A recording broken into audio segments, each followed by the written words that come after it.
this fragile fantasy. Don't care where you're going and I don't care where you're from.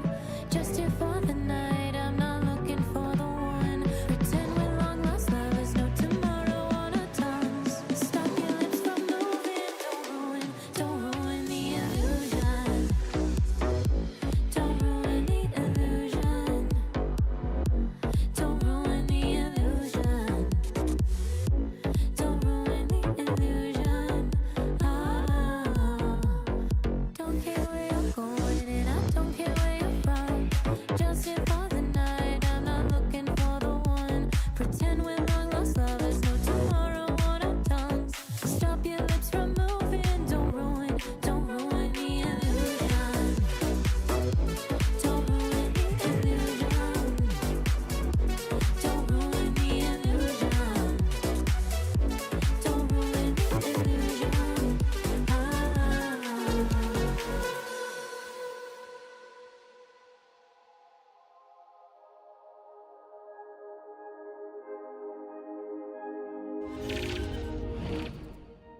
Yeah, wow! Hiya!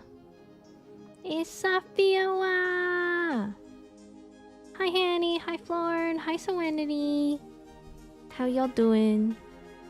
How's your Wednesday going? I hope your Wednesday has been going well. Oh yeah. I did also hi Tony. I got to do a thing today. That's oh my god, that's like the most millennial thing I could have said. I think that's up there in terms of typical millennial things. You're like, oh, I did a thing. Okay. I don't know how to get that out of my vocabulary. I was making a topsters chart. What's wrong with that did a thing? Apparently it's a very millennial thing to say. Apparently a lot of millennial aged people, and it's seen as cringe. Most frequently they'll post like a place they went to, or a movie they saw, or a restaurant they tried, and with the picture they'll be like, I did a thing. Or it got where it's like you would get married and you would have a picture and be like, look guys, I did a thing. I don't know how to get that out of my vocabulary. But yeah, yeah, that too. Adulting, am I right? Yeah. There's like these millennialisms that we say. Along with the like it's very like a boxy type of stuff to say. Like, I am boxy. Like super Tumblr-esque, wearing thick black framed glasses, doing the you can go real crazy with it if you really want to, be like with the mustache too. Anyway, I made a chart. It's basically supposed to be like, oh, your top 5 in a variety of categories. So it does like movies, books, music, TV shows, and then it has custom so that you can add your own stuff. And I figure I might as well show you guys the one that I made, because why not?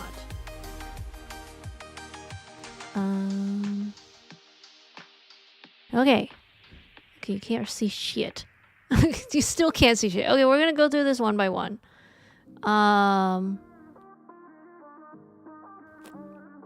We'll do this before I get into skyblock today, which is the plan. And I'll just y'all get to hear me fangirl a bit. So this is Fiowa's list, and I put the link in chat, so y'all should be able to start making your own. So this one's music. Don't worry if you're not able to, if you're having a hard time picking favorites, because I spent at least half an hour on this. If not an hour.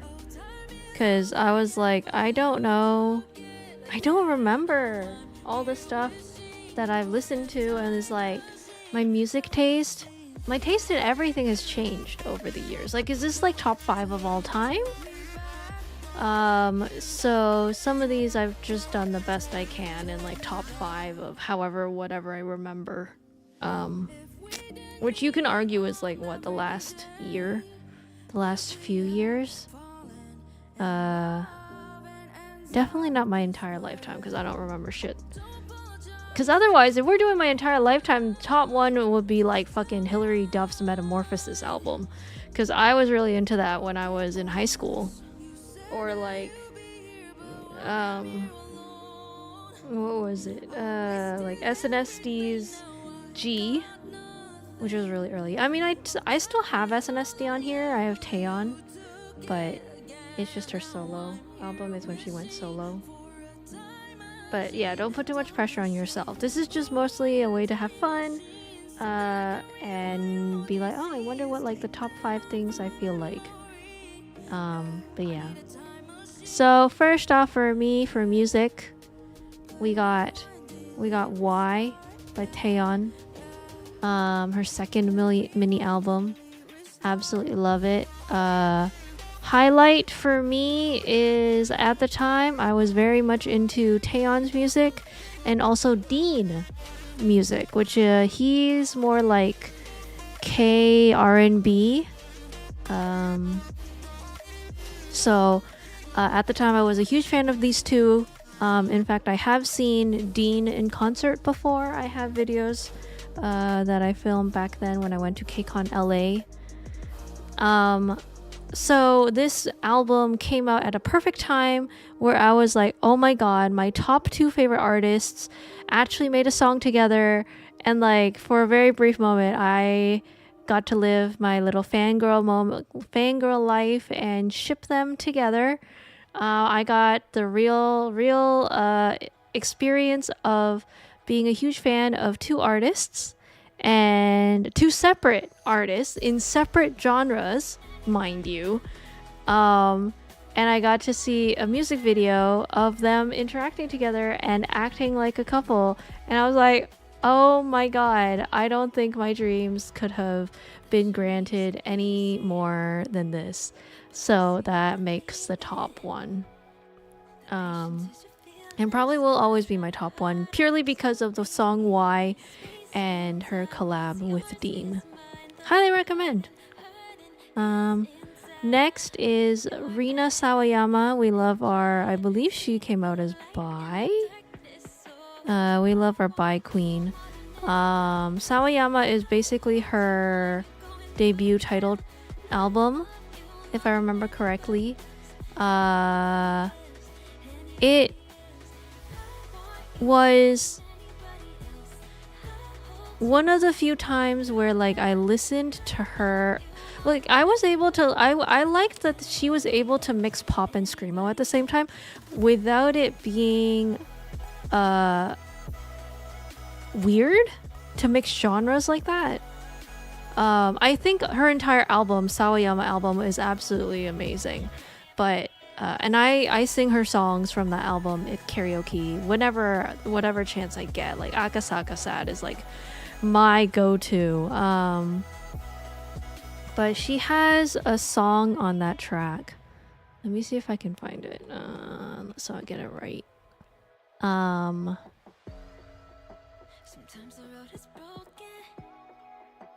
I have to do this without it playing the song. STFU. That song defined my entire summer. Bad Friend entire summer. Dynasty is a great song. Oh my god, Chosen Family. She has it was such a great debut album for me. Listening to it and the lyrics were I was able to relate a lot to her lyrics. Dynasty is one of them. I think I cried to some of those lyrics actually. There's a very interesting. Let me see if I can Google it.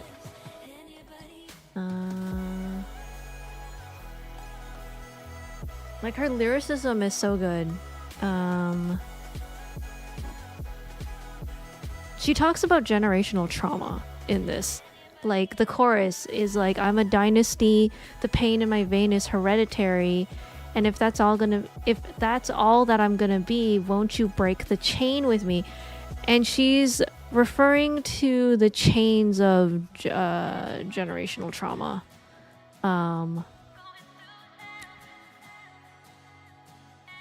And she talks about her family in this, which I think is really meaningful. Mother and father, you gave me life. I nearly gave it away for the sake of my sanity. Mother and father, I know you were raised differently, fighting about money and his infidelity. And if I fail, then I am my dynasty. Like, it's so poignant. The lyrics are so strong. And I feel like she really put her whole self into this album. I don't know if I can have any other one that can really top it for me. But this one specifically really, really hits hard, I think. Especially if you're Asian and you struggle with, you'll notice with STFU, you'll notice, she talks a lot about, what is it? I guess typical Asian tropes.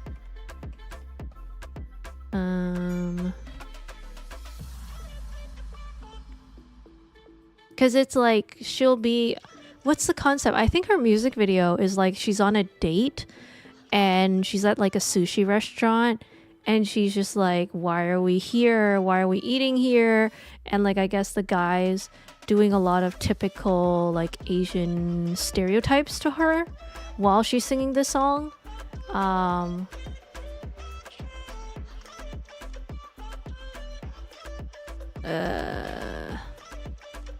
How come you don't expect me to get mad when I'm angry? You've never seen it, though I know I'm not the only one. How come you don't respect me, expecting fantasies? Leave our reality. Why don't you just sit down and shut the fuck up? Like, that's kind of a good summarization of that song. And it was like a time where I'll say that I was like, I found it hard to express my strong emotions. And I think having her like just say it out loud, be blunt about it in the chorus, be like, shut the fuck up. It was so, I think it was mind-blowing to me at the time. It was revolutionary to me at the time. So like, if I was too afraid to express the full extent of my expression, my feelings, like this song kind of helped soothe it for me. Like I was like, okay, I can't express them, but at least I can vicariously live through her expressing it through this song. So yeah, this one also was one that came to mind. Joji, we already know. I don't think I need to reiterate about Joji. I'll say it was hard picking a Joji album because I was like, oh, I like Slow Dancing in the Dark, but I don't like I don't like some of the songs that's on that album that it's featured on. And then there's like other ones where I was like, oh, I like oh god, what was it? Something Sky. Hold on. Glimpse of Us, right? I like Glimpse of Us. I like Die For You, but there are some other songs that I'm not a huge fan of. I like Sanctuary. Like there are songs that I'm like, oh, I really like it, but the albums are just kind of like, there are some songs that maybe were misses for me. So, but like, you know, they make you put in an album. So I was like, okay, fine, we'll do Joji Nectar. Hoomst! What do you mean, Hoomst? The guy where I made a whole ass stream ranting about his concert. I say rant, that sounds negative. I was fangirling about his concert. We sang his songs. I nearly got copyright striked on YouTube because of it. What do you mean? Have I not fangirled enough about Joji? Do we need another stream where I fangirl about Joji? I'll do it. I'll fucking do it. I'll turn off the YouTube stream and we'll just do Twitch stream, and I'll risk getting banned off Twitch for singing all his songs again. I'm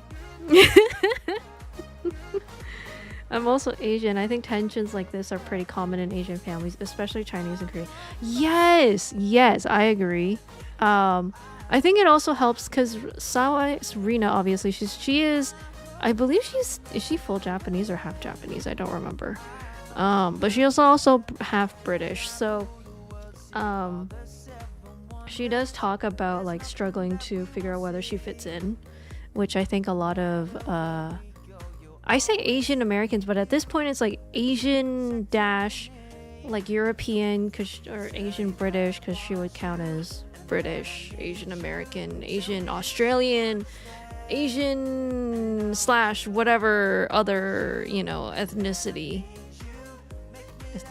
nationality, sorry.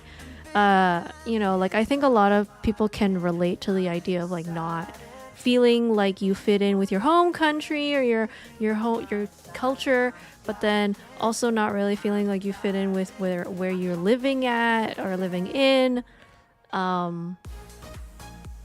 She does a good job of addressing those things, and also Asian stuff. So plus she's also queer. She's a strong supporter, strong bi woman.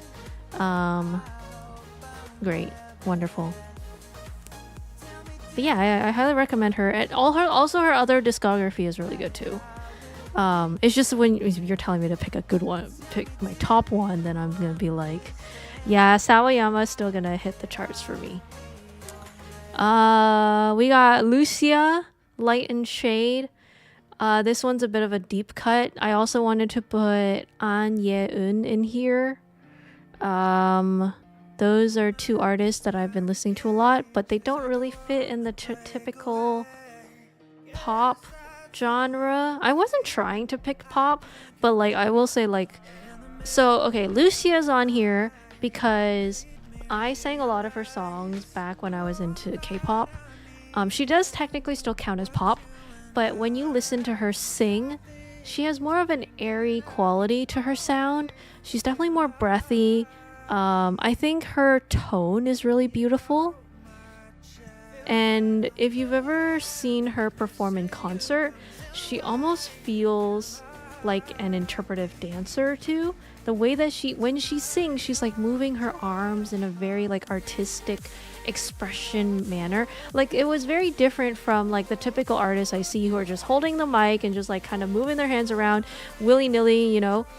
Like she was almost kind of interpretive dance-ish about it. Maybe just like the arms, the top body part.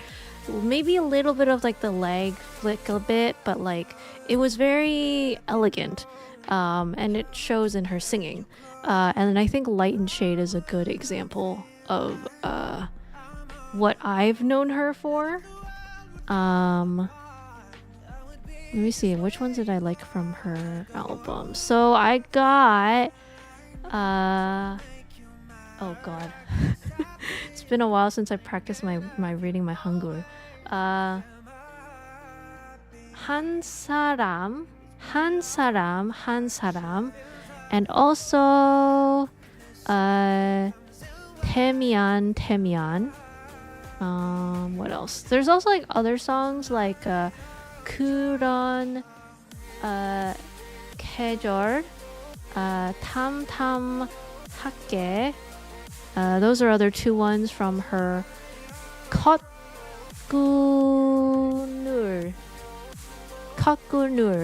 album. EP? No, EP. Yeah, her stuff is really good. I highly recommend it. You can just type Lucia in Spotify and you should be able to find her. You don't have to find the Korean.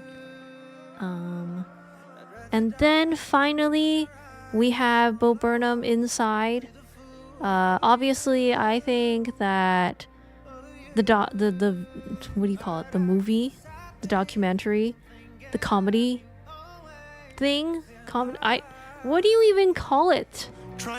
Microwave popcorn in a microwave.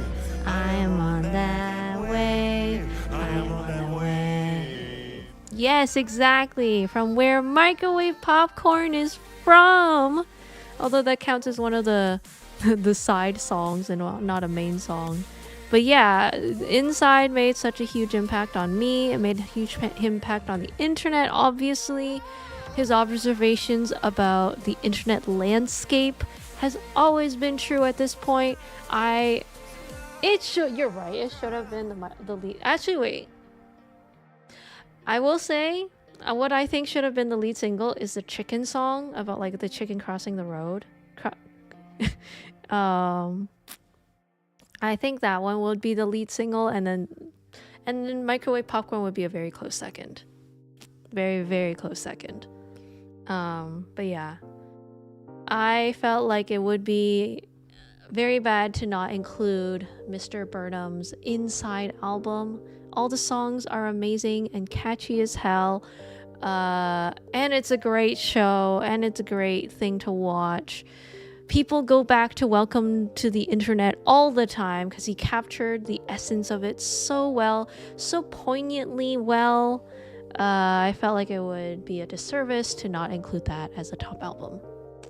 Okay, next. Let me see if I can do this properly. There we go. Okay, next we got games. Hi JR. Hello, hello. Welcome to stream. We're going through my top 5s. Oh shoot, I forgot where the link is. I should have pinned that. Wait.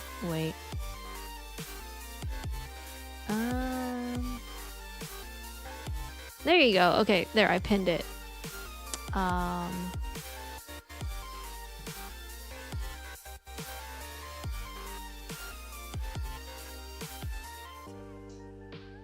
Okay. You can do that. You can click Topsters and make your own little chart. I'm just on the game section now. Top 5 games. Portal 2. You can notice in this list of 5 games that there's a very common pattern, and the pattern is I really love storytelling. I love immersive storytelling. I love good storytelling. I love immersive characters, well-built characters. I took a while to do the music, but for games it was really easy for me. Portal 2 tops the spot. It was almost going to be Portal 1 first, but then I remembered how much I loved the way that they fleshed out GLaDOS on the second game, and we got more of Wheatley. Spoilers for Portal 2. I cannot forget the iconic moment when GLaDOS gets turned into a potato. That happens in Portal 2. Yes, you also get the iconic space scene. That is also Portal 2. So many iconic moments from Portal 2. I was like, I could not do without putting it up there. Undertale, obviously. I think we all know that Undertale is a wonderful, wonderful game. Undertale was great and amazing. And wait, are you sure Wheatley was not in Portal 2? I swear he was, though. He came back, didn't he? Am I remembering this wrong?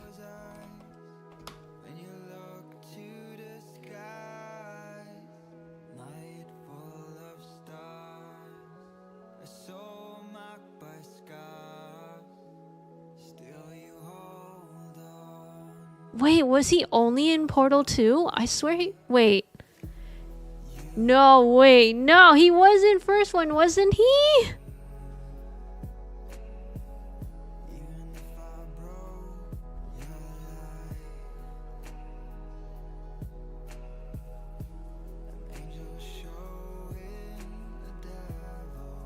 Oh my god, wait, you're right.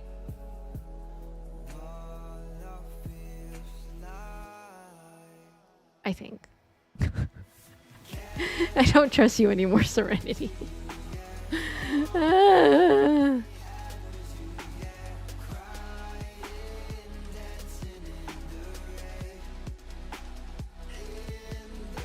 Okay, let me find Wheatley. Oh, you're right. He was introduced in Portal 2. Aw, shit. That means I did pick the right game. Yeah, let's go. Portal 2 is the introduction of Wheatley. Therefore, it makes him great.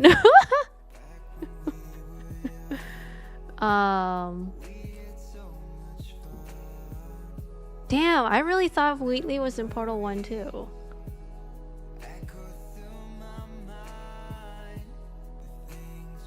Dang, okay. Well, anyway, that solidifies Portal 2 as my favorite because Wheatley's in it. I prefer Portal 1 myself due to all the long stretches of look for the one portable spot in this giant area, but they're both good. I will say, I think I also enjoyed the puzzles in Portal 2. They kind of expanded it a bit and really made you stretch your mind on like where or how you can fully use portals in a creative way. It was also like another good example of like a game where they teach you the basics of the mechanics and then they teach you so well and the concept is so simple to grasp that like the rest of it is like literally Breath of the Wild type of creativity. It's just up to you and your imagination, which I think is so good because I don't think I really struggled too much with like, oh, where do I put the portal? Can I put it here? Can I put it there? Oh, I can't put it there. Why can't I put it there? Like there were so many good visual indications in the game of like, okay, this is a place that you can put portals. That place, you can't put portals there, and I know I should not do that. You know, like, ew. And also like the puddles.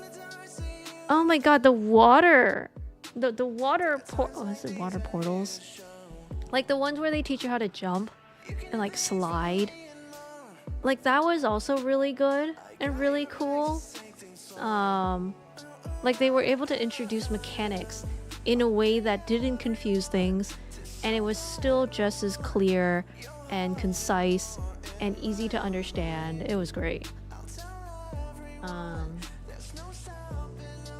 Yeah, I agree that some games like in some ways the games are half tutorials, but they're fun and good. Yeah. You know what this is telling me, Fiwa? You need to stream Portal 2. Unfortunately, I cannot. Because the first instance, this also coincides with the first time I ever felt motion sick was when I was playing Portal 2. Mind you, I was playing Portal 2 on a MacBook. An aluminum MacBook Pro? 2010? 11? Aluminum MacBook Pro? Girl was playing with a trackpad, guys. I was playing that on a fucking trackpad on a MacBook. I don't remember what year that was.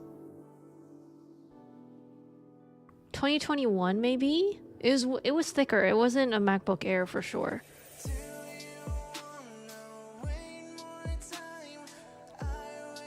Yeah, one of those older ones. Yeah. I feel like that's probably what what word am I trying to say? Contributed. That's one of the things that contributed to my motion sickness, probably. Yeah, Portal. I think Portal was fine until you started having to jump through a blue portal, come out an orange portal, and shoot another blue portal in front of you so that you would double the velocity of your speed so that you could launch yourself across a wall. But if you didn't do it right, you would fall and just keep doing this spinning motion. I think I had to do that multiple times in order to finally get over the wall. That shit got me real motion sick. I was like, shit, I can't play this for too long. But yeah. Stanley Parable is another one. I actually have played that on stream. Oh wait, I forgot about Undertale. Undertale is so good! We went back to Portal 2. I forgot to talk about Undertale. Yeah, I don't think... Well, I mean, to be fair, I don't think I need to say much about Undertale because music's great. It's a rhythm, bullet hell game. It's Undertale. There's not much to say. It's so good. Although I will say, did you know there's a lot of different versions of Undertale? When I was, okay, you guys can try this for yourself. If you click on the Topsters account or Topsters website and you go into games and you type Undertale, it doesn't just show you the original Undertale. It's like you got Undertale Cyan, Undertale Green. I was like, wait, what are all these different versions of Undertale? What's Undertale Cyan? What's Undertale Green? I thought that was just like pacifist ending or whatever. Are those fan games? I never understood what those were. I just got almost confused because I was like, wait, why are there so many Undertales? Yeah, there was like yellow too. I was like, wait, what is Undertale yellow?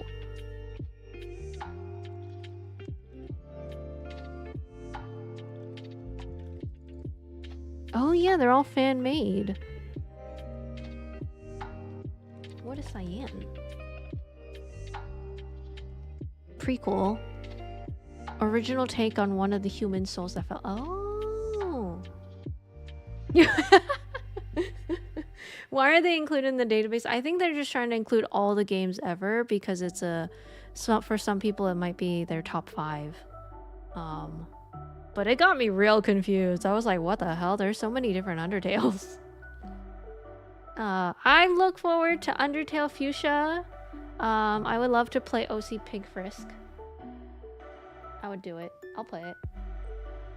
I've heard good things about Undertale Yellow. Don't know about anything else. Yeah, are the fan games good? Like, if they're good, I'm willing to play it. Because, like, I would love to play Undertale a second time. Give me a reason to replay it. If you say that, I'll have to actually make it. Good!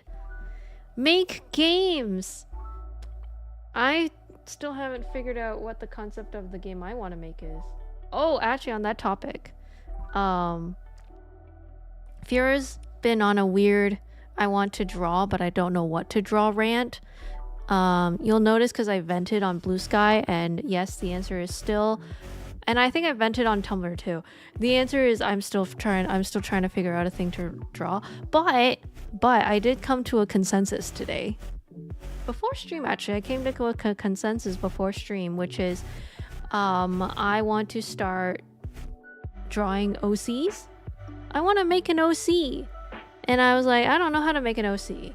So people are like, you need to come up with a setting and come up with characters. Put your characters in that setting and see how they respond and react. Therefore, there you go. You have an OC. I was like, oh, wait, there's a setting that's been in my brain for a very long time. That's been rattling around. I don't know what to do with it. I've kind of hinted at it on stream before about like what is my most favorite aesthetic. And that it's an aesthetic that doesn't really exist yet. Well, not that it doesn't exist. It doesn't seem to have a name yet. I've tried to Google it, but I guess not really, because I don't know why. But essentially, whenever you see whales in the sky, it's kind of like Treasure Planet core, I guess you could argue it as, where it's basically like you take stuff that is in the sea, you take out the water part, and then you put them in space. That's it. That's the aesthetic. Is take sea underwater stuff, sailing stuff, nautical stuff, whatever, anything that has to do with the water, the ocean, all that. Take all that, take out the water part, and yeet it into the space. So it does exist. I just don't really know what it's called. I tried searching it in the aesthetic wiki, and like they're kind of separate. Is it called Space is an Ocean? Yeah!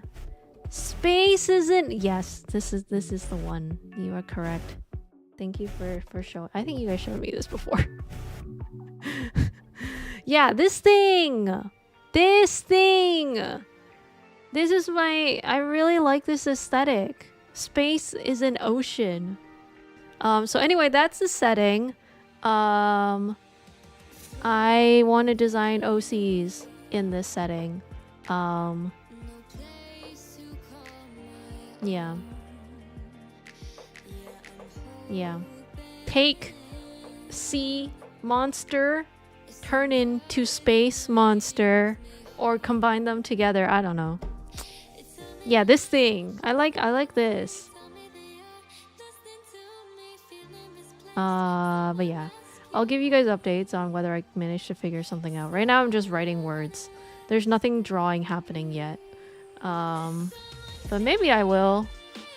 Who knows? But that's a side quest. At this point, when someone's like come up with a setting, I'm like, that's the setting. Like there is nothing that has ever like rattled harder in my brain than that aesthetic, that setting. Space is an ocean. Yeah.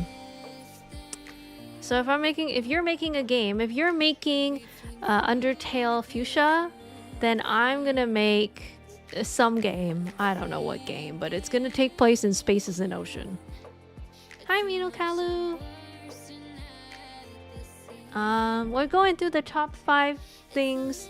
I've pinned the link if you want to do it. Feel free. Oh my god, Space Ocean camping. Oh my god, yo, listen, right after that stream, so we did that stream on Monday. On Tuesday, I ended up blabbing about it. Well, okay, listen, I told you guys that I was gonna bring it up to my SO anyway, my significant other, because, I mean, he's the one with the car, which by that means our car. So, like, right after stream, after we talked about the camping thing, I, like, sent a message to him, and I was like, so, we're going camping this summer, right? To which... later on Tuesday, he's like, yeah, so what's this about the camping thing? Where did this come about?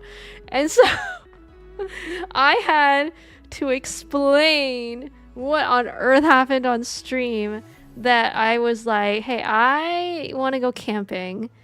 Here are my reasons why. Yeah. I'll say I was able to convince him 25% of the way. I still have 75% to convince. Because apparently he is not your quintessential guy who yearns for the woods. He yearns for the games instead. He yearns for the anime. I have some ways to go. I'm pretty sure you started the stream saying you hated camping. Yeah. Well, okay. I think... I mean, this was how I tried to explain it to him too, where he's like, don't you, like, not like bugs? He was like, that's a big thing, you know, out there when you go camping. There's a lot of bugs. Oh, I was like, listen, that was before I knew that there was like innovations like mosquito spray and mosquito bug patches when you get bit. That was before I learned about how many cats you can pet and how many dogs you can meet when you go camping. I was like, that's a big part. You know, did you know you get free cats? You also get free dogs.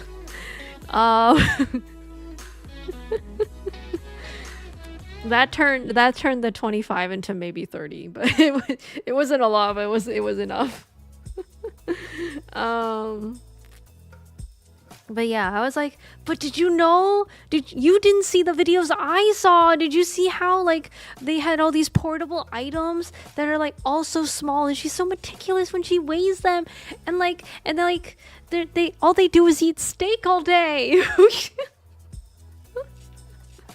He's like, is that your takeaway? I was like, yes. My takeaway is that camping is you set up the camp, you set up the tent, you make steak, you eat steak. You close up camp, you go home. Or maybe you eat steak, and once you're full from steak and what is basically Korean barbecue, you take a nap and you sleep, and then when you wake up, you close the tent, you pack up the tent, and then you go home.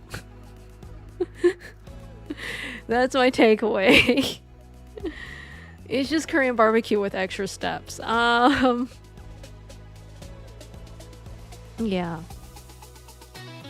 Space ocean camping could actually be a thing. You know, that is actually very unique of an idea. Space ocean camping simulator. I'm gonna think about that. Maybe I draw an OC camping. Maybe camping's the thing I throw at them and see how they survive. Who knows? There's definitely gonna be a girl failure in there somewhere.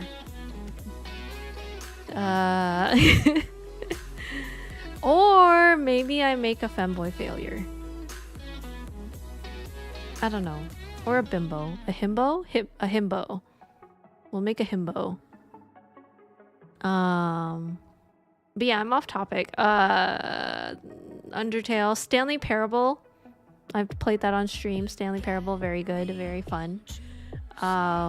Again, like you've noticed, I like these well, okay, to be fair, I'll say they are also kind of introspective too.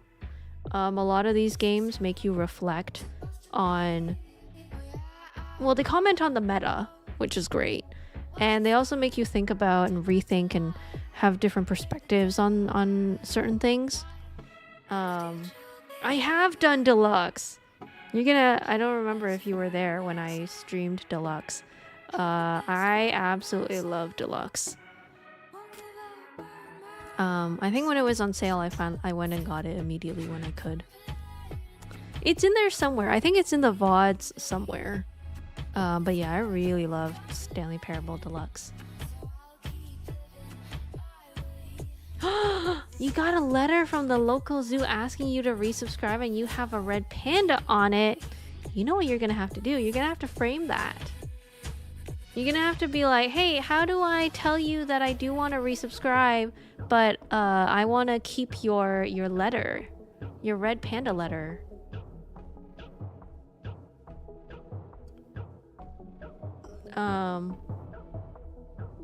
Excuse me. Not often do you get red panda merch. Red panda merch from the zoo is great. Also, if you frame it, that means later on you can actually auction it. Here's a fun fact. I got bored one day and I was on Poshmark, which is like an app that you use to like, it's like a thrifting app, I guess. It's so that it's kind of similar to eBay, but not really, in the sense that like if you have like an old bag that you want to sell, or a shirt or dress that you want to sell, or anything like that, you can sell it on Poshmark.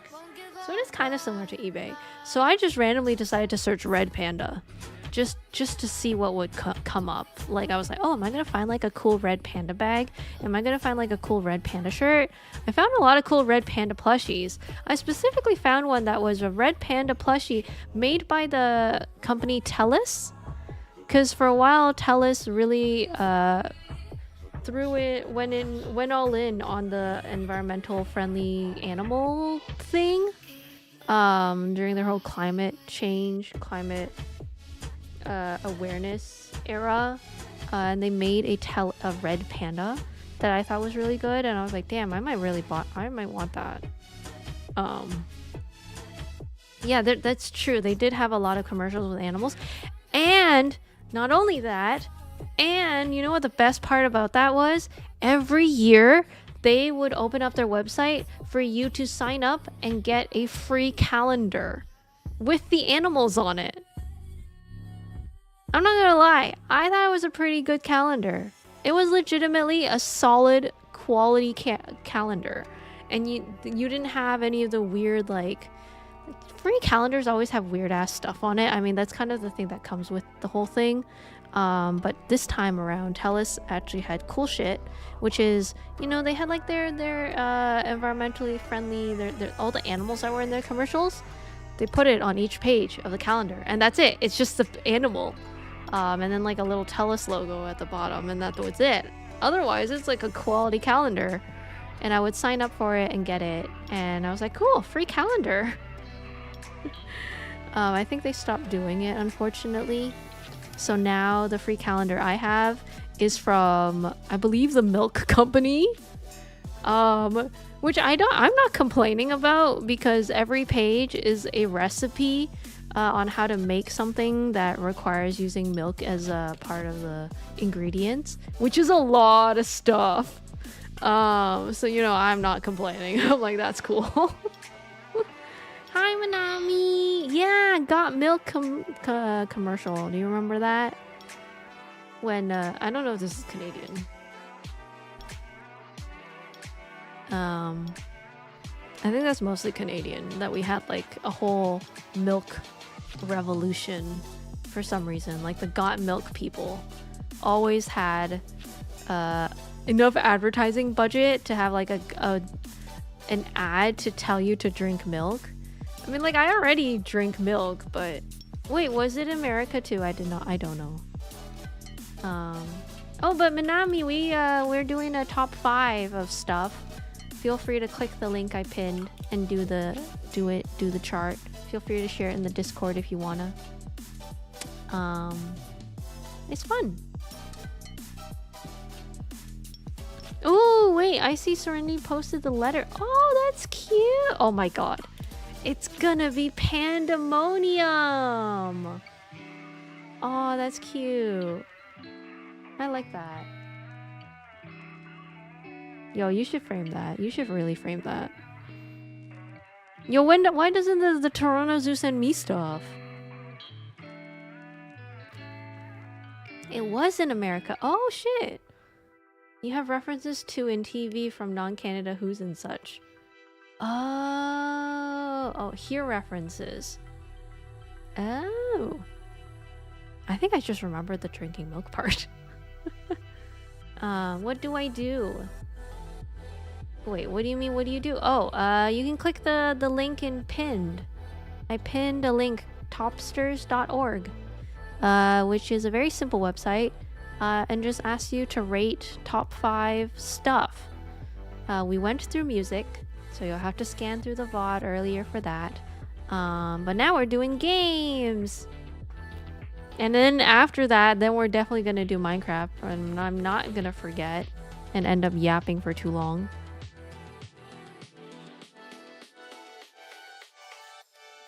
Oh, shows.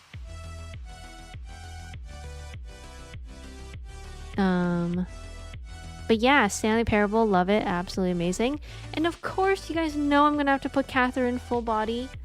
I don't think there's any other puzzle game that has been so innovative in their puzzle type, puzzle genre. Like, they literally, they revolutionized a new puzzle. And I don't know if that can be any more further emphasized at how amazing it is. Yeah. Ever since I played this game, and also I played the original. I played the original and I played Full Body. And this game has been forever immortalized in my brain, because randomly I will just hear the word edge in my head. Every time someone talks about edging, says edge, talks about the edge of something, like anything with the word edge in it, it immediately in my head, I hear the narrator from Catherine Full Body say, edge. Edge. Edge. Like, the fucking blocks is stuck in my brain, guys. There is no other way I could have thought about it.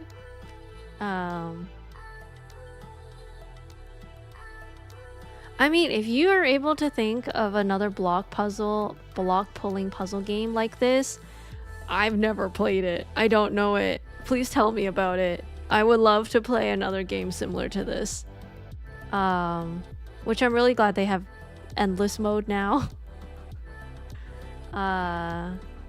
It's so good. It's so good. I'll say, to me, this introduced me to block pulling puzzle game. It's great. Love it. And also, of course, the story is great. The characters are great.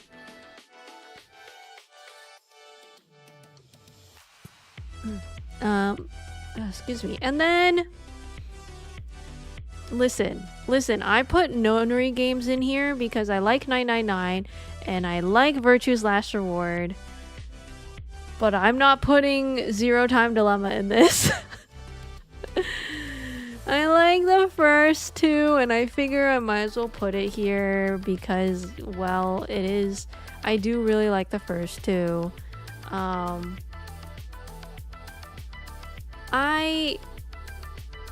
Yeah. I don't really have much to say for Zero Escape nonary games. I wish I could play them twice over.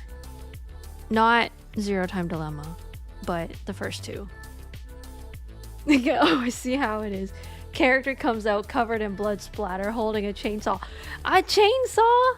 Again? Are we taught? And then it's like, oh my god, morphogenetic field mention. Oh, and then you can't forget the random lore drop that makes no discernible connection to the puzzle you're solving or the mystery that's unfolding. They just drop that in there for fun, you know, be like, hey, did you know that there's actually a second Titanic? Hey, did you know there's actually a theory about this mummy in a casket that's in the Titanic, or the second Titanic? Hey, did you know, like, within a certain degrees, like, the body will freeze and all the water, like, I was like, is this related to the puzzle? Oh, it's not. You're just telling me this just cause. Okay. I'm not gonna lie, I was very confused by it for a while. For a long while. But I did eventually get used to it. And it did become a part of a charming point, listening to them talk. You can definitely say they are yappers, that's for sure. But yeah, that's my top 5 for games. Okay, let me see if I can do this properly. Okay, next. Books. Okay, guys, I don't have like top 5 books because I was looking through my Goodreads. I don't remember half of the books I read. I'm not gonna lie to you. I've read like 100+ books according to my Goodreads. Guys, I don't remember a lot of them. So I was like, I couldn't realistically take the ones that I rated 5 out of 5 and be like, oh yeah, that's my favorite book. Because some of those I rated them when I was in high school, and I don't feel the same way about it now. Like, my vocabulary's gotten bigger. My literary reading genres have gotten bigger. My perspectives have gotten more mature. Some of these books I just do not relate to anymore. So the best I could do was just put the last 5 books that I've read.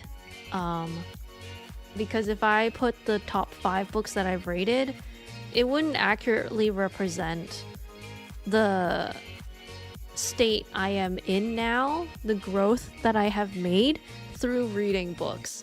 It would show that I'm like stuck in high school, basically. Which I would like to think that I have kind of improved a bit. So yeah. Oh, I'm not even including manga. I don't even know what number it would be if it's manga. Technically, we could have probably combined it because I do have my anime list. But I don't really track it. And like, I've gone through, yeah, I don't know. I track my reading on all over these different places, and I really wish I had a centralized place to do it instead. That's what Notion is supposed to be for. That's like a task list number, I don't know, 10,362. It's there. I just the task reads as follows. Combine all records of manga reading into one list so you can fully see how much manga you've read over the years, over the decades that you have been alive. Yeah, I don't know. It's a lot, I think, but then maybe it won't be as much as I think it will be, because I kind of dropped off reading manga when I was in my, I want to say early to mid to late 20s. There was a huge chunk of time where I was consuming just regular books instead of mangas. I kind of like just, I guess you could say I grew out of manga and anime for a while. I was just really deep into like the TV shows and movies. Heavy on the movies. I was real heavy on watching movies. But yeah, these are basically the last 5 books that I've read. I feel like I've mentioned the first 3, maybe the 4th, but I haven't talked about the 5th, so we'll just go through them one by one. Water Moon, great book, highly recommend it. If you love Studio Ghibli, you can read Water Moon. You will enjoy Water Moon. The author even references Studio Ghibli. Specifically, they reference My Neighbor Totoro. And there are scenes in there that are very reminiscent, very inspired by My Neighbor Totoro. There are scenes that are very reminiscent of Spirited Away and a bit of Howl's Moving Castle. Like, you'll read it and you'll be like, oh, I see where she's getting the reference from. It's pretty on the nose. But it has a very interesting twist on it. And I really, not that the book has a twist. I haven't gotten there yet, but like, it's an interesting perspective on it. And I think you will enjoy it. It will be like watching a Studio Ghibli movie. Very, very good. Crying in H Mart. Oh my god. Crying in H Mart made me cry. Again, this is another one of those things of I felt very seen reading this book as an Asian woman, as an Asian person. This talks a lot about Asian American life. And again, the grappling of being Asian in a westernized country, and struggling to fit in. Yeah, you'll see this there's a bit of a theme running here from Reina Sawayama. I think she would also enjoy Crying in H Mart. Congrats on your H Mart finally opening this month! Yippee! I hope you get to make a lot of yummy Korean foods. I hope you enjoy their hadim chicken ginseng soup. Very good for when you're sick. And their hot honey lemon yuju-cha, honey lemon tea. What else? And of course you gotta try their tteokbokki, rice cake. If I'm one of the first people, I get $5. Oh my god. I probably won't go to the first day, probably crowded. Yeah. Though that would be worth it. $5, that can get you some good candy. Actually recently I was like, I ran out of my peach gummy. So, like actual gummy, not drug CBD infused gummy, mind you. I just literally mean like a gummy. I hate that I can't say that without having to preface, because now when people be like, oh, I ate a gummy, they naturally assume it's like a weed gummy, because those are so common now. And I'm like, wait, I don't want to eat weed gummies. I just like the regular gummies. But yeah, there was like a really yummy peach gummy that I want to restock. Maybe I'll do it this weekend. Who knows? I hope it's good. It replaced a pretty big Toys R Us, so it's a fair size. Yo, that's the best kind of H Mart. That's the best kind of H Mart. I hope you have fun. I hope you manage to. I hope you get to check it out soon. Congrats! But yeah, Crying in H Mart, wonderful book. Highly recommend it. Oh man, we talked about The Vegetarian on stream once. But yeah, that was another one that I read semi recently. I think that was like February, January. No, February. I think January I was doing Butcher and Blackbird. Yeah, I mean, if you're curious, I feel like you can give it a try. Han Kang has also written other books as well. This is not her only book. This is not her only translated book. A lot of her other books have been translated, and you can read those. In case you want to know what she's like, in case you're curious about, oh, why did this lady win Nobel Prize for fiction? Yeah. Just as curious as I am, check out her stuff. Butcher and Blackbird is another one that is one of those, like... I think I also talked about it briefly on stream. It's basically the plot is that you got two people where they have this weird... What do you call it? This weird inclination where all of a sudden they just suddenly feel like they really want to kill somebody. So they do it in an ethical way, which is they scour like police reports and look for criminals who have a bounty on them, and they go find said criminals to go get said bounty. But these two people end up meeting because they develop a bit of a reputation, or one of them develops the reputation. The other one decides is like kind of like, whoa, that's really cool. I want to meet that person. And so they meet, and wouldn't you know it, they after a couple murderings together, they decide that they're really into each other. And then the rest is history. This is in fact a, what do you call it?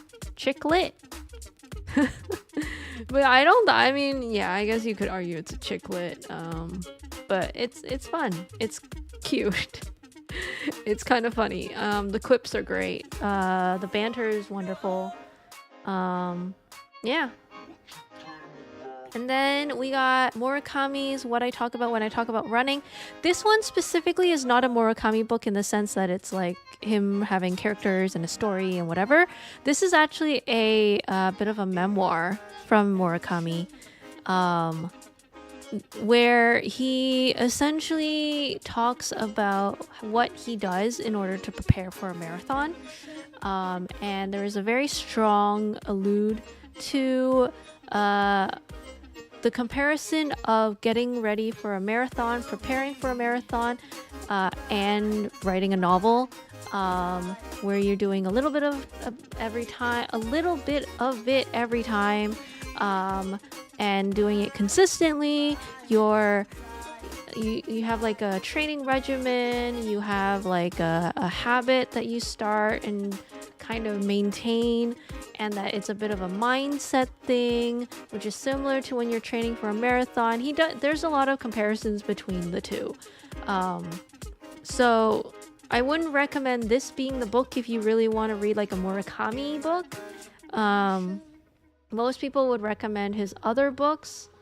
Let me see. Let's see what other books. Oh yeah, his popular one, 1Q84. That one's a good one. I started reading Killing Commendator, but I didn't finish it yet. People also really love Kafka on the Shore, The Wind Up Bird Chronicle, Norwegian Wood. You know, those I would recommend you check out if you want a core Murakami book. I've read enough that I was like, I'll do a memoir, because I was curious about the writing and the running. So I was like, yeah, this is right up my alley. Okay, next is, what is this, movies? Yes. I'll say most of this is from my Letterboxd. Thank you, Letterboxd. You got My Neighbor Totoro, of course, a classic. I grew up with My Neighbor Totoro. I had an alarm that had the theme song on it when I was a kid. I used to have a lot of My Neighbor Totoro, I guess you could say merch. But it was like, you know, like tissue box covers, clocks. Yeah. And I also consider My Neighbor Totoro a comfort movie for me.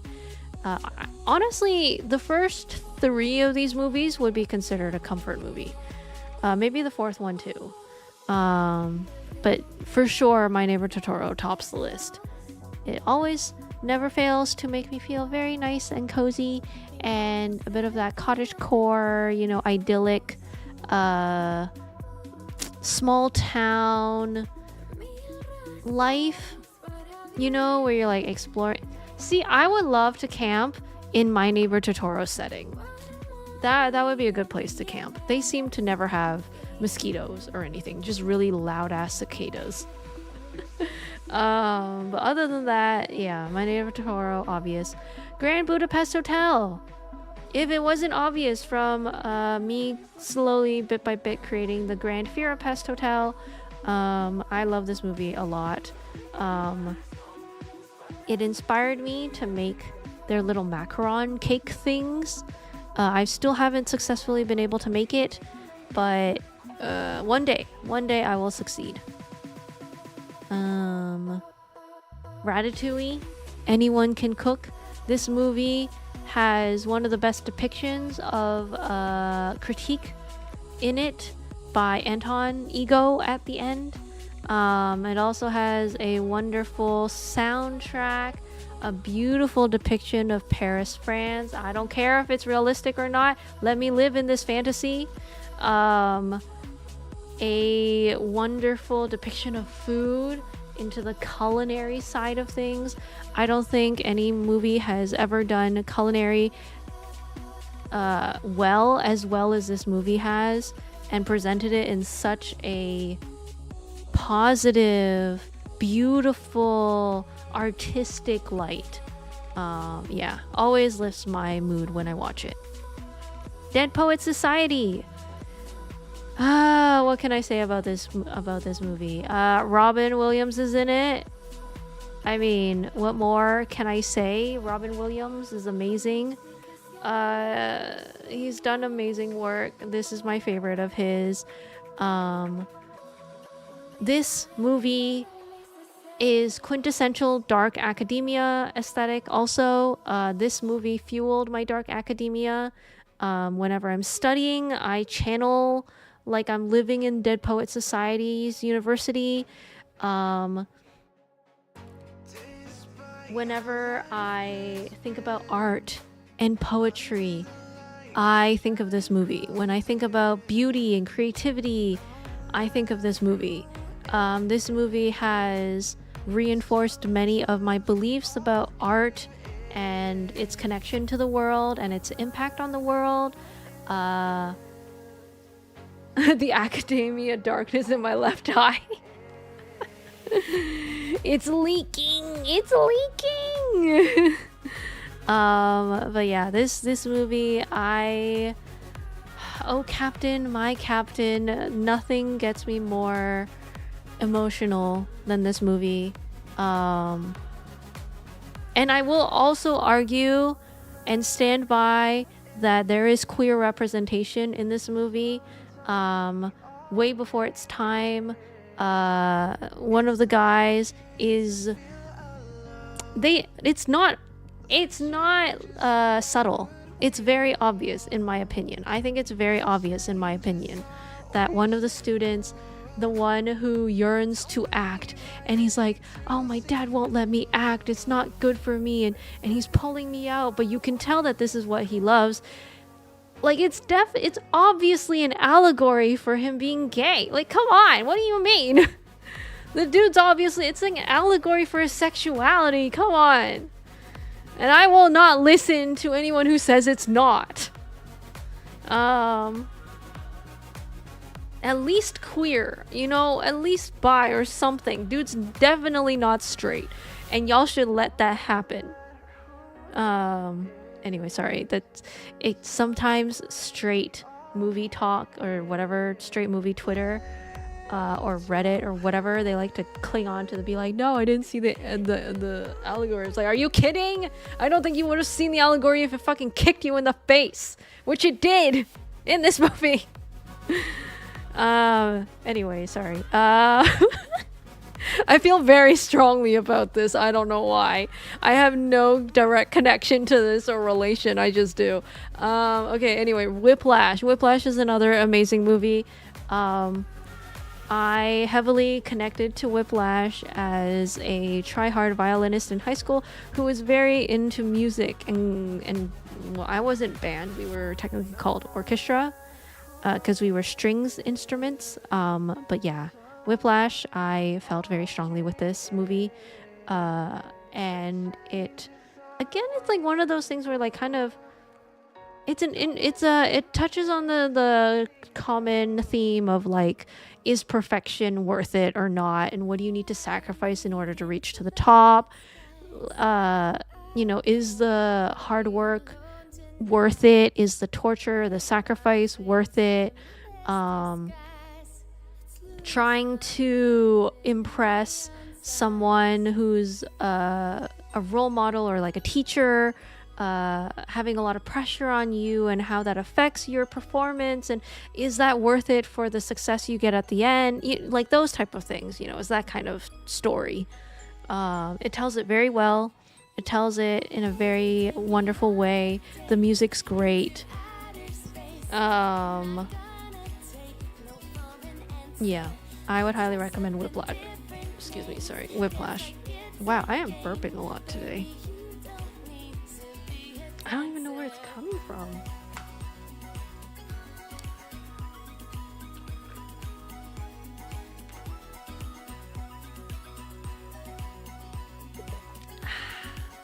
Okay.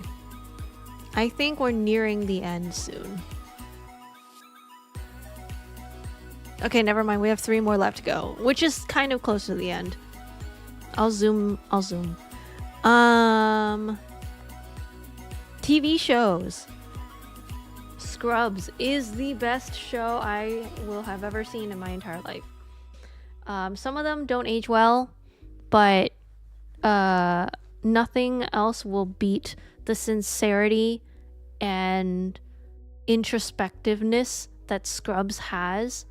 Not only do medical professionals still say that Scrubs is the most accurate show out there, second to maybe The Pitt that's out there, I think, right now, but most people will say Scrubs was very, very accurate. It's also funny. It's also heartfelt.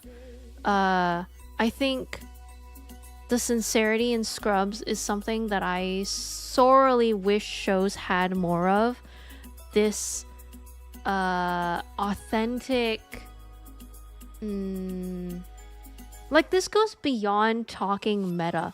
Like, this is like being human. This is talking about quintessential, like, what humanity is, living, interacting with people, interpersonal relationships, and how conflicting that can be in the workplace and in the personal life, and how that merges together and molds and flows and ebbs and flows and stuff, and emotions and feelings, things that I feel like it would be okay, things that I feel like maybe one could argue that people on like Twitter, people on Reddit, like younger generations maybe would be like, oh, that's cringe because you're being too authentic, too sincere, too serious maybe in a certain way. I think Scrubs would not be as well received now, but I think it came out in a time where I really appreciated it, and sometimes I go back to watch it because I miss it, and I wish more shows were this honest, I guess, with their That's true. Scrubs would stand proud and say, I did a thing today. You're correct. You are right. They would embrace it. They would embrace the cringe, and they wouldn't even call it cringe. There was no cringe. They would just celebrate it and be like, yeah, you say that. You say you did a thing. But yeah, Scrubs will forever have a special place in my heart. Yeah. Mindhunter, great. No notes. Accurate, I think, depiction of serial killers, and really made me fear what sociopaths are like. Yeah, I love it. Arcane, again, no notes. I ship Kate Vi like no other. Oh my god, Kate Vi, holy crap. I'm almost finished watching season 2. I'm almost caught up to season 2, and I am dying out here, y'all. Yo, Kate Vi, oh my goodness, so good. Black Mirror, I will say I did hesitate for a bit for Black Mirror, but then I remember that one of the most recent Black Mirror episodes, hold on,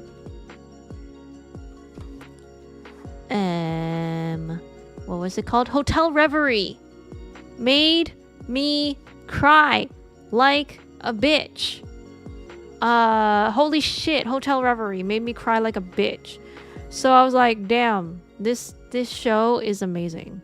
It made me do it in one episode. All of these episodes are not connected to each other, but they're so poignant and such great commentary on society, and also it's just really good storytelling. Yeah, 10 out of 10 Black Mirror. You must be surprised why I have Severance down here, but I will say Severance is good storytelling. It just wasn't as... I mean, to be fair, this is like all really, really, really top good shows. So it's not like, oh, Severance is fifth, so it's the worst. No. These are all amazing, and I would rate all of them 10 out of 10. Including Severance. I'm just glad that like it's been a while since we've had a show like Severance where like people can come together and talk about it. You're right, I should watch The Pit. You know, there is one thing people have said to people like, oh, I love Scrubs. They're like, oh, you should watch House MD. I'm like, I have to confess, I refuse to watch House because that guy, I once had a nightmare with that guy in it, and never again. I will never watch anything with him because of that nightmare. That nightmare was so traumatic to me. It felt so real to me that I'm never gonna watch House. So, but I will try The Pit. I will try The Pit. I've seen Dr. Mike comment on it. I haven't watched the episode. I've just seen the thumbnail. But from what I hear, he's praising The Pit for being accurate, which is good praise, which is high praise. It's almost ironic that like it's hard to find medical dramas that are accurate, because it's like, but the medical industry has been around for a really long time. What do you mean that like we're not like only The Pit and maybe Scrubs are the only two shows that have gotten like actual medical approval that it's accurate? I don't get how that works. But good for The Pit.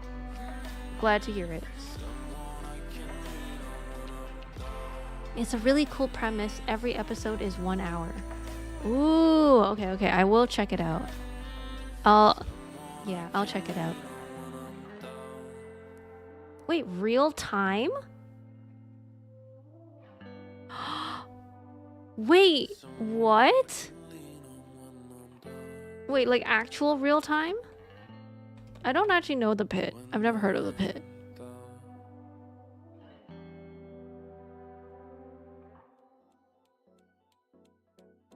Let's see. The series has also been praised by the medical community for its accuracy, realistic portrayal of healthcare workers, and addressing the psychological challenges faced in a post-pandemic world.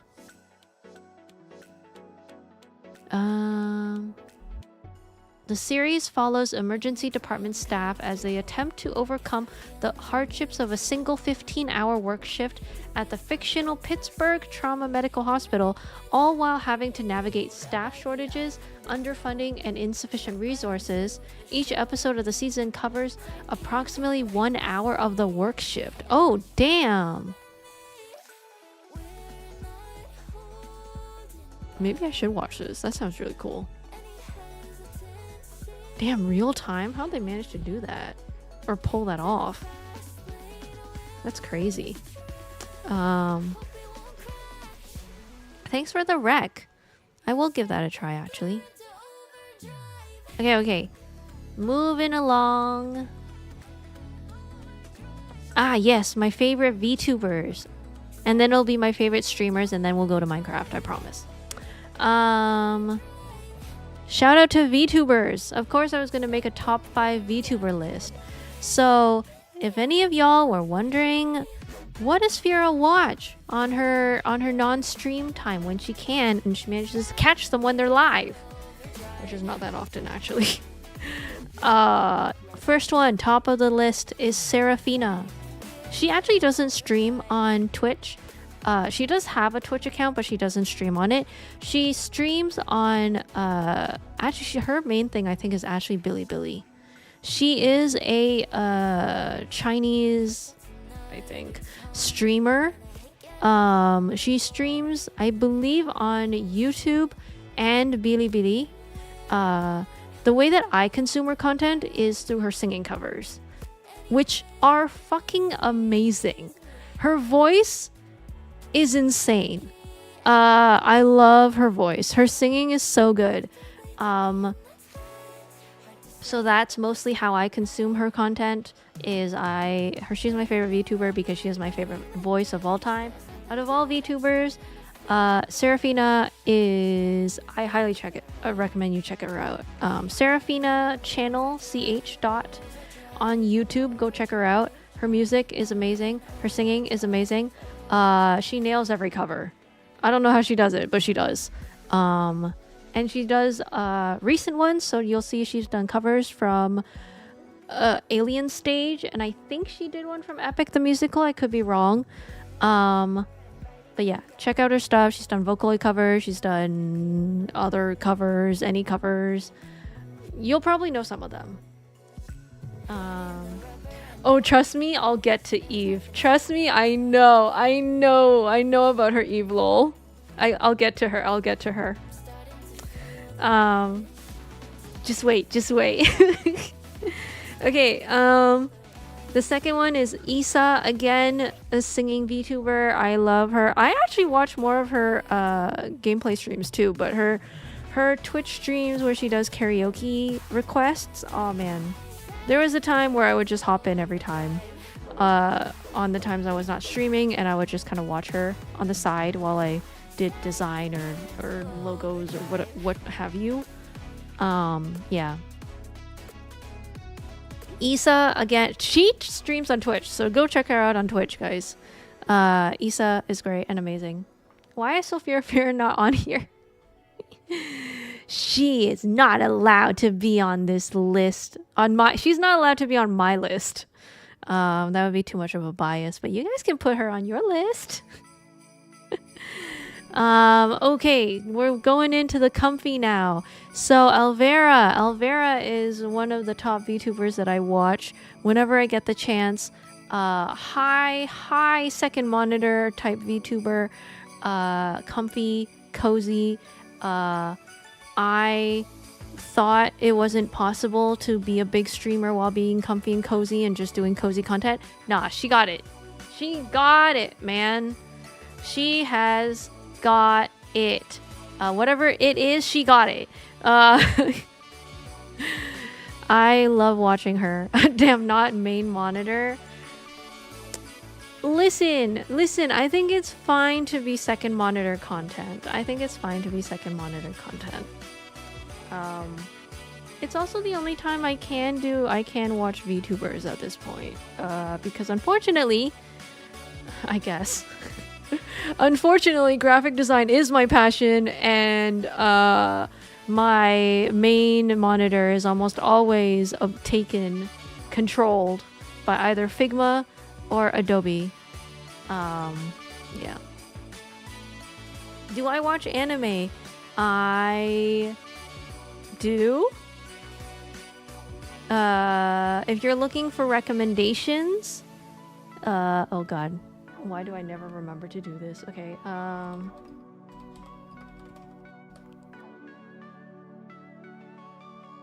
Rock is a Lady's Modesty is the anime I recommend. That's it. It would probably be on the list, maybe. I don't know. You got any games on your phone, Fira? You want to know what games are on my phone? Is that okay? I have precisely 5 games on my phone. I have chess, I have coffee golf, I have pizza, which is actually, that's not what it's called. Why did they only call it that?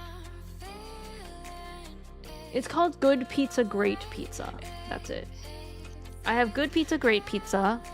I have Pokemon TCG Pocket, and I have Love and Deep Space. There used to be a Honkai Star Rail game on there. There used to be a Love Nikki's game on there, or yeah, it's gone because of fucking Love and Deep Space. That game is so big. Why is Love and Deep Space so big? It took up it. I was not able to download it until I deleted Honkai and Infinity Nikki. Man, that game, it's like an obsessive lover. Chess stream when? It's been a while since I played chess. I haven't gotten any better at it though. I'm not gonna lie to you guys, I have not gotten any better at it. In fact, I'm pretty sure I got worse. What's my elo right now? Well, back then, what's my elo? I had one on chess.com, I think.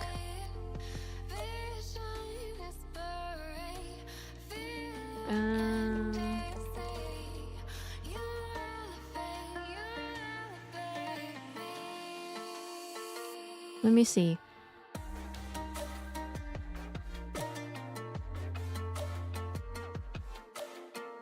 Yes, welcome back.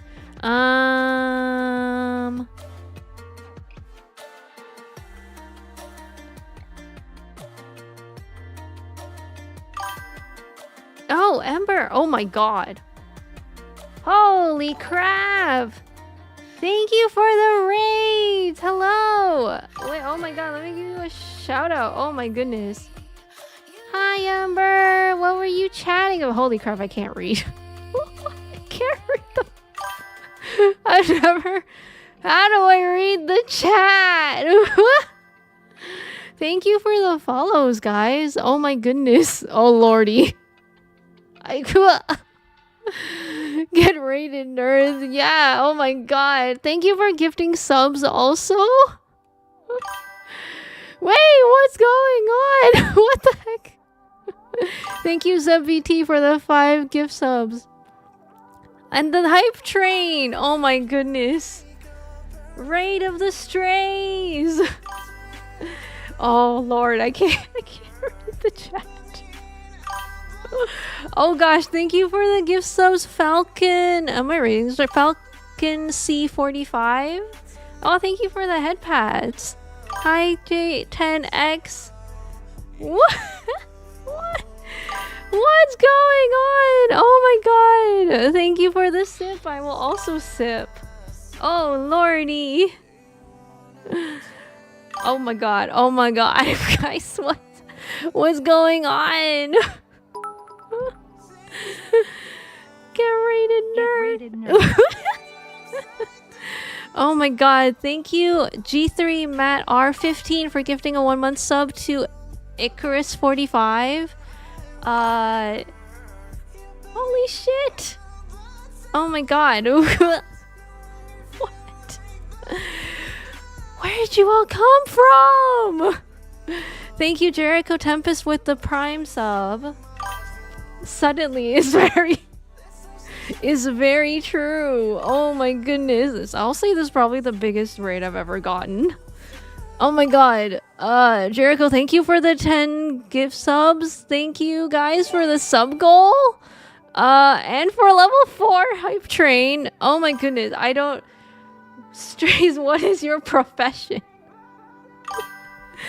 Wait, what? Is it me? What is my profession? Or what is your profession? Oh my god! Oh my goodness. What? Thank you so much. Holy shit. Damn, I got to read all these at the... I feel like I'm gonna have to read at the end because I feel like I don't want to go crazy and and just be turned into a stream of thank yous. We'll see how fast I can read it at the end. Thank you for the bits. Snodgrass State. Oh my god, there's so much. We raid and gift subs. Thank you so much. Holy crap. I was supposed to be part, but God, Ember literally has a stream ended. So hello, that's all good. You're all good. You guys are all welcome to the stream. Hello. Snodgrass Station sends its regards. Snodgrass Station, thank you for sending your regards. They are much appreciated. Also, yeah, feel free to raid and run. Oh my god, no worries. I know streaming can be tiring and exhausting. Go get that stream aftercare. It's all good. Right now we're just talking about my top 5s. I have now reached my top 5 VTubers. We're gonna be top 5 streamers soon. You can also do your own. I pinned the link to do it, to do the little chart. You'll have to scroll through the VOD. I mean, I can show it now, but it's like we've been doing through a lot of I've gone through the top 5s. It's like music, it's games, it's movies. I'm just like slowly going through it. Yeah. But yeah, let me know what you guys have for your top 5. Post it in the Discord if you like. But yeah, holy crap. Thank you so much for the raid. Hello raiders, I feel I should introduce myself. Also, OM bro, thank you for giving out a gift sub. Thank you. I guess to introduce myself, my name is Sulfira. I am a celestial red panda.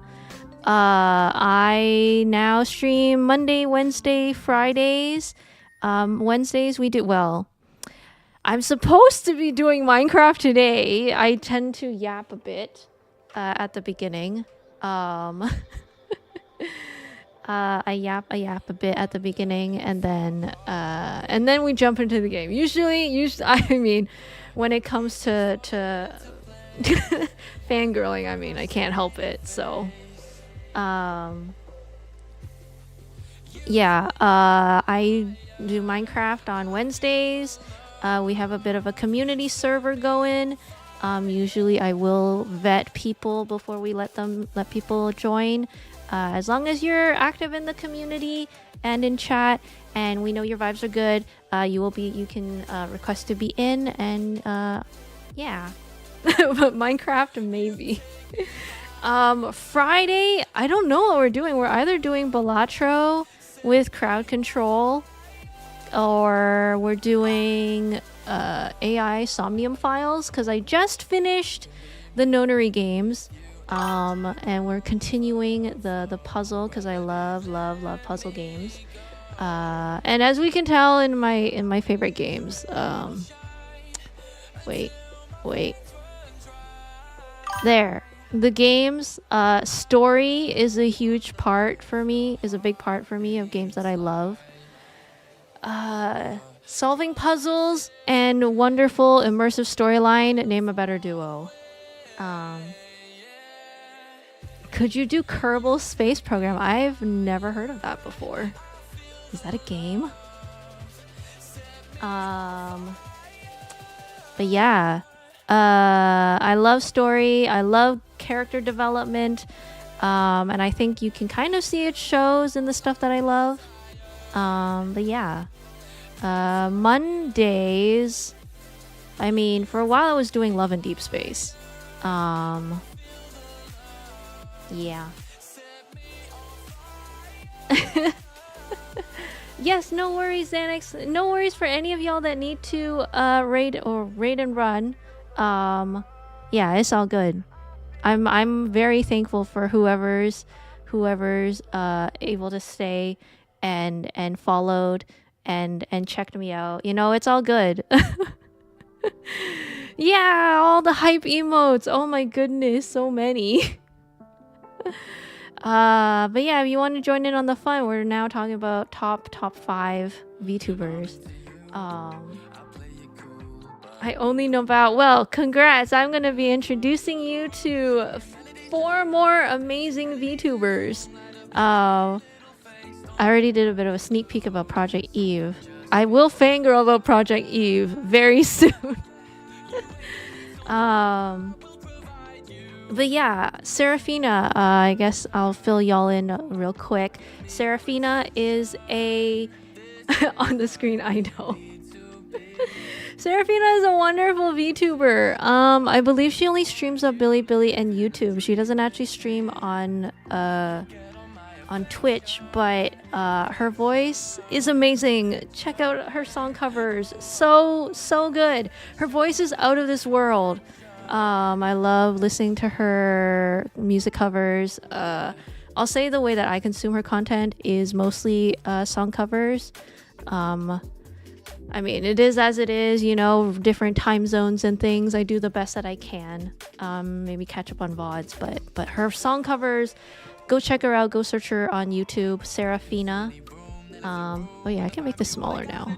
It's only this big because of the Murakami book. But yeah. Isa's another one. I hop into her karaoke streams often. And also she's really chill. I follow her on Twitter and she's really cool. She's always pumping out music and grinding and working hard, and I really respect that ethic. I mean, all 5 of these have amazing work ethic, and I respect the fuck out of all of them. But yeah, Isa, go check her out. She streams on Twitch. You can check her out on Twitch. I love her voice. I love her music. Yeah. And then we also have Elvira, which is the one that I was talking about when y'all hopped into the raid. She's a cozy, comfy streamer that I always have on a second monitor. I mean, I have to admit that unfortunately graphic design is my passion. So I am a designer by trade. I do logos and logo types and things. I have a VGen. And I'm also the designer for Acapella Media. So if you ever read the Acapella magazine, well, I got hired. I actually got hired like this month. So you will be soon able to see my work in the magazine soon. But yeah, so Elvira is my second monitor. Oh, I agree. I've also seen Cotton streams too. I like Cotton stuff too. I am familiar with Filian. I know that I don't remember if it was... They did like an event with Shy Lily, didn't they? Like the VTuber Awards or something? I feel like I'm remembering this wrong. Yeah, I have seen their content then. Yeah. I think they're really funny. I think they're cool. But yeah, for Elvira, have I ever done screen printing? Not, I mean, they did have us do a bit of it back in design school. So yeah, I have gone to design school. And I have been a designer for, oh my god, it's almost 10 years now. Yes, that is right. I am revealing myself to be a hag VTuber. I am in fact a hag tuber. Your girl been alive for way too long. But yeah, I've done design for like 10 years now. Before I joined the VTubing community, I've been streaming for like 4 years now. So that's why that's kind of like my main thing. You had me at hag. Let's go! We need more hag lovers. You'll hear a lot of I'll say millennial references here and there. Yeah. What else can I say? Oh yeah, I was gonna say I will say back before when I first started VTubing, I didn't know you could really like grow as an indie VTuber when you're like cozy and comfy. Like for me, I was like, okay, if you want to be a successful VTuber, you gotta be like really good at games. I'm not good at games. You have to be really funny. I don't know if I'm funny. You have to be like a phenomenal storyteller. I'm like okay at it. Like, you know, there's a chart.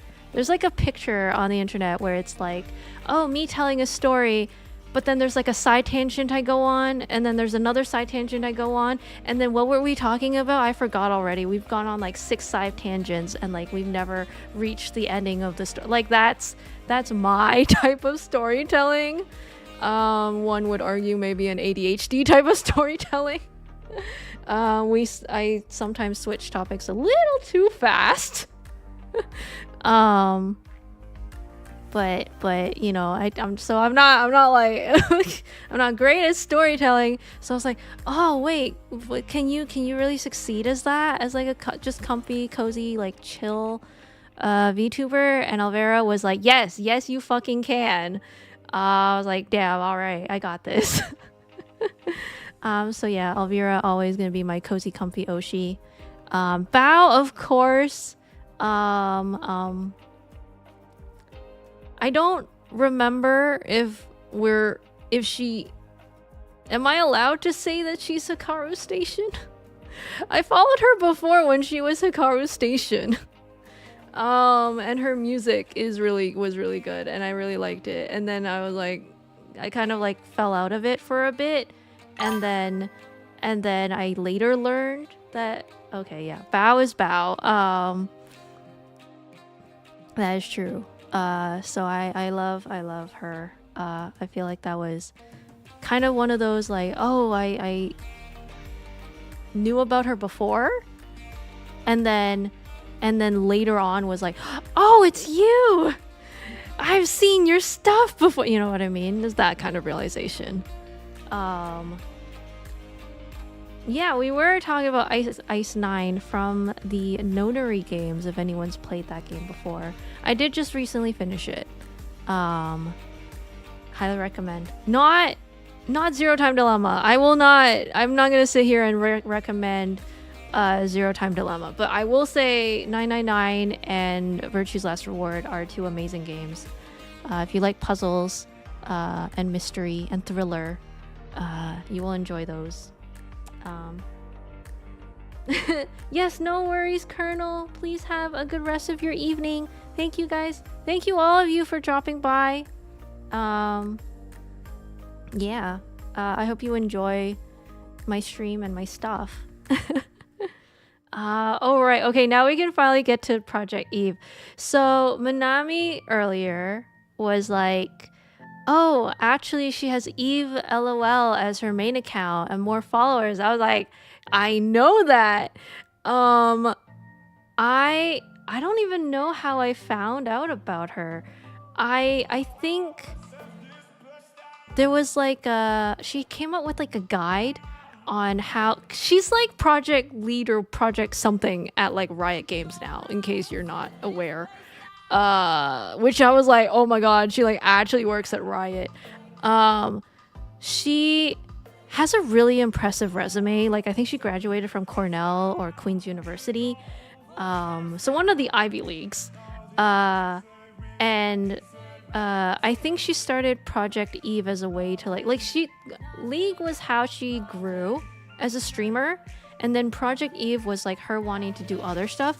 I found out about her when she was Project Eve, when she released her Android model, and talked about how she got to be at Riot and like her work ethic, her determination, her mindset. I think she's really, in particular, really inspirational in that sense. Like I was like, I would love to learn more from her. I want to kind of dig into her brain a little bit. I want to pick her brain a little bit. Because I want to know how she managed to go from like building her stream career on Twitch, playing League, and slowly able to transition into like actually working in a game company, which I mean, don't we all want to work in a game company? I think yeah, Eve is amazing. Also, she's Asian. Did you know that? I didn't know that. I also thought that was really cool. So I definitely related to her on that aspect as well. But yeah, those are basically my top 5. And also, oh my goodness, Cotton. Y'all mentioned Cotton before. Fillion, another one. All these VTubers, I believe, get to the top for a reason. It's their hard work, it's their determination, it's their grit. There's so much that I can learn from these people. And they serve to be inspirations to all of us purely because of that. And I think it's amazing for them to get where they are. And I think for them, they may say that, oh, it's like luck. But I think it's like a lot more of that. I think a lot of it you can say is attributed to them themselves, putting in the work, putting in the blood, sweat, and tears, and getting to where they are today, which is well deservedly so. Yeah. Okay. Finally will be the last row of my top 5, which is, yes, I am still a normie in a way. I do watch IRL streamers too. I will say it's still kind of funny when I was doing this, that I was like, oh man, I got like 4 girls and 1 northern lion. I got 4 girls and 1 northern lion. And also, if y'all didn't know any better, like if I was like a guy picking photos, I was like, this is such a, I probably shouldn't have picked such like gooner type photos. But I can't help it, okay? I can't help it. Like, Emiru has like great photos, Pokemon had great photos. All I did was go to their Twitter and go through the media page and find a good photo to include there. Listen, they're like really good looking girls. What do you want from me? Girl appreciating girls. That's all I can say. Yeah, I think Emily, extra Emily, I mean, I think a lot of people have heard of Extra Emily. I don't know if I really need to say much. These are all basically all top streamers. They're all like Fuslie with how she's, I don't know if she's still with 100 Thieves. Pokimane, as I think most people know Pokimane, Northern Lion. Emiru. Oh, Emiru, like I liked her stuff a lot when she was cosplaying. Back when high school, when I was like cosplaying, I was like, yo, Emiru, bro. Sometimes the Gunnar photo is just a completely normal photo of someone who looks good. That is true. They may be Gunnar photos, but these girls are fucking beautiful and so pretty. I was like, damn. I could not put it up here. Yeah, Extra Emily, I think she's like really, especially as of recent, her content is really interesting. Like there was one time where she built a fucking like cardboard box boat and then kind of swam it in the pool. I think she was like in a community swimming pool or something, and she built her little boat out of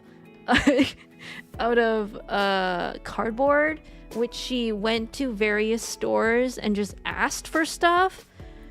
And then another one was like she went to the Tiananmen Square, which was really cool. And then, oh my god, her tour guide kind of fucked up a little bit, and then she just spent some time. Okay, she spent some time playing Pokemon TCG Pocket. I heard a lot about TCG Pocket, but it wasn't until I saw her playing it that I was like, you know what, fuck it. I got influenced. She's an influencer. I got influenced. I'm gonna play Pokemon TCG Pocket so that I could pull packs, like I saw her do. Yeah. So I think Emily is really fun to watch.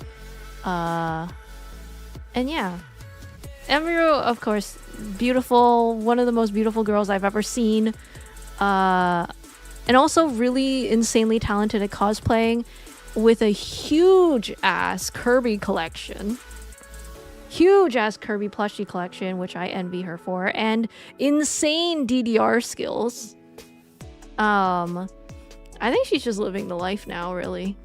She got so many bunnies also. I've lost track of how many bunnies she has. She has so many.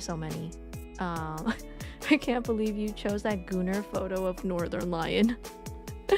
Yo, we love that bald spot just does something to a girl, you know? It's the combination of like the look that he has, the look that he's giving you, the headphones.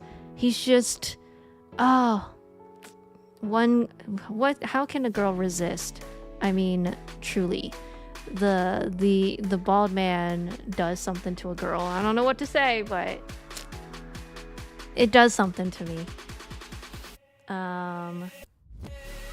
One of my friends is a face cam streamer and I am a VTuber. We often talk about how our streaming experience differs and is the same. That is true. I do think there are like similarities and also differences between being a face cam and a VTuber. Like, I mean, even Project Eve LOL is a good example. Like before, she actually started out being a facecam streamer, and only later, I think she is sometimes a facecam streamer still on her Eve LOL account. She just has the Project Eve for her VTuber side. I think it'd be interesting to hear from her what her experiences are transitioning from facecam to VTuber, since she's actually done both of it. Yeah. I mean, I know that Pokimane's done her little stint as a VTuber with her VTuber model Saikuno, Lily, Toast.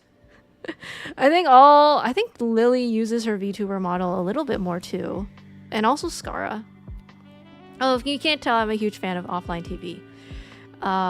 Which I feel like being an Asian girl is kind of I was bound to get filtered into that group anyway, into being a fan of that group. But yeah. Oh my god. Yeah, sorry guys. There's gonna be also a lot of a breaking of the immersion. I can't help it. It is part of me. It is part of my identity, and so therefore is integral to well, not my content, but yeah. yeah, like their little. Wait, why has no one done a VTuber of Northern Lion yet? Do we think that could be possible? Like they basically did what, like a VTuber model of Baby No Money. Baby No Money. I was gonna say Baby Nose. Baby No Money. I mean, who's to say that Northern Lion can't have a VTuber model? I feel like someone should get onto that stat. That'd be so good. Fusely, oh yeah, I was watching her play Split Fiction with someone, I forgot who. Yeah, Fusely is another one where I like watching her stuff. I'll say I've gotten a better chance of catching her now that she's back on Twitch. For a while, she switched to YouTube, and I was like, damn, I don't really watch streaming on YouTube, so I wasn't able to catch her stuff, but I'm able to catch her stuff again. She's always doing something really cool. Like she was making music at a recording studio like a month ago. I don't know what she's doing now. But I do miss her just chatting streams.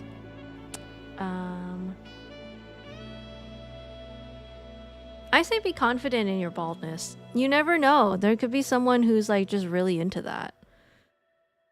I like to say it. There are some guys who are bald, and then some guys who make bald or being bald their personality.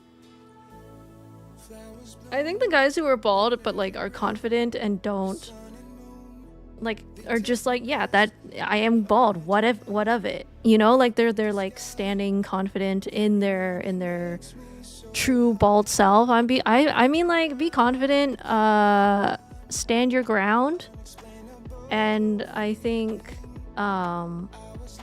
people will be attracted to that.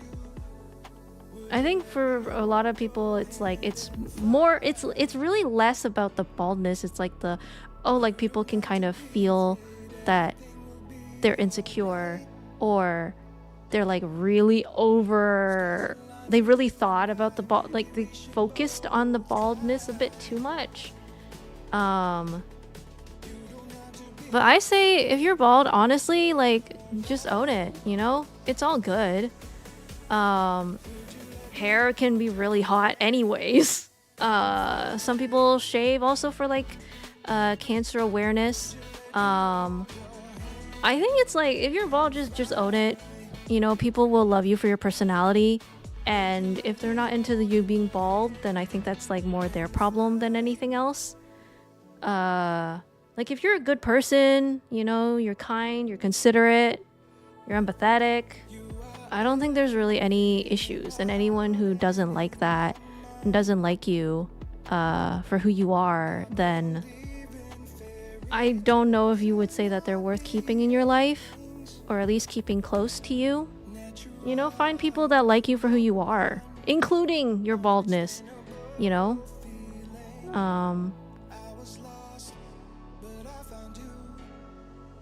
Ooh, Carl Sagan! Yo, that's a good one. That's a good one. I haven't read it yet. Wait, Cosmos? I might have seen the cover.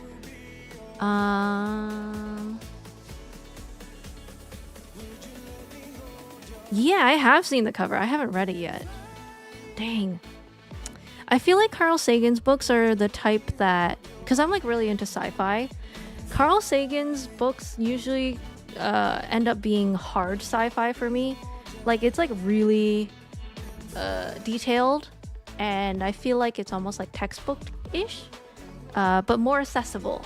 But it does take... I'm like, I need to have some time where like, oh, see, camping? If I'm gonna go camping, Carl Sagan's book is perfect. Because when else are you gonna have time where you're just gonna be able to, like, you know, sit on like a nice lawn chair or like a little camping chair, camping stool, you know, looking at the water, at the sea, and you have a lot of time to just do something. Like, you can just get immersed into the book and just enjoy it, you know?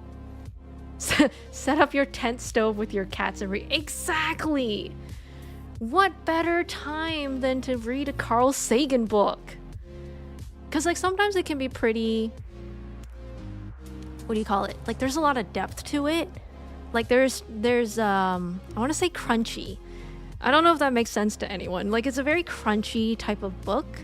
It's not easy to get through like in one go. So I feel like camping is a good time for you to like, you know, like really dig deep, relax, take a deep breath, and immerse yourself in the warm and dreamy embrace of Carl Sagan's vocabulary and verbiage. Beautiful. Perfect. Both books are crunchy, but if you cook them right. That's true. Some books can be very crunchy.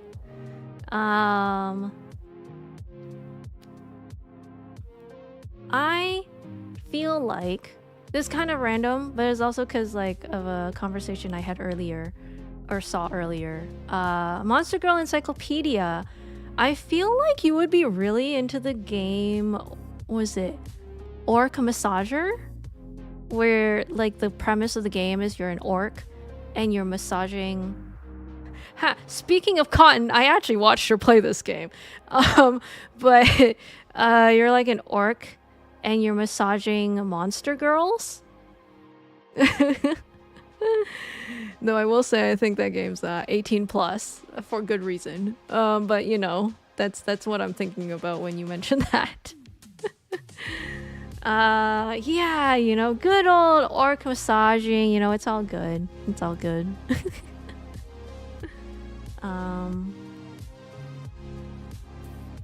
Yeah, the 100 animals that can fucking end you feels like it could be potentially like a dumb ways to die introduction.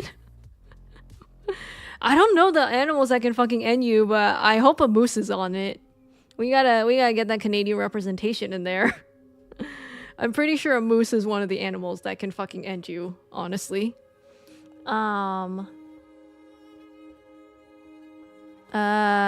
Yeah.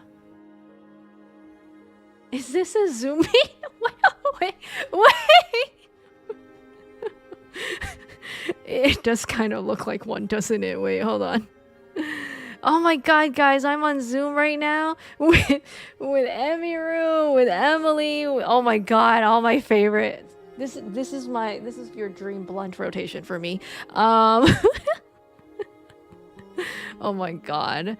Yo, I would absolutely curl up in a ball and hide when all 5 of these people are in a Zoom meeting with me. Holy shit. Thank you for the follow, Joni Odisa. Oh, it's easier to say thank you to people now. But yeah, no, I'm actually just talking about my top 5 faves. We're just on the top 5 fave streamers now. IRL streamers. Mind you. Dream, gummy, regular, non-drug, rotation. Yep. Yes, welcome with the... Thank you for coming along with the raid. Hello. Oh, I can actually give Ember a shout out again now. I was worried like I wasn't gonna be able to do it earlier, and I think it got hidden through all the raid messages, so we'll do this again. Thank you again, Ember. Thank you so much for the raid. Appreciate it, Ember. You're just passing around a pack of gummy bears, yeah. But yeah, I think what else? I mean, is there anything else I need to say about Northern Lion? Like for real? Like, do we not know that Northern Lion is one of the OG I was almost gonna say VTuber.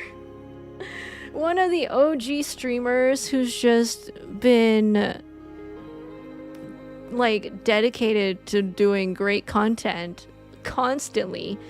That man is yeah, these are all OG super realistic VTubers. We love Northern Lion the VTuber. Yum. I don't know why I said yum. But yeah, like, dude's been going at it for so long. He's the true hag. And I mean that in a loving, endearing way.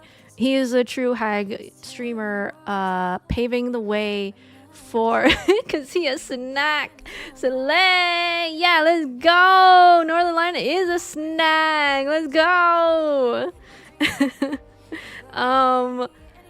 I mean, who wouldn't, you know? Dude's been, yeah, I mean, Northern Lion's just one of those, you just gotta check him out. He's on point every time, and dude says some of the wildest shit, which I was like, that can come out of a human's mouth? I want to know also, I want to pick his brain and know how that works, but, yeah. Highly recommend Northern Lion. Also, he's Canadian. Did you know that? Northern Lion is one of the Canadians. I think Pokemon's actually Canadian too. I think. I might be remembering it wrong, but I think she's also Canadian. But yeah, let's go Canadian representation. And then Pokimane, I mean, we don't need any introduction for Pokimane. I will say, shout out to her podcast with Lily. Oh my god, what is that called?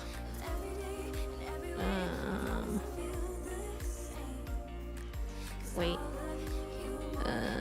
Pokimane and Lily podcast. What is that called? Sweet and Sour. That's right. Again, one of those really good second monitor things. I'm not gonna lie, I love indulging in girl talk, and Pokimane has some of the best girl talk things I've ever heard. About like the dates that Pokimane goes on, about, oh my god, about Lily and Michael being a cute, adorable couple. Yeah, I love it. It's comfort material for me. Honestly, all of these are comfort. Maybe a little less so for Emily. She's that chaotic. She's when I look for some chaos in my life, and I'm like, Emily, please deliver the chaos. Well, I don't know what the fuck you're doing, but your titles always are some weird shit. And I love it. I remember seeing both Emiru and Pokimane in a game of Among Us. I will say Among Us did help a lot of these grow. A lot of people grow. I think Valkyrie. Oh my god, Valky is so pretty. Valkyrie, Ray is so pretty. Anyway, is this really just a top 5, or am I just announcing my crushes on the people? I don't know. You could decide that for yourself. Am I just calling myself out on a wood list? Maybe. There seems to be a very common theme here. But yeah, we're gonna pretend that Fira's definitely straight, not slightly bi-curious.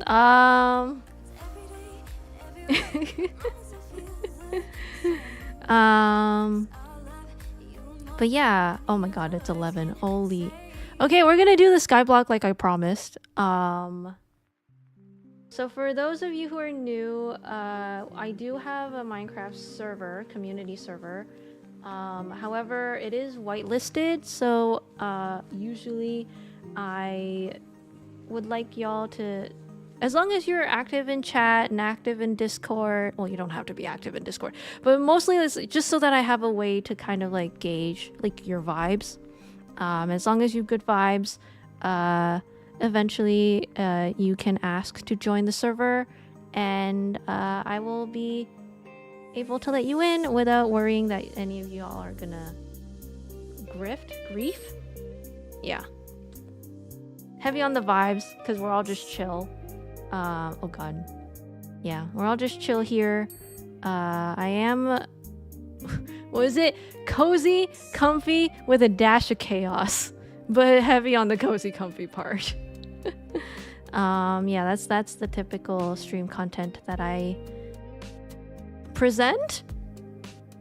Yeah. But yeah, I will say this is... how is it that we described it last time? This is a Temu skyblock, or skyblock at home. I've heard that in skyblock you are able to go to the nether eventually, and there are islands to go to. Unfortunately, this skyblock does not have islands or the nether to go to. Excuse me. This is just me using creative mode to build it for my community and myself, just to chill and have fun. And I am so curious to see what Florin has done, because Florin, who you'll see in chat, is also in the community server. And holy shit. Okay, wait. Let me sorry, I also have a bit of a sailor's mouth, but we're not gonna talk about that. Okay, let me see if this works. Okay, cool. Yeah, we're gonna be a bit of a transition that we go to Minecraft. We'll also switch the category. There we go. Okay, so this is my little skyblock thing. Oh my god, my trees grew. But I was told to check out Florn, which I guess you can see a bit of already. So this is a skyblock that I built through creative mode. So there is no nether, there is no islands. It's just like what you can build in a short amount of time, or well, infinite amount of time. Florn, as I get closer, what on earth? Did you build a whole castle in there? Oh my god. Oh my god. Also, anyone who is already in the server, there is one more left to take if you want. Oh yeah, Florin, I don't remember. Did you drop off all your weapons in before you went to skyblock? I think I forgot to mention that, but I mean it's fine at this point. But yeah, that was like the. I don't think I managed to tell you that then. But yeah, so it's like you're basically dropping off whatever you have. I dropped off all my, so that is like kind of not cheating. Oh cool, you dropped them in an ender chest, then died in spawn here. Cool, all good. Yeah, that's kind of like the goal of skyblock, is to start with nothing. So this is, I think it adds to the amazingness of it all. It's like, whoa, you managed to get so much done with just wood, with just stone. I'll also say later we can do a bit of a tour of the actual server. This is not the server, by the way. I built very high for this part, but Florin does a lot of the creative work in Thera SMP, I will say. Hi, Florin! Oh yeah, and then that's Deadlier Duck stuff, who may or may not be able to come in the stream, we'll see. Okay, hold on. Turn on this music. Okay, cool. Bird? Ooh! I am Mimic. Wait, are you saying the bird hatched you? Oh my god.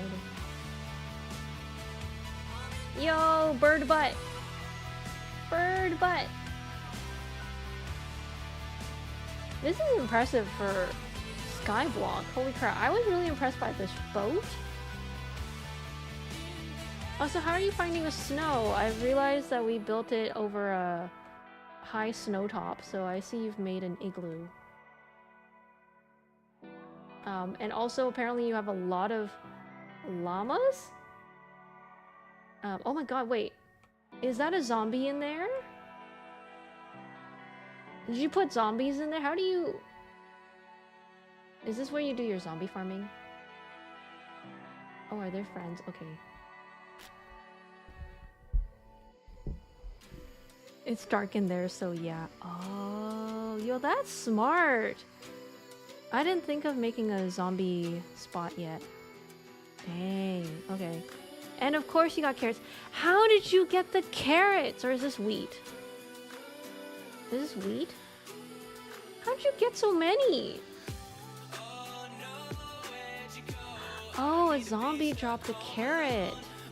Oh my gosh. That's impressive. That is impressive. I think there's like a level of chance for that.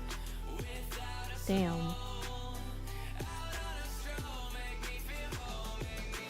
And you got a whole ass garden? I cannot believe you made this all in just skyblock. You got your forest. You can carry carrots, potatoes, iron, and other stuff. Oh! Do they just spawn in with that stuff? I haven't done it yet. I haven't existed on my server, on my skyblock long enough to get a zombie drop fit. I also learned how to multiply a single water block using bone meal. Really? How'd you do that? Actually, wait, don't tell me. I think that's supposed to be part of the learning experience. I think that's supposed to be part of the experience. Let's go check out your boat. Good lord. How long did this take you? How many hours? Oh my goodness. I know you said that there were quite a few hours of you just holding the cobblestone button.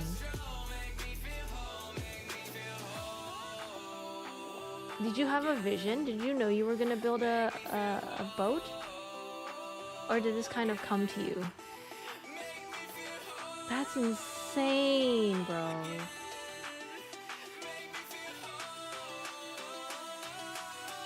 This is so cool. Oh my gosh. You know, honestly, this is truly the space is an ocean type thing. This is truly space is an ocean because you already have a boat in the sky.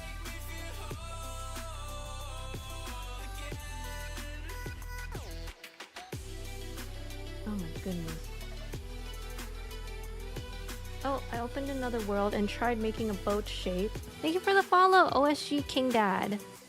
Been creative before making this, but just did that bottom half and winged the upper cabin's mast, etc. Oh, so you did like a bit of a test try. Oh my goodness. Yo, that's so dedicated. Oh my god, that's so dedicated. Oh, you got paintings!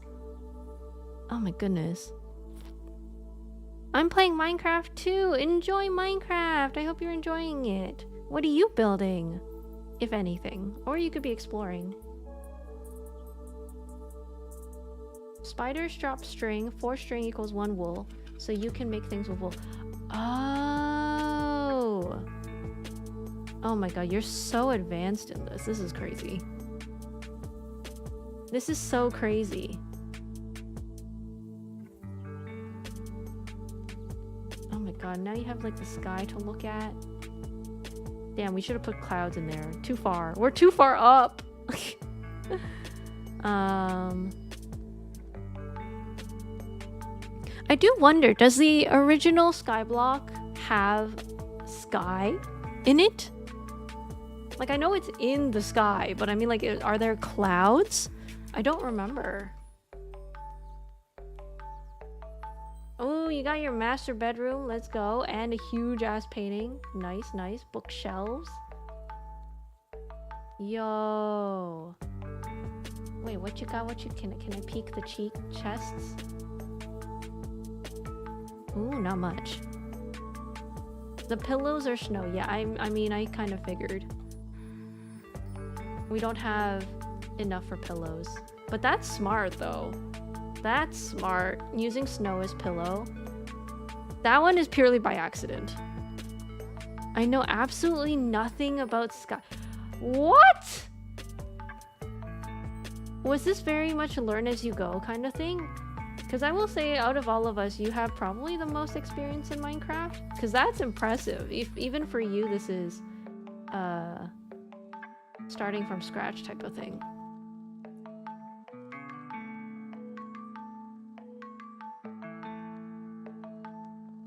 This is crazy. Oh, you got all the llamas in here. Oh, cute. Oh my god. Oh my god. Having the Donkey Kong looking painting here is so funny. They honestly all kind of look like they're on a level. You know what I mean? Like, it's like if you looked at this floor from bird's eye view, it kind of would look like a one of those platform jumping games.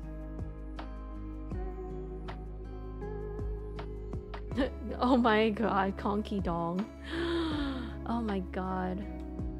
Honestly, that kind of sounds like a swear word too. Conky sounds... I don't know, man. It feels like a...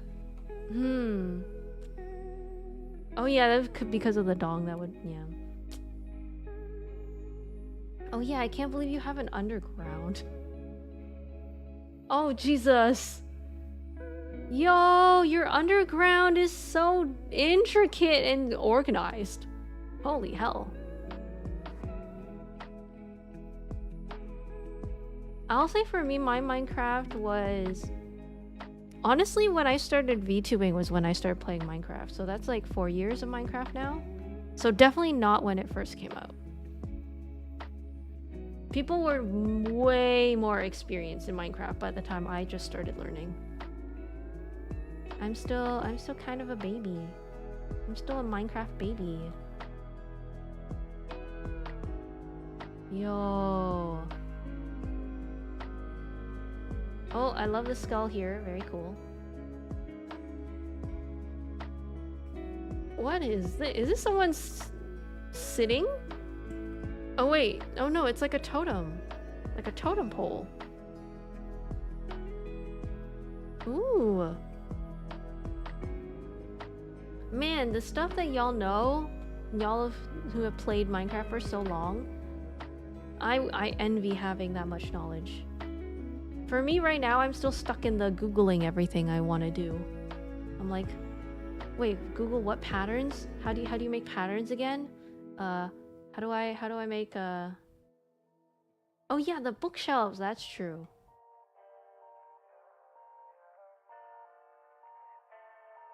No books to put in there though. Dang.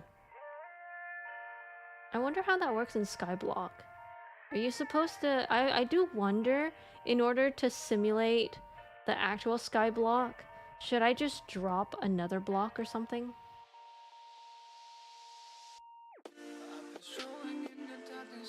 But I feel like that kind of kills the point of skyblock. I don't know.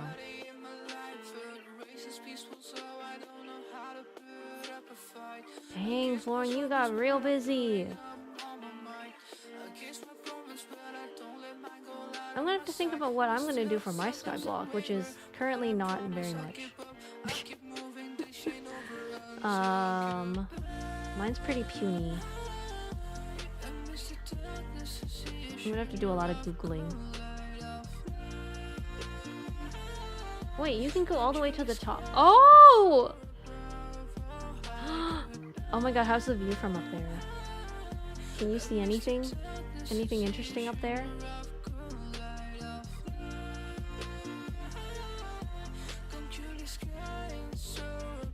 Oh my goodness. Wait, okay, let's see what's up here. Oh. I can see the sky. You know what? Balance there. Oh, you gotta look out. Using the snow as a decorative piece, very nice. Oh, you know what? You know what I'm getting? Okay, you know, remember when I told you guys that, like, when I look out and, like, see the height and everything, it kind of gives me the heebie-jeebies a bit. Yo, it's happening. Oh, thank you for the carrot. Oh, yeah. I'm getting a bit of the heebie-jeebies when I jump up here. Oh my goodness, the height is enough to make me simulate or feel like it's the actual, like, the height. Oh lordy. Oh, this is so tall. Oh! Oh, are you trying to use the snow to make a decoration over there? You know you could probably make pixel art up here. You could, or use up here to make pixel art. No, that's just what the snow is doing. Really? It doesn't appear near torch. Oh! Damn, it got cut off a little bit. What does the book styles remind you of? Everything the light touches is ours. That's where it rains, I think. Oh! Oh, that would make sense. The biochain changes, yeah.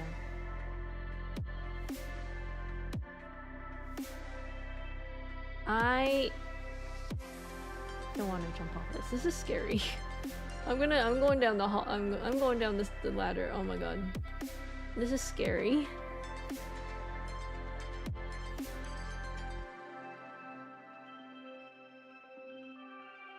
That's enough to give me the heebie-jeebies, man. I'm telling you. I'm not that bad when it comes to height, but like that shit gave me the heebie-jeebies. I see your cobblestone generator. Wait, is this the one where you've been just holding a button the whole time? Oh my god. Oh my goodness. And that's how you've been just doing this and watching anime at the same time. That's amazing. That's amazing. Oh yeah, you said you almost have enough for the chiseled stone block thing? Oh no, you did make it already. Wood prevents me from digging all the way through. Oh, that's smart.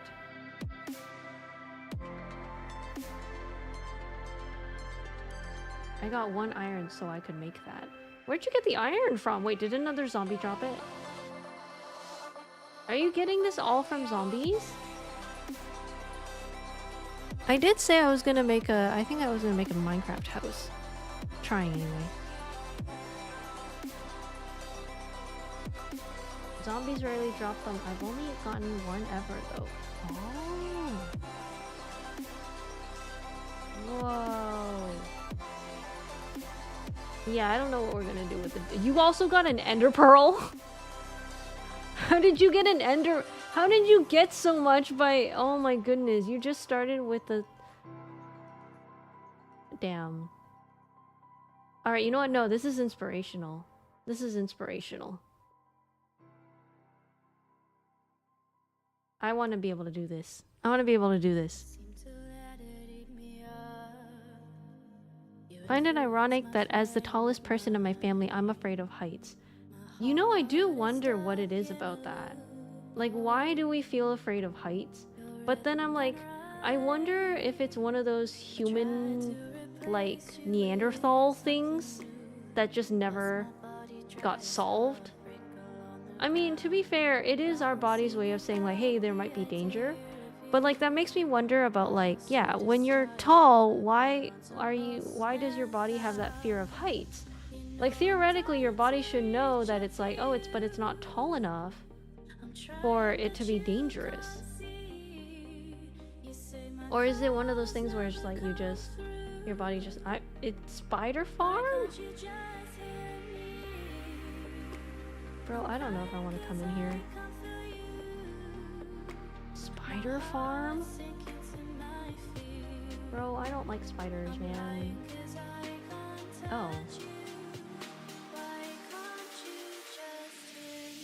They don't spawn often. What do you mean it doesn't spawn often?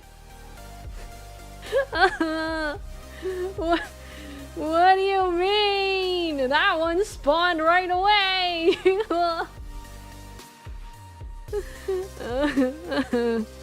Yo, why is it gotta spawn when the arachnophobic goes in? What the fuck is that? Bro!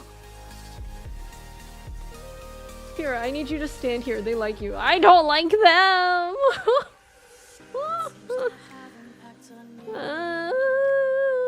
I bait? Are you using me as bait right now? God.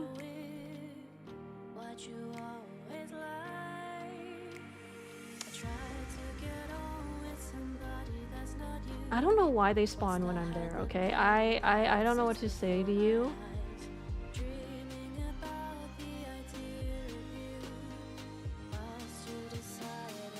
Okay, yeah, they're not spawning anymore. I'm done. I'm done. I'm gone. Okay, that's it. I'm good. I'm good. You got one spider. There you go. I'm never coming back. Sorry. Scary. You're right. I don't want to see what modders have done to spiders. Maybe remake some of it to just be a place spiders spawn more often, even if they don't funnel down into a thing. Monster farm would be cool. Maybe not the spiders. Maybe not spiders. But yeah, Florin has been on that grind.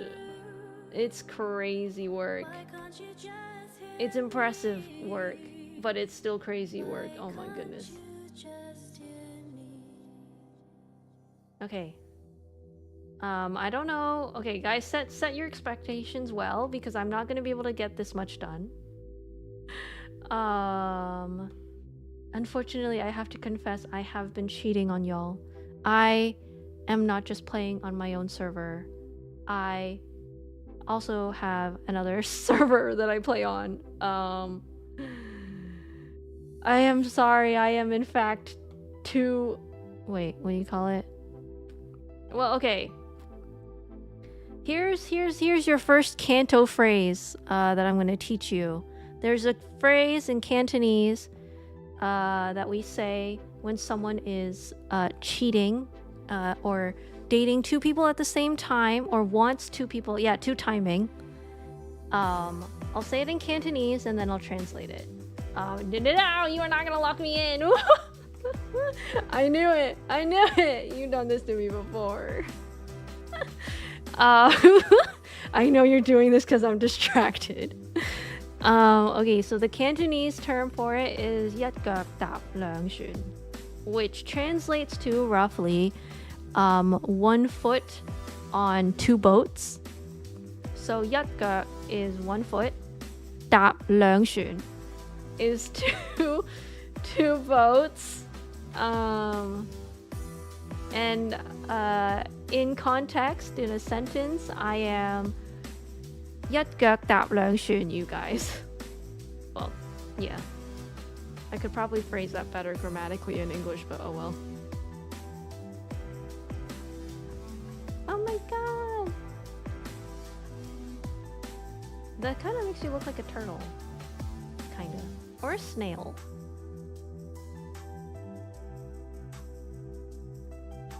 But damn. Bro, you did so much.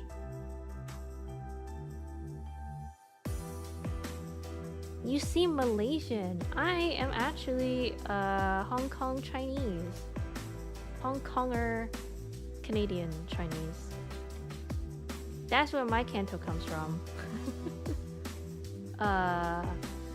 I have a lot of respect for Malaysians because I have a friend who is Malaysian, and do you know what? Malaysians speak so many languages is impressive as hell. It is actually impressive as hell. My Malaysian friend, she can speak Cantonese, she can speak Mandarin, she can speak Malay. I think she has another one that's like her home. Her family speaks it, or her grandma speaks it. I don't remember if it was Hokkien or Toisan or what. I don't remember what it was anymore. Yeah, and that's not including English. English is on top of that. So like some of these are straight out of from school, not like, oh, she had went to Chinese school or whatever. And then she just, yeah, average Malaysian knows so many languages. I was like, holy shit, man, what do you mean? Why are you able to stand there? Maybe the snow. But yeah, also I did not realize my trees grew so much. But yeah, there you go. There's your daily Cantonese statement phrase of the day.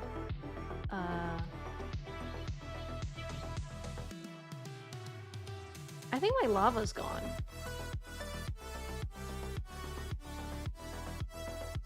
Oh no, my lava's gone. Oh wait, no, I put it in a bucket, didn't I? Because it was gonna set my house on fire, my stuff on fire.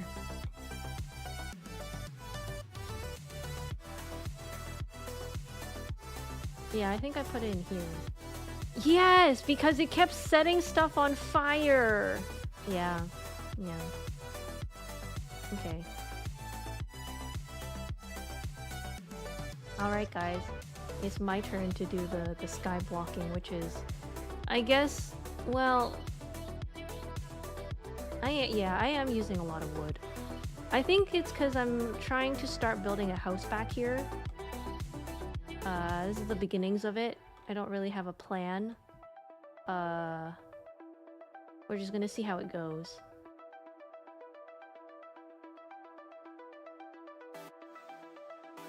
Okay, we're gonna put the, well... There's no one there, Florn! No one there yet, anyway. Oh wait, not this. I guess no one is home. Unfortunately, no one is home. There we go. I think that way, I didn't fucking kill myself. And I was able to do this properly. How much do I have anyway? I think I just need more wood. And I have no cobblestone at all. Damn, okay. Alright.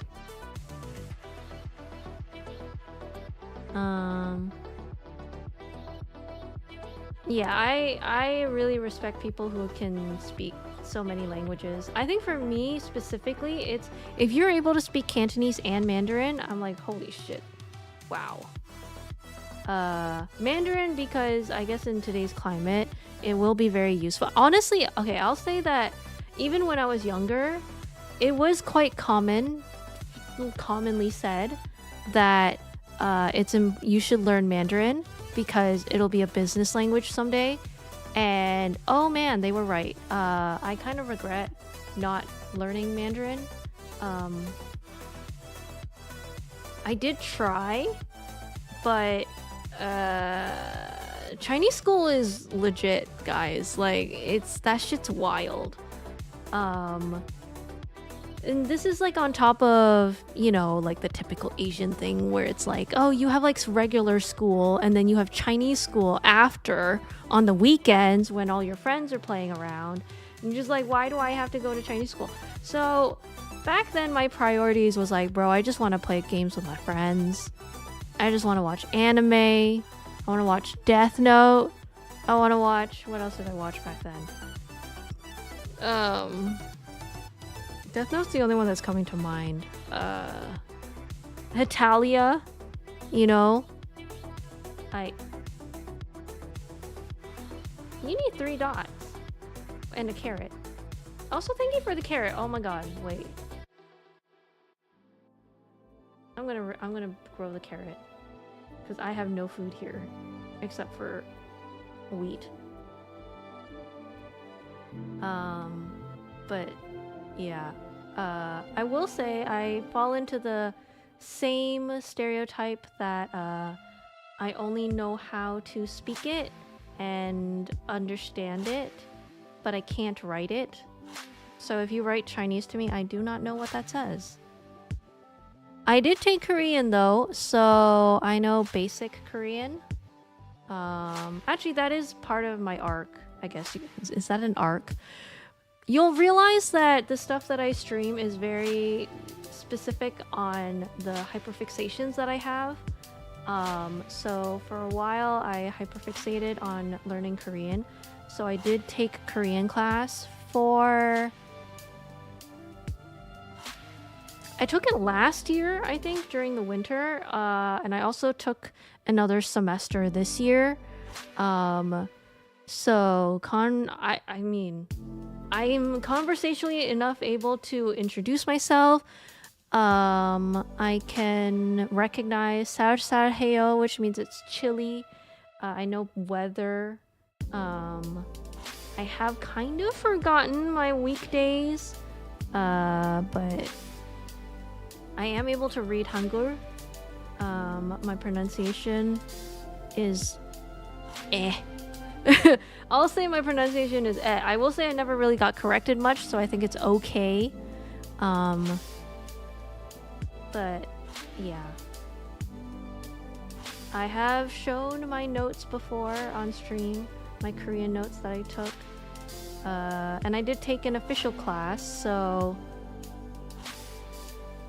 what do you call it? There's like a system that you use to indicate what level of language proficiency you are at.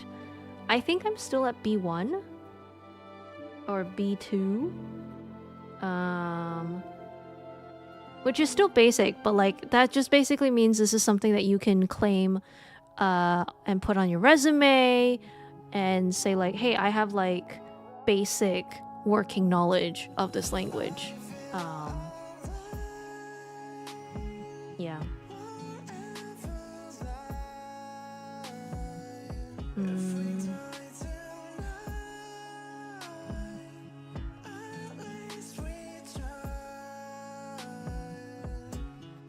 I think learning languages... Oh, actually, I will say there is also another thing that I am. So aside from designing, this is more like a deep cut, really.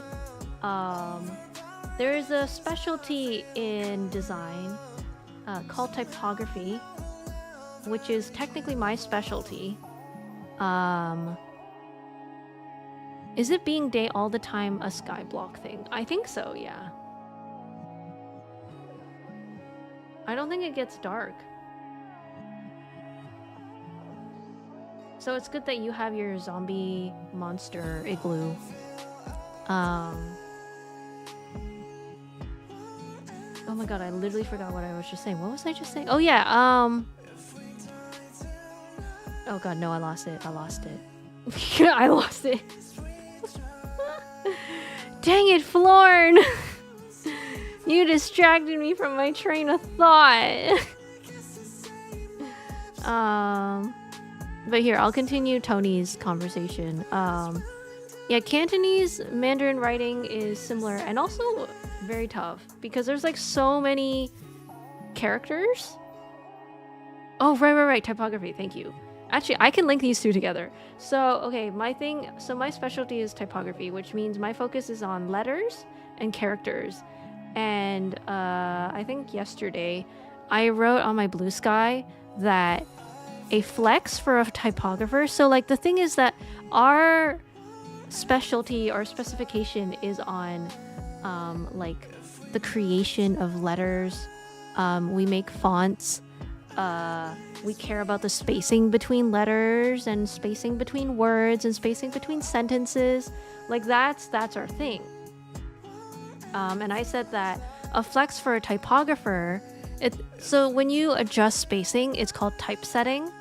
And I was like, a flex for a typographer is when you learn a language in order to typeset it better. And I think I do feel like that is something that we should kind of do more of. And I aspire to do that, which is learn more languages so I can typeset better, be a better typographer, and make characters. Because I understand it a bit more. And also I think it is still a flex. Not only can you say that you know the language and you can read it and you understand it, you can also say like, hey, I also know how to typeset it. And so I can gain the respect of the graphic designers everywhere.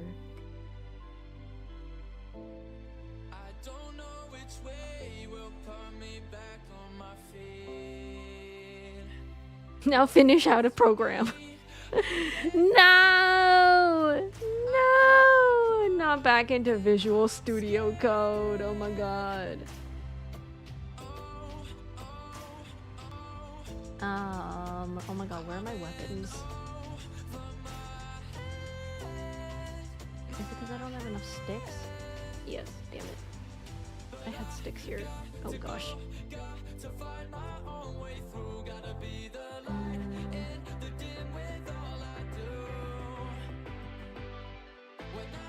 Cantonese writing is Chinese traditional and in Mandarin is Chinese simplified. They are almost the same. You are almost correct. They are actually quite similar in the sense that they are the same. Actually, one could argue if you understand the traditional, you will very easily be able to read simplified, but you can't do it the other way around. Yeah.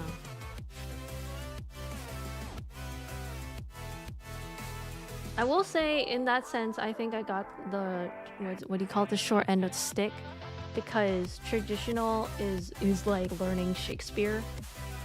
So like, if you want an English way to understand the difference between Cantonese and Mandarin, Cantonese is like speaking in Shakespeare, and Mandarin is like speaking in American English.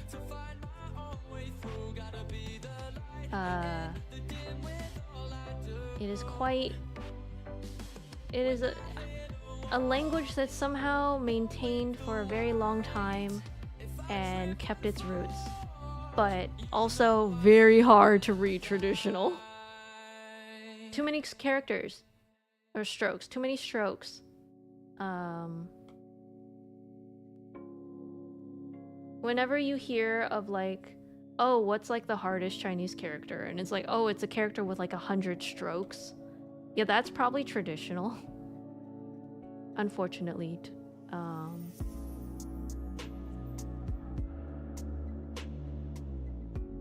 dang it. Okay.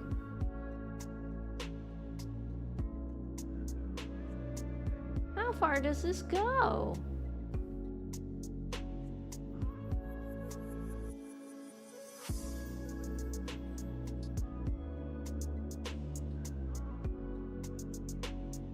Oh my god, there's another one.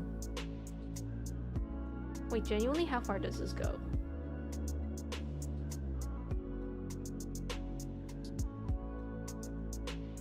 I think I got all of it.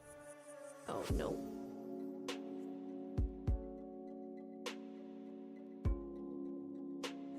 It'd be odd if it was harder to read simplified than traditional. That is, I mean, yeah, I mean, it's in the name. It's like simplified is kind of like, when was it King Sejong decided to make the Hangul system to make it more accessible and easy for people to read Korean, which he did succeed.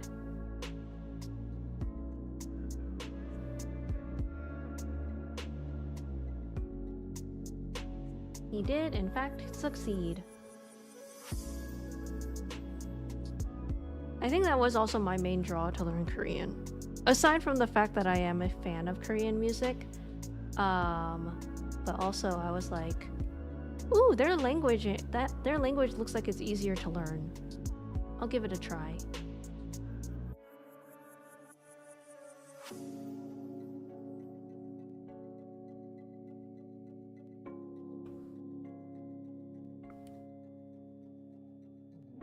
Most super complex characters are ancient ones people don't use now. That is true. You know what's kind of funny though? You know what's kind of funny about Cantonese though? And like I've ranted about this before, is because I think it's a legitimate complaint. Writing Cantonese is like crazy. And it's most shown as crazy because when you think about writing a song in Cantonese, you can't write it like how you sing it. Like you have to write it, well, you can't write it like how normal people speak it. Speaking Cantonese is essentially kind of like half actual characters, like half actual words and half slang. Like there are words in Cantonese that there is no character for. Either there isn't or there is, and singers refuse to sing in a speaking Cantonese way. I don't know. I have yet to figure that one out, honestly, but it's a very interesting way where it's like when you write songs, they're all written in traditional Chinese. And so when they sing it like they read it. But when they read it, that's not how you speak in Cantonese. No one speaks like that. There's like a whole other set of characters that you speak. And sometimes it doesn't even have a character. Like, this shit gets me most confused when it comes to subtitles. Subtitles are written in traditional Chinese. But if you were to read it, it wouldn't match 100% to what the person is saying. It would read like you're reading a poem, like you're reading Shakespeare, but then you're hearing the person speak American English, and you're like, wait, I can't, you mean I can't just go one by one like this? So it's hard to learn it. It's really hard to learn it. I'm like, how the fuck do you expect me? Listen, at least in Korean, when they speak the words they speak, it matches up to the subtitles that they put out there, Hangul, you know? You can match it 1-to-1. I can't fucking match Canto 1-to-1. What the hell is that? It's hard, guys. And I know this is not I didn't mean for this to turn into a Canto rant, but I mean, I feel like I'm qualified to do it. Because the rant is coming from a place of love, a place of trying to learn how to understand my home language. And yeah. Thank you for the stretch, Terrarian. Oh, you know what I could do actually? Is I could start thanking people who followed me. There was so much, I wasn't sure if I was going to be able to thank people. Well, not sure. It was going so fast, I didn't know how to read it in time. So I'm going to do it now while I interject with my random Canto rants. Damn,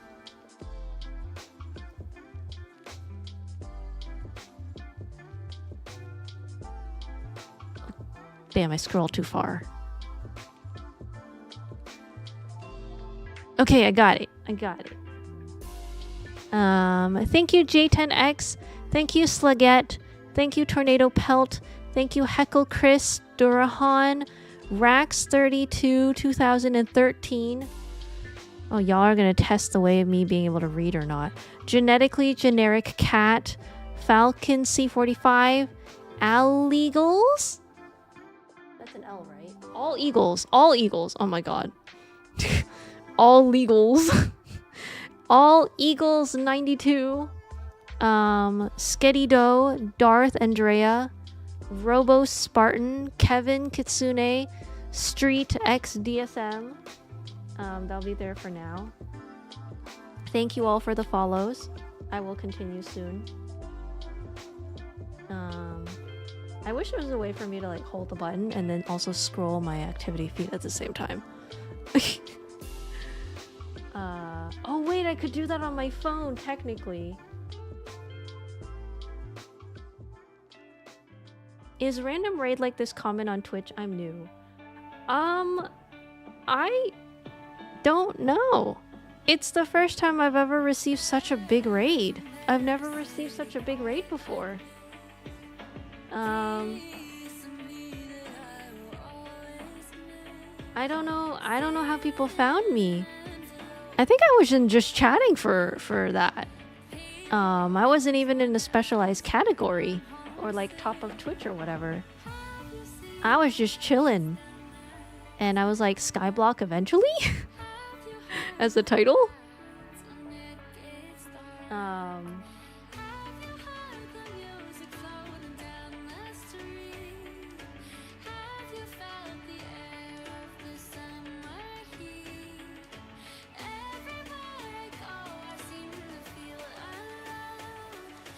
Oh!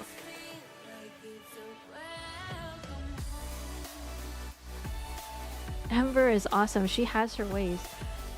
I admire those ways. I'm very, very thankful and appreciative of it. Thank you, Ember, again. And I will also give a shout out again Thank you, Ember, so much for the raid. Everyone go check. I mean, some of you are from Ember, so I don't think I need to tell you all. But for the rest of you, y'all should go check out Ember. I need to go check her out also. This is the first time hearing of her. Usually streamers will raid their friends or smaller streamers to give them some extra eyes. Ember, for example, only raids people under 10 viewers. Whoa! Oh, I like that. That's cool. Yeah, that is really nice. I will say for a while I've been raiding mostly my friends, but that's a good reminder for me to go back to raiding small streamers. I also feel that way.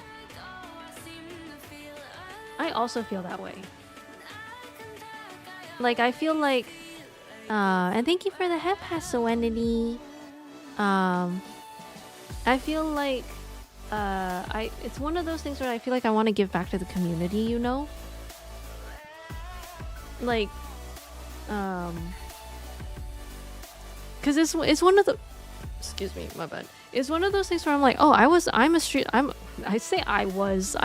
a small streamer, but like, I understand that there are also people out there who stream to just like 1 or 2 people, and I'm like, I know what that feels like too. Like, I understand that feeling of not sure whether people are going to come to your streams, and like, oh, am I going to have someone to talk to, or are they going to be weird vibes or something like that. So I'm like, I get it. And I want to... No. I want to also, you know, pay it forward. That's the word. I want to pay it forward.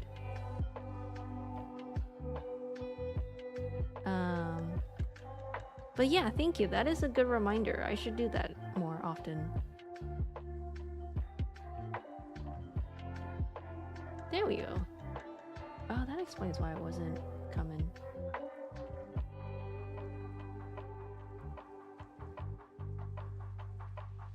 I need to get the saplings. Do I have enough saplings for this? I already have 8. And I think I have some from before. Yeah, 56. Okay.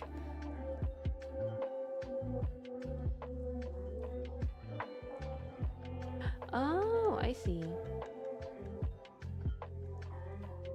We have broken streamers with our raids multiple times. Honestly, I aspire to be able to do what Ember does. Yeah. I think that was actually, whoa, so many trees. That I was like, I aspire, like, I'll say my ultimate goal actually is to hopefully be big enough that I can do gift subs to like literally everyone who's subbed to me or following me. Like, wouldn't that be cool? Be like, you get a sub, everyone gets a sub. You don't need to sub to me anymore because I can sub for you. And just like, oh my god, and like do so many more charity streams. Can I get a... What kind of sub would you... What would you like with your meatball sub? Would you like ketchup? Would you like mustard? Would you like relish? I can provide those if you would like. Well, at least I'll try. Jalapeno on a stick? Yes, jalapenos. Sorry, we do a... Well, that one is definitely separating art from the artist. That is now mine. And no longer Jeff Dunham's. That is now mine!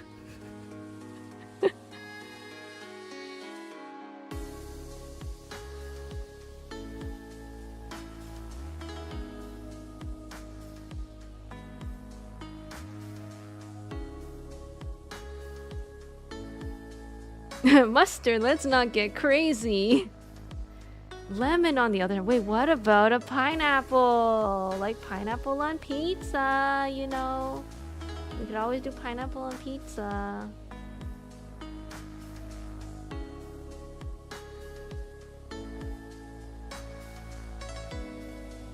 Florn, does this actually grow when they're all in a grid like this?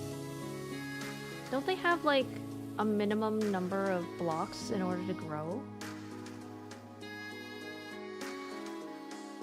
Oh, you did a cover of an Elvis song. Oh, which song?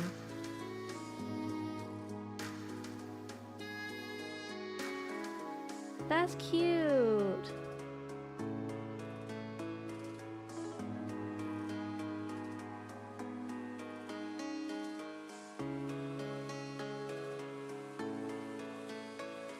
I'm plunking down the ones I have in my inventory. Okay. I'm sure some of them will grow. At least it's not like... What is it? There's like certain woods where you have to put 4x4, 2x2. Oh, there's a height limit. This is the highest we can build. I did not know that. Okay. Damn, I'm not gonna make a house that tall. That's too tall. Oh, Can't Help Falling in Love is such a good classic. I love that.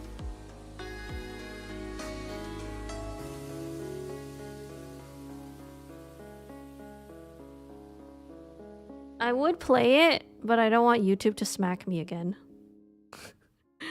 Elvis is way too much of a popular classic. I know YouTube will recognize immediately. Good night, JRC, sorry. Good night, GRC. Please have a good rest of your evening. Thank you for dropping by.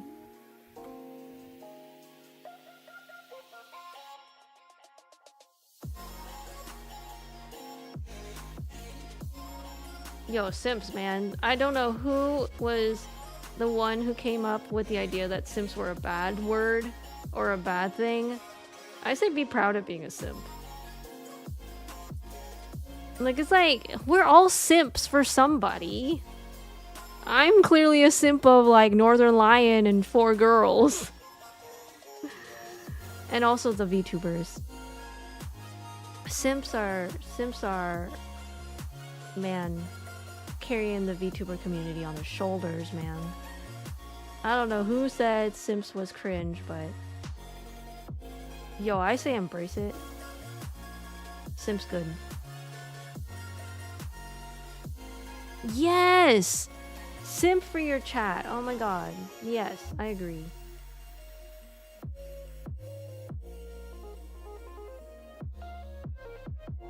Actually, if you're here long enough and I recognize your username long enough, sometimes I raid y'all. If you stream, I sometimes raid y'all. I already raid Serenity, who's in my stream. I raided Hugs, who was in my stream. Who else?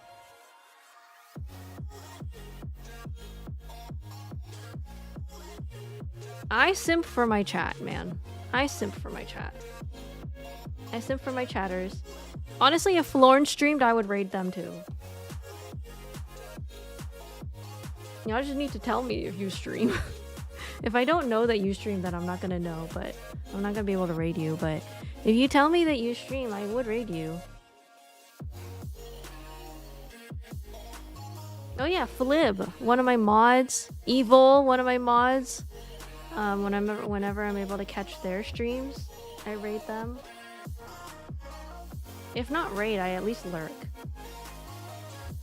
Actually, that's partially why I don't have that many, I'm not able to have that many favorite VTubers.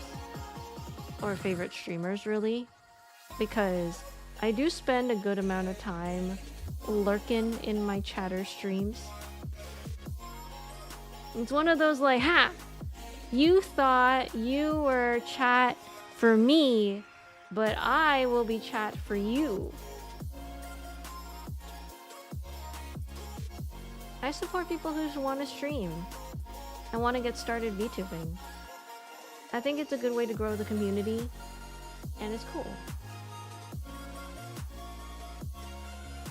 Oh yeah! Speaking of Serenity, y'all should go check out Serenity. Very cool streamer. Lovely cat girl? Lovely cat girl. Why? Because you're a fun streamer to watch, damn it. What do you mean, why? Also a wonderful, what is it? I guess Oshi simp? Would you call yourself that? Oshi simp? Many, many Oshis. Very cool in chat. And I... Damn. We're a very, very cozy community here. I support my chatters just as much as they support me. I try to support them as much as I can. It's the least I can do, I feel like.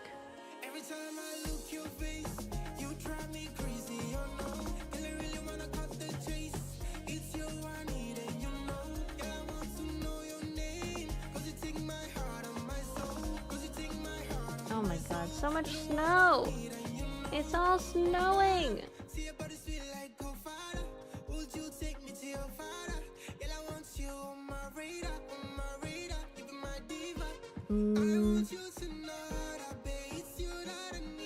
Also, I kind of want to switch for something a bit more lo-fi.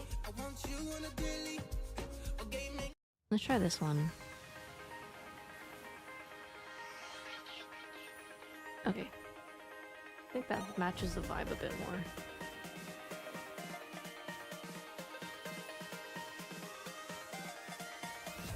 Okay, wait, I need to do- you're right, I should do the wood thing. I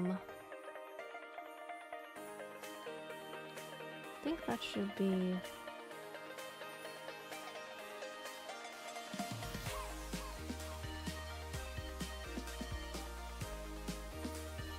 this one? Oh, shit.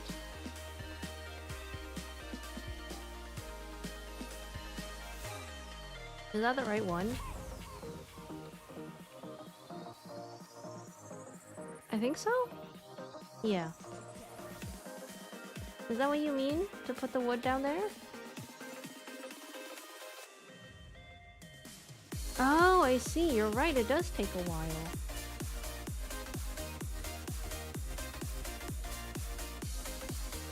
Oh, that's how you do it. Okay.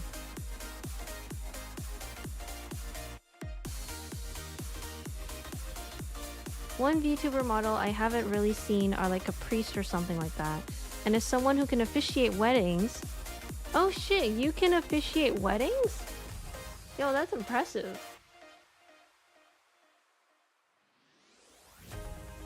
Wait, I need to start making slabs.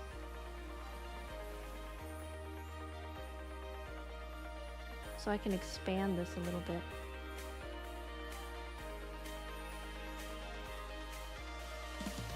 Oh lord, guys, this is what I mean by the heebie-jeebies.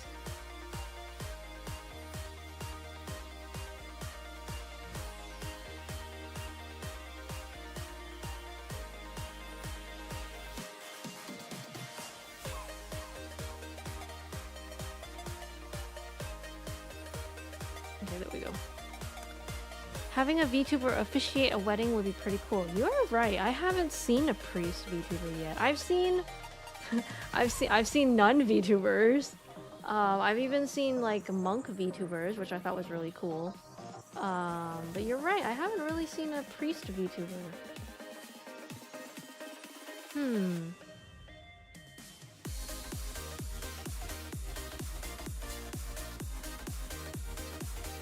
It's only a matter of time. That's a good point. Maybe it's just we just don't know of them yet. I'm pretty sure they gotta exist.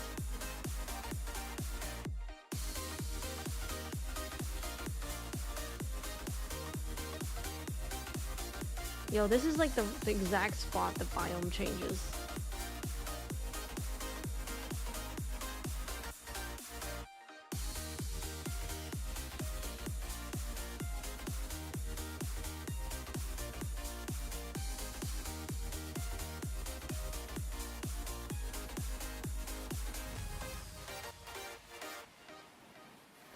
Wait, is that a VTuber? I saw that.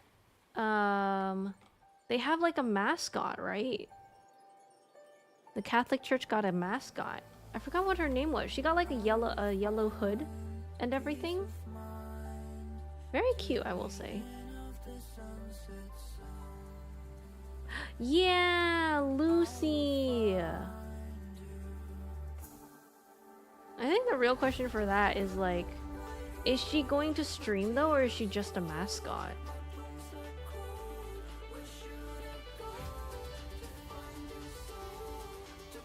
Because I think that would be really cool if she streamed. Wouldn't it be funny if it's like we find out that Iron Vertex is like, ha guys, y'all are not gonna believe this, but the Catholic Church, the literal Catholic Church, commissioned us to make a VTuber and to make Lucy a reality. I think that would be so wild.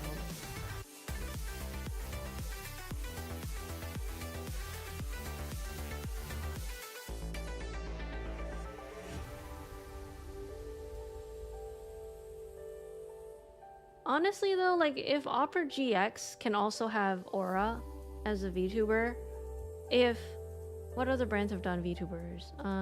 Crunchyroll has a VTuber, I think.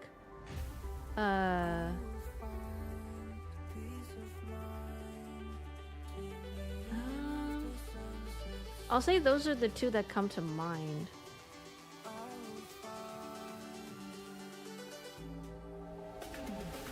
All she does is stream Bible games. Oh my god, that means she can watch Prince of Egypt. Yo, she can watch. I hope she can get copyright. She can get the copyright thing to be able to do whatchamacallit, Prince of Egypt, those DreamWorks movies. Unironically, those movies are actually really good. Like, unironically, those are actually really good movies. Prince of Egypt is really good.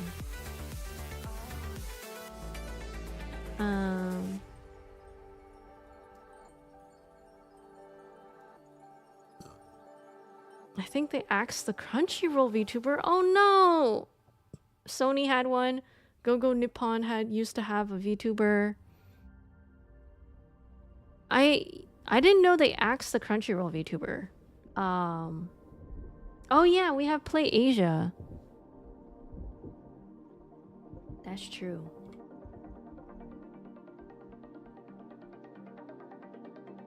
Wait, the question is, do you think Aura will outlive Opera GX? I don't think she'll outlive the company itself.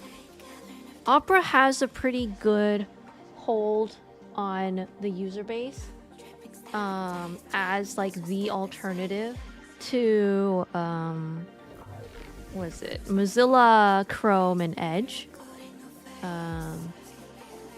I think there is a possibility that we will have Aura for a while.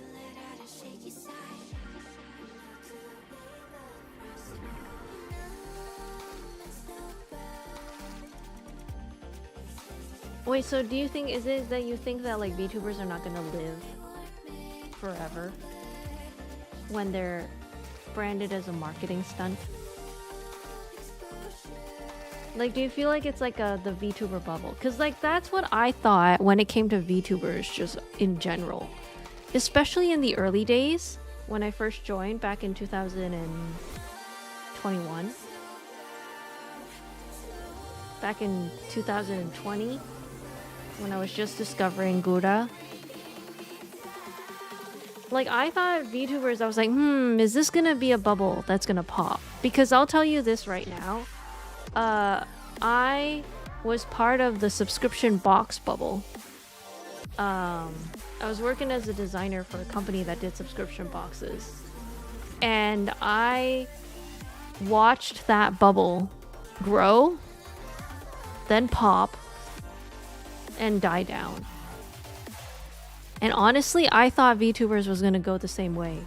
But over time, I mean, it's been like 4 years and it's still going strong. People are constantly joining VTubing. There's always new VTubers. In fact, there's an influx of so many new VTubers every single day, every single second. I think at this point there's a new VTuber born.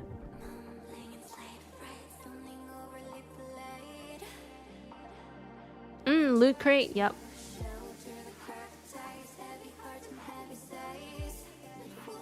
So I'll say I was very familiar with the operations of how subscription boxes work.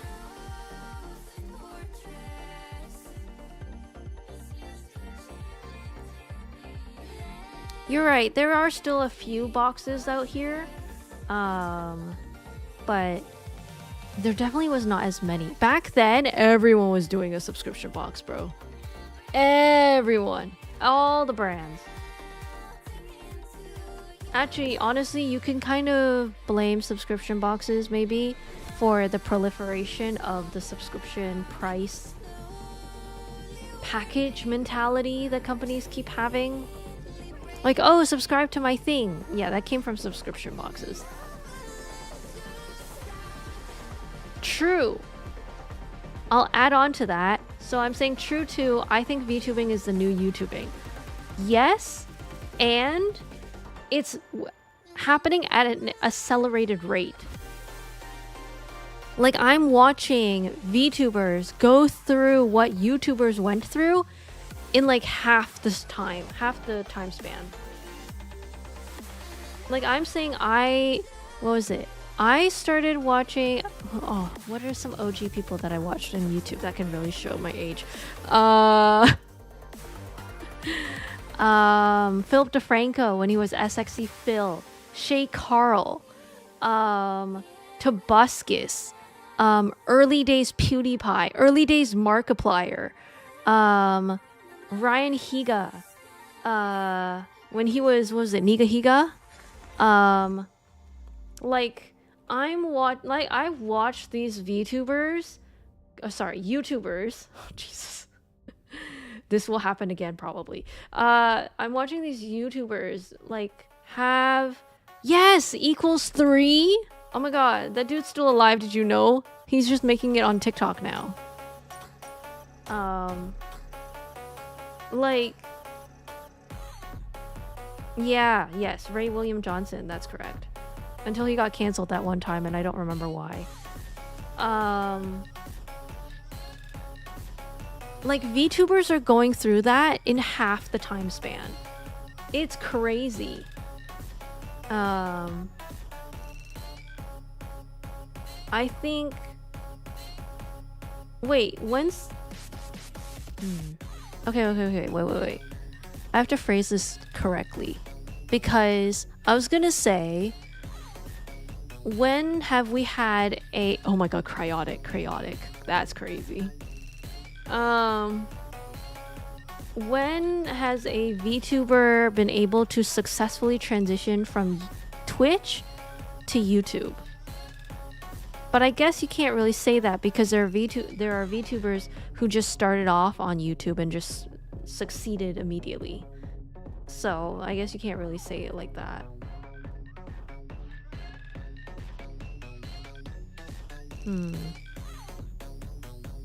I mean, at this point, then I guess you can argue that like VTubers are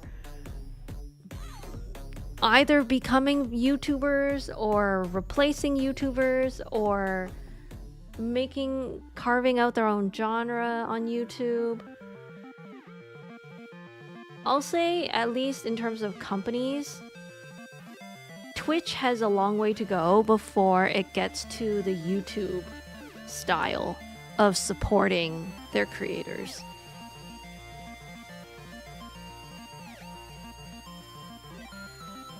Oh yeah, Technoblade! Although I'll say I'm really glad I still haven't seen it yet. Eventually I will, but I did hear that in the Minecraft movie they did an homage to Technoblade, which I thought was really sweet.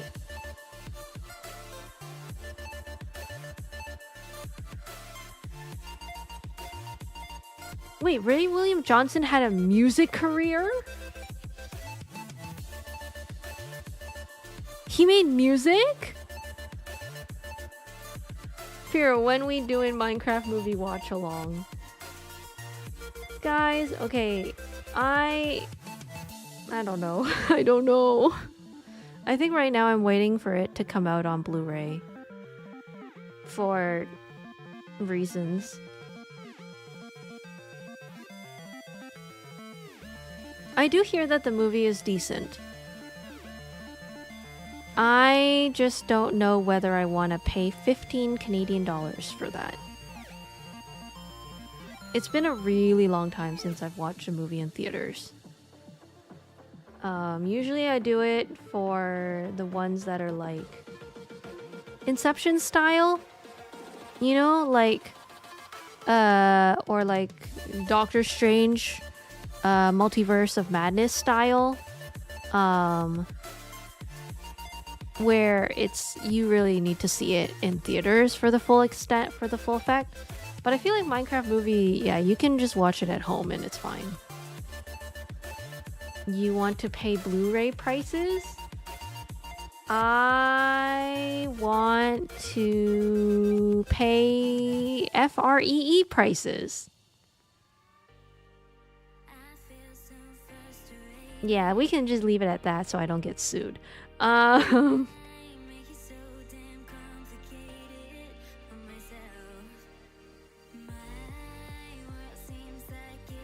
I'm quite picky now between what movies I'm willing to pay for. And $15 is a lot of money.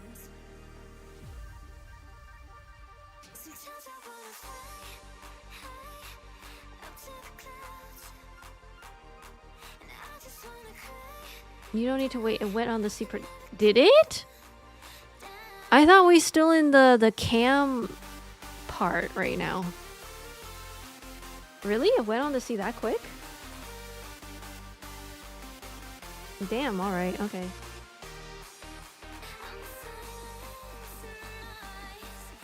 I might end up watching that on the weekend then.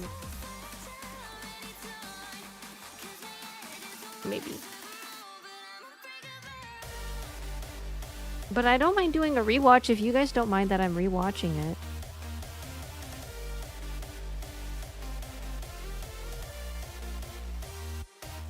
Yeah, we still haven't had that movie watch party yet, have we? There are so many movies to watch for that. Epic the Musical is one of them. In which that's not really Epic the Musical, and more so we tie Serenity to a chair and then watch Epic the Musical. For everyone else, it's willingly, but for Serenity, it's against her will.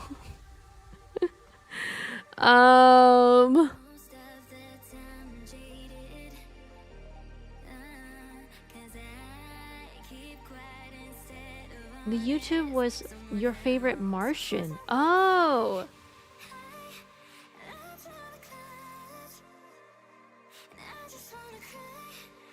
Yeah, Serenity, that's right. That's right. Your Kamiyoshi is tying you to a chair to watch Epic the Musical. This special VIP treatment. But otherwise, yeah, we can do a... Wait, did you say there's something in my house? Oh. Oh, this is cute. Thanks, Lauren. Yo, this is like when you go, you're like, don't go into the light, but you go into the light and it's like God just says hi.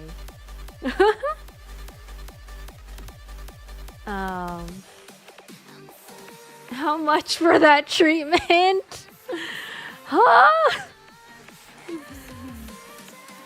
Damn.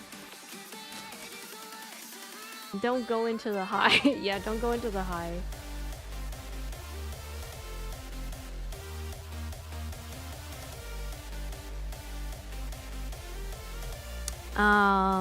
I don't know. Maybe get VIP first and then talk to me. Maybe you'll get the tie down to a chair treatment.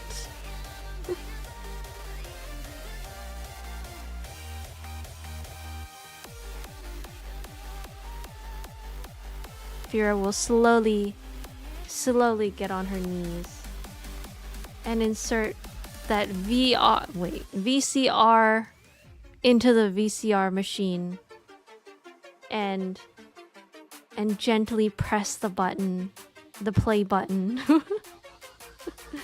and then realize it was not rewound. And we are in fact stuck in the middle of Epic the Musical, so then I have to press the eject button. And as the VCR slowly ejects out of the machine, I put it and slide it into the rewind machine. And as it whirs, I feed you, I don't know, popcorn. Okay.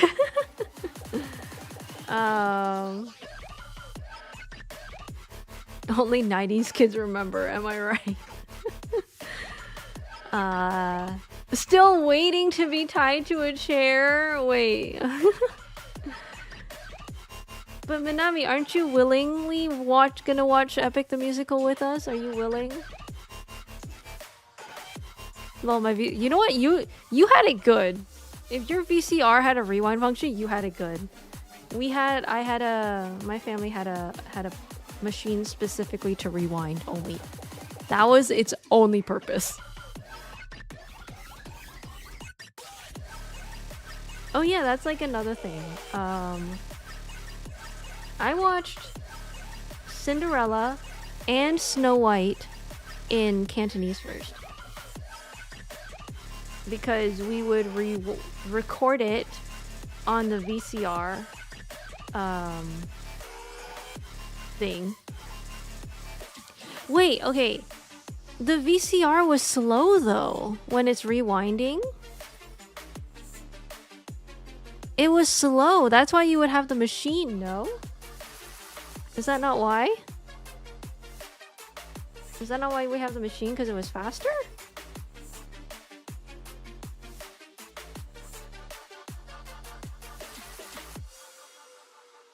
Like the rewind on the VCR was mostly just for like...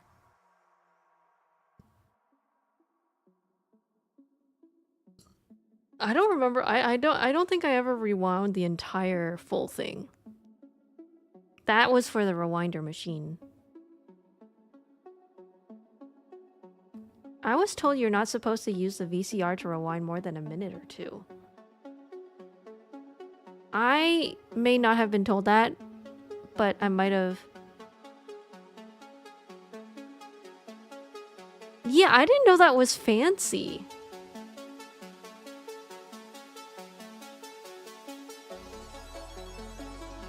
Apparently you had the fancy life. Yeah, damn. I did wonder why we had literally just like a machine just to rewind VCR. I had one and we were poor as fuck, so no. Wait, Florin, you have literal piece of history behind you. Are you sure there's not a ghost associated to that? How many stones do I have? I have a lot of stones, okay.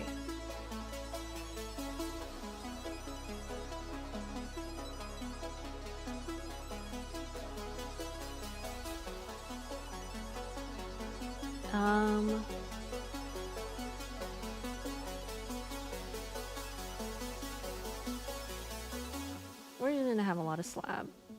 Because I wanted to keep my wood for the house. Is it too late for this?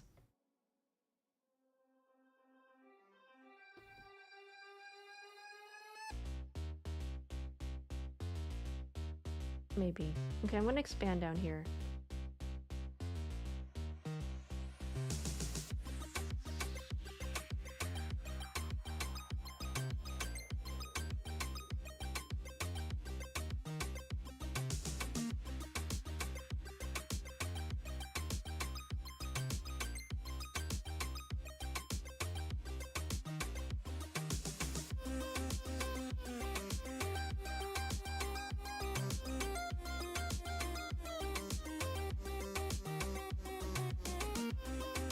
Damn, I'm gonna take forever doing this. Okay, hold on.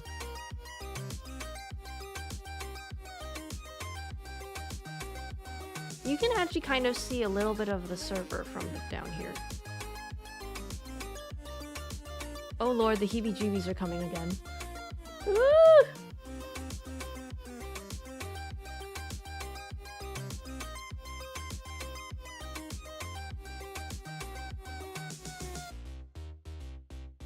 Theoretically, I should not be this high up as someone who gets these heebie-jeebie feelings. Genuinely.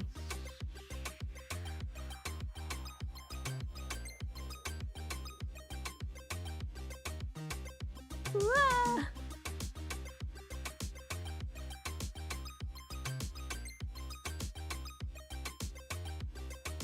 Okay, we're gonna keep this part.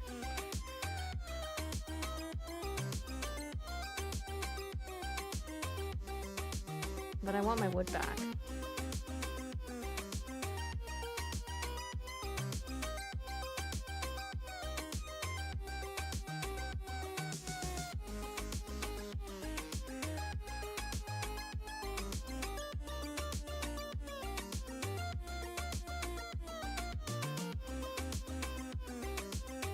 What are we supposed to do? Throw it away? Nah, you do what my parents do and sell it at a garage sale. You know what you don't do though? You don't do what my mom did and sell it for like $2.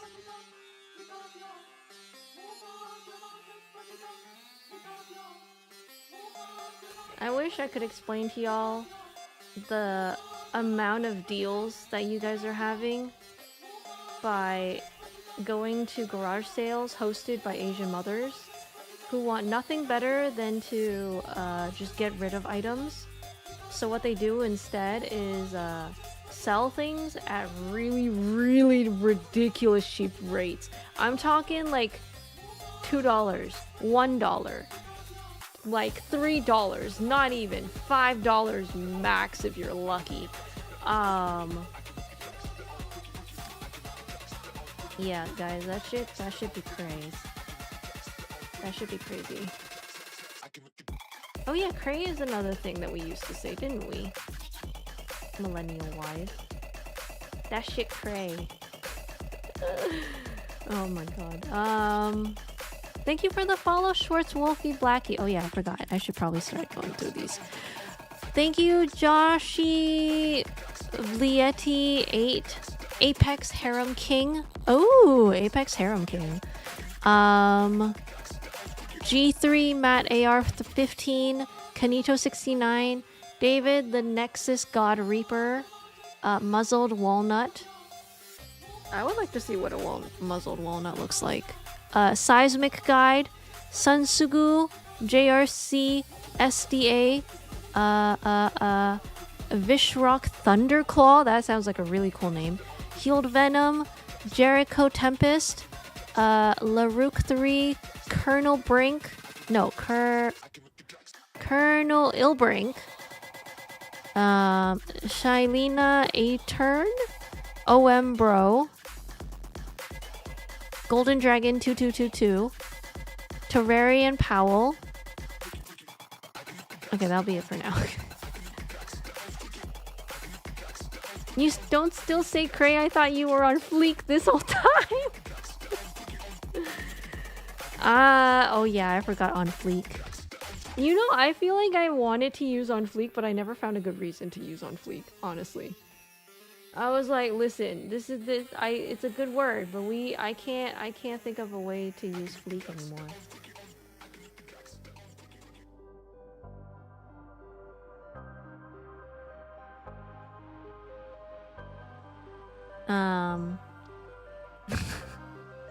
Off of fleek. Is that the opposite actually? You're on fleek or you're off fleek? Oops. My carrot's done. Ooh! Carrot! Yay!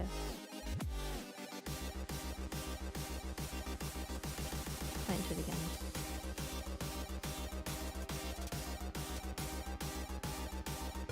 I'll be slowly going through the follows. Slowly, bit by bit. I don't know what fleek means. Here's a pro tip for all of y'all And this works no matter what age. If you worry that, oh, one day I'm gonna get too old and I'm never gonna understand what the youngins are talking about. Here is a common pattern that I have noticed throughout the years. Okay? Here is common pattern that I have noticed throughout the years. Slang will always only fall into a few categories. It's either a positive word or a negative word. That's the first thing you need to come to figure out. Everything else is secondary. So, even if you don't understand what fleek means, when you say, ooh, something's on fleek, what does that sound like in tone? It sounds positive, right? So you can safely assume that a fleek, I don't know what fleek means either, but you can at least assume that it's something positive. This law will get you very, very far when things are words that you've never heard of.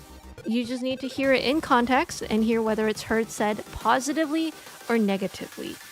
Everything else will usually fall into place the more you hear it. You'll eventually figure out what it means. Someone will either eventually say it, or you're like, I can get by without knowing what it means.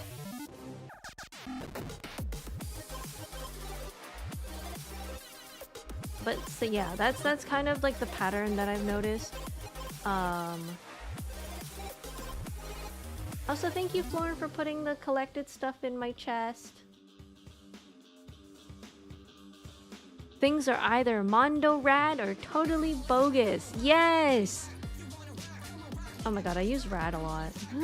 I used to use rad a lot. You know what I love the most that I wish would come back is like California surfer slang. Yo, bro, that's so rad. That's like radical. Did you know rad came from radical?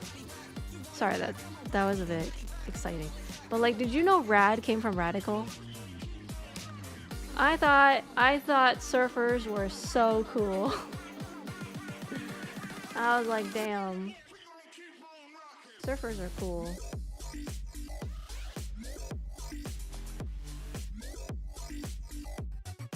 What did you think it stood for? Radiation? Yes, I did actually. Oh my god, tubular? Oh my god, I wish we had tubular. Some of this was such good slang. Why did we throw it away? Thank you for the follow, Chase Warren. Super Mario World will always remember. This is like the what is it? Cranberry Farm, Pepperidge Farm always remembers. That's it. That's not even Canadian and I remember it. Que onda perros? Hi Soydem! A being of light arrived. They will make way. Who's the being of light? Today's children can't hold their attention long enough to say, oh no, is it too many syllables? Damn. What are the surfers gonna do? What about this? Won't anyone think about the surfers though? Man.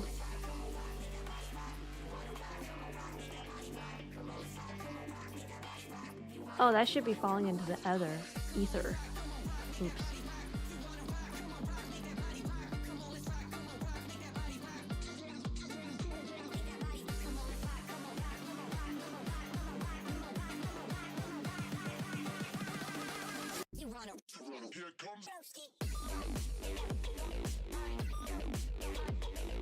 Oh, is it the song? Wait, hold on. We do actually have a Spotify now playing. There you go. I turned it off when we're not playing any music, but now you can find out what it is. Okay, now it'll fall into the ether.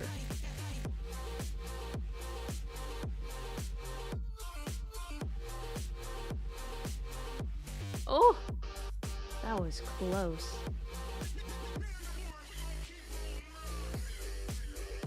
Wait, I need to make stairs. Goddamn.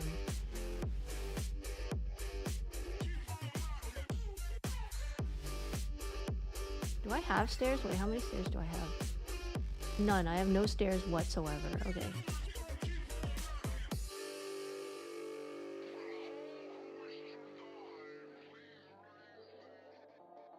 I will say rocket power is not really coming to mind right now.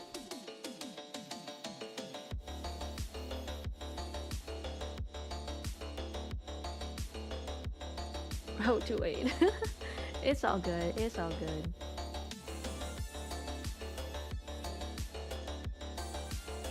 In hindsight, maybe I shouldn't break this spread yet. Okay, we're gonna fill this.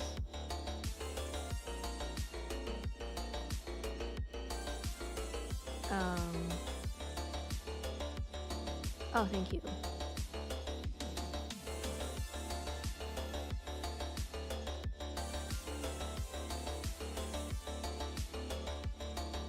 Oh, shit. I shouldn't have done that. Oh, that was close. I didn't even know that was... And then... Oh.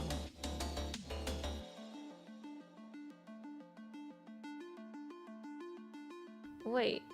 Huh? What did I do wrong? Oh! Oh, that's why. I see. Good night, Merlin! Thank you for dropping by. Have a good rest of your evening.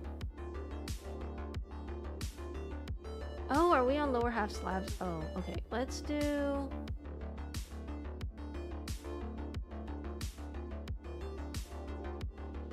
Oh boy.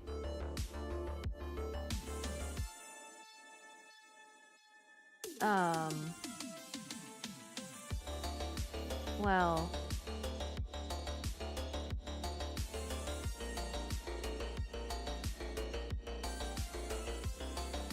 Oh, wait, hold on. Maybe I can put the stairs... Where do I put the stairs?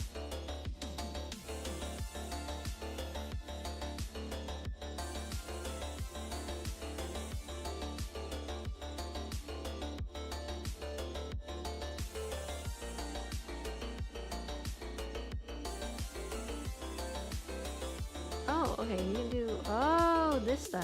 Oh, I see.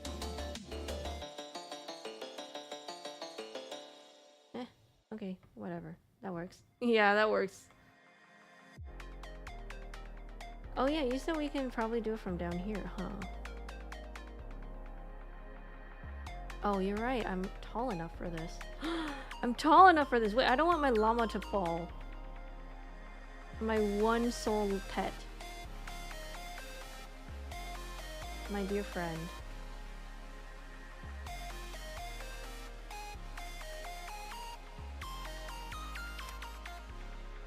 Cartoon about surfers and skateboarding. Wait, yo, that's good combo. Yeah. Yeah, skate culture was also really big back then. I miss skate culture sometimes, you know. Okay, I need to move this llama somewhere. Oh, you did it already.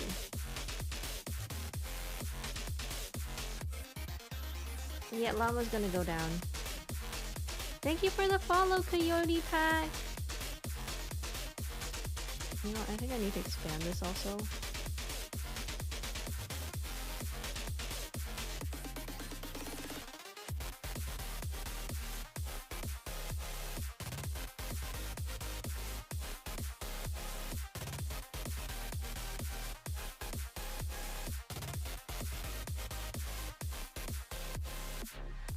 Hey, yo, no, Coyote Pack, you have nothing to apologize for. A follow is already really good.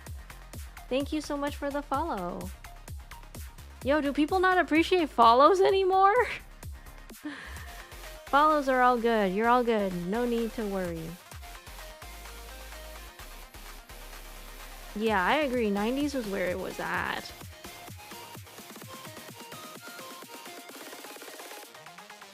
I'm good with follows. Yo, there's no pressure to do any financial support. It's all good.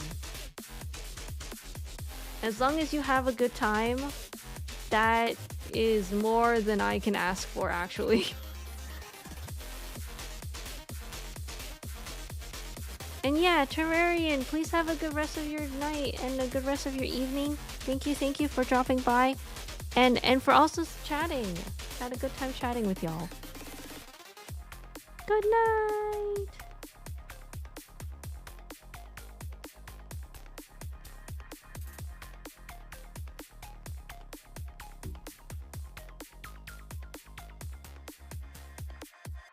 But yeah, guys, there's no pressure to need to do any financial... No need. There is no need. As long as you guys are having fun and enjoying the stream, that is all that I ask.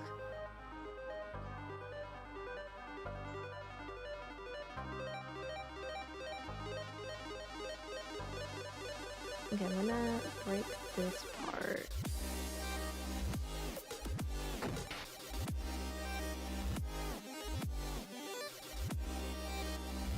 I think theoretically, yeah, I can basically just break everything here.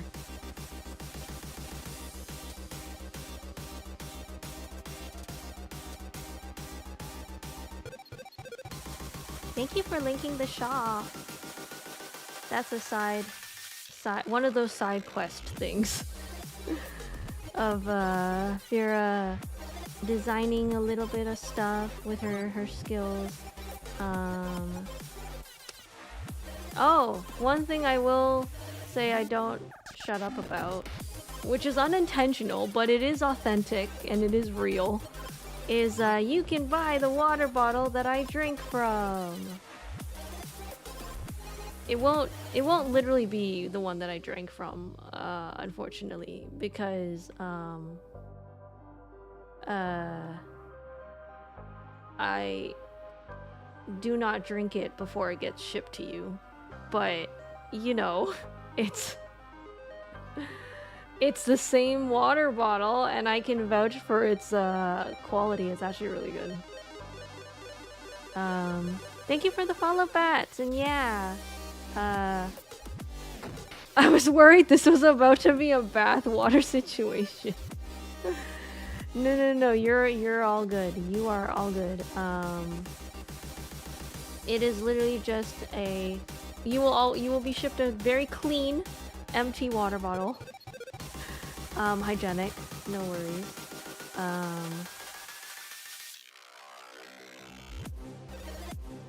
I can just say I vouch for it a lot. I use it every day. Honestly, I can only say I vouch a lot for its quality because I use it this much. Yeah. Nondescript bottle of fierce fluids. Oh my goodness. No, you can't say that, Florn. Oh my god. It's gonna sound so wrong. Oh gosh. It's gonna end up becoming the bath situation. But no fluids will be offered. Just some good old clean water.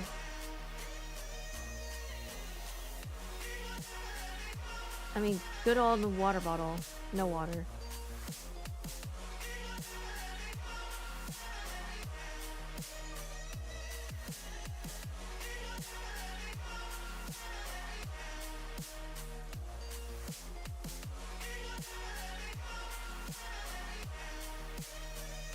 You know, they have a saying, I'm like thinking back to like the 90s. I wish someone would tell you when the times were good. You know, like how there's always like, oh, you know, I wish the good old times. I wish when you're in the good old times, someone would tell you like, hey, just so you know, this is the good old times. Like in 10 years, you're gonna say I wish we were in the good old times. I feel like that would be very useful and helpful at the time. I don't know if anyone would believe it. I mean, I'm not gonna lie, if you told me that the 90s were gonna be the good old times, I would have been like, me asking my parents for like the 10th pack of like AA batteries because the batteries in my CD player once again ran out of batteries while I was in the middle of a walking home from school, and it died, and so now I can't listen to my music and I just have to listen to silence. Like, I wish you could tell me back then, be like, hey, these are the good old times or the good old days, and I'd be like, what? Are you telling me you in the future where batteries are rechargeable, you don't even need batteries because that shit takes for a really long time, like it lasts for a really long time, and you're telling me I'm living in the good old days? I want to live where you like. I feel like that would be the kind of conversation we'd have. Thank you for the follow, Haley the Brit. What are the chances you are on Bedrock? I am on Java. Sorry, I am not on Bedrock. This is a Java server. You guys got a Discord? We do! Oh god, I almost fell off. Yeah, it's called the Celestial Forest. Everyone's very chill.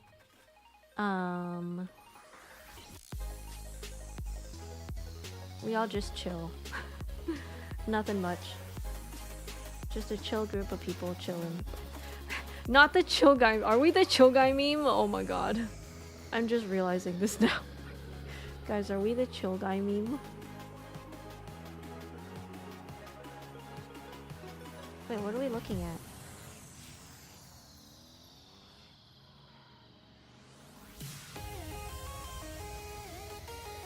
What's up there?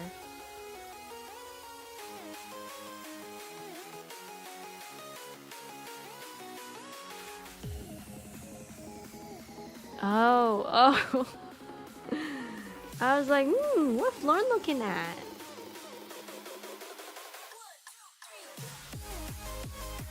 Oh, this is close. Oh my god, that was way too close.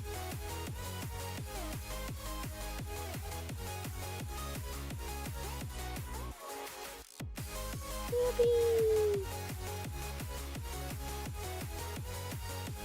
Okay, I should probably put this forward.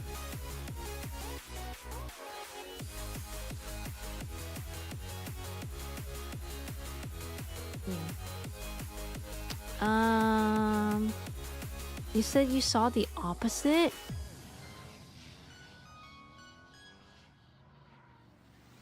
Can't wait for like 2025 when we look back on the 2018-2019 era and say, hey, remember when we were all really freaking depressed? That was a crazy time. Glad we aren't like that anymore. Hey, don't say anything. Oh no. Oh no. It's too early to be depressed. It's too early. Can we we push it back a few, you know? I feel like maybe we should push it back a few.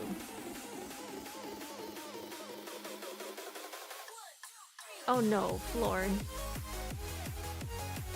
There goes Florn.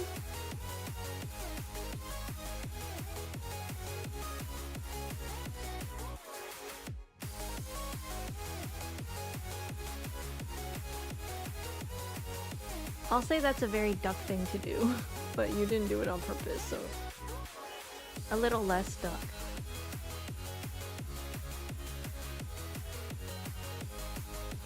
Also, it's starting to get dark down here, so there's a high chance there are going to be zombies or something.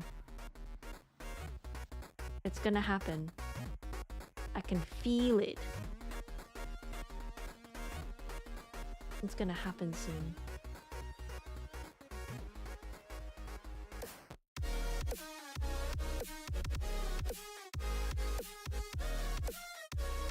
Oh, nothing was. Oh, cool. Okay. Good. It's safe.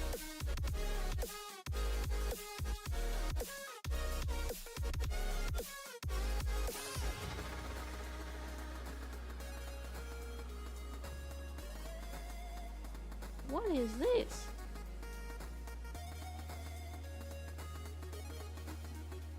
What is that?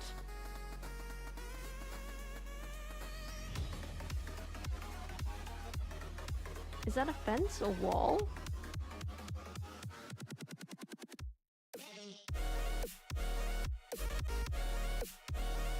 Oh, it is a wall.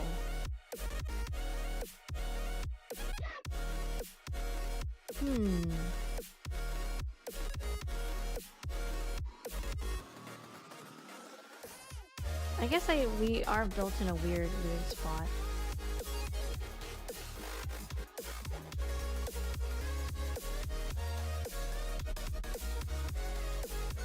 The carrots are doubling! Okay, wait, I need to figure out how to use some of this soil. Lauren, how did you do your trees? Do you have like grid spacing? Or do you just have like a one grass block? I'm curious.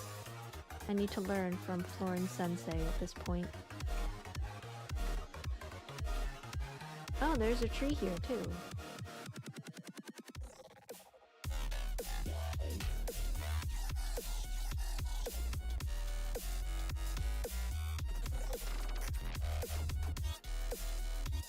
Oh, you do just do a block. Oh, and then you separated it. They're all 3 spaces apart. Oh. Okay. Wait, what blocks do you have underneath?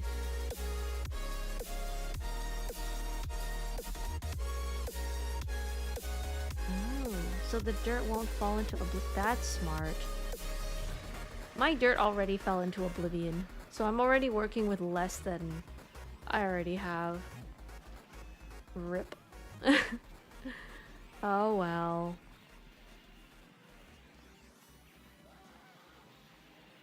Don't look down, don't look down. Ah! Okay, I already filled this part. Okay.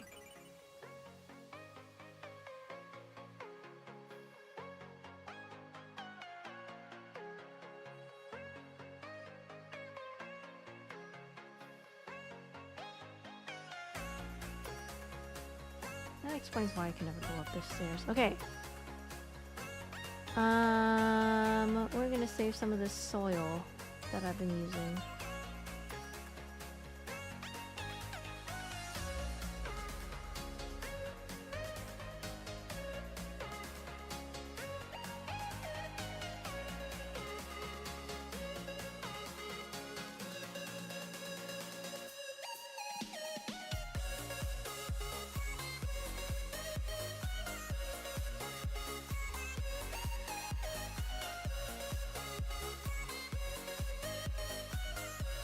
If you destroy all the grass, grass is gone forever. Not that you need grass for anything.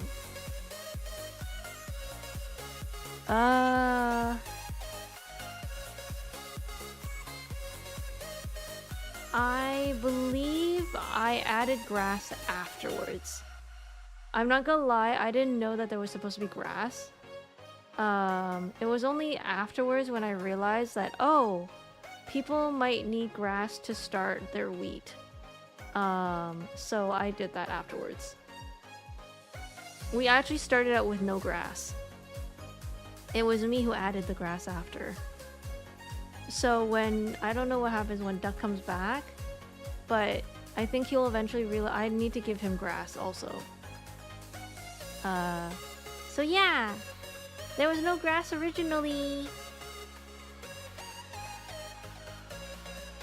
Just Fira and skyblock. Whoops.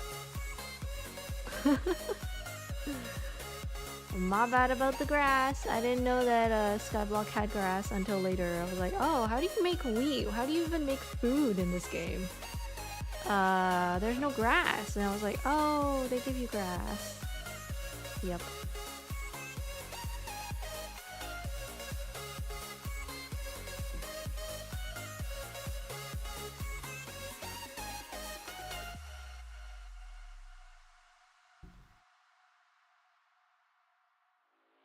Ooh, I think this middle one's gonna be the hardest to do.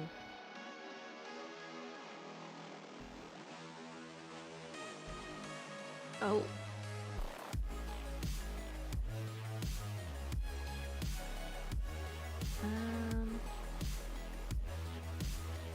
I think right now it is just the grabbing materials part.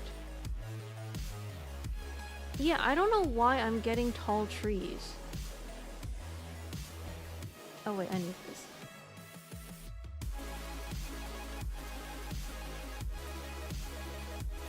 Having the spider was also kind of weird. I don't know what I did to deserve that.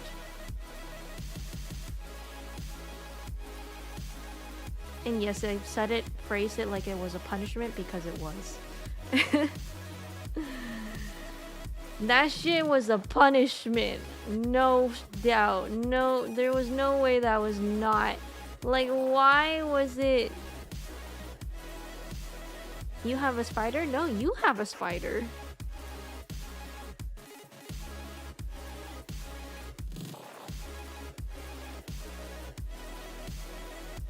My question is, why did the spider spawn in your place when I was there? And it never spawned when you were there. It should spawn when you're there, not when I'm there.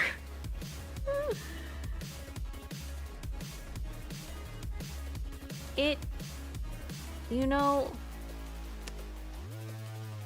I would like it if cats liked me. I'll take cats instead of spiders. I don't want spiders to like me. I'm afraid of spiders. Hi, Sakuno! Welcome, welcome! Fear using the limited valuable dirt as a tree cutting stand, yeah.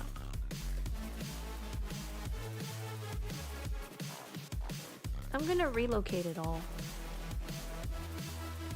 So it's okay. Is there still wood in this?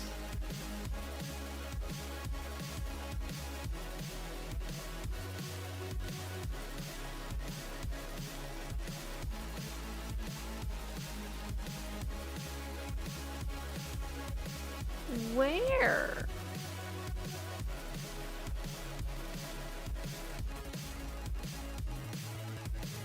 Oh, you know what? I think I see it.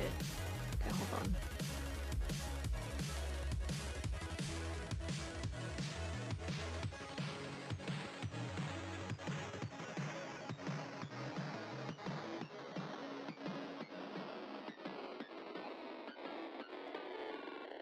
Okay, I think it should work now. Hi, Koji! Kicking some butt? Yeah, I'm kicking a lot of tree butt. And stone butt. And dirt butt. And duck butt. Oh, we got apples! No horses, though, damn it.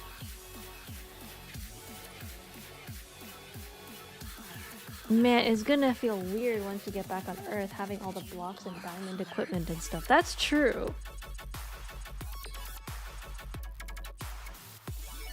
I guess that is the joy of Minecraft, or skyblock specifically. It gives you a different perspective on a game that you thought you're familiar with.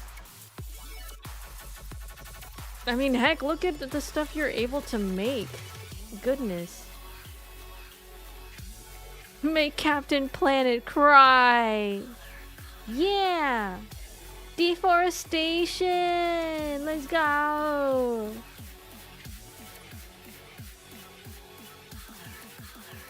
Deforestation is fun for you and me.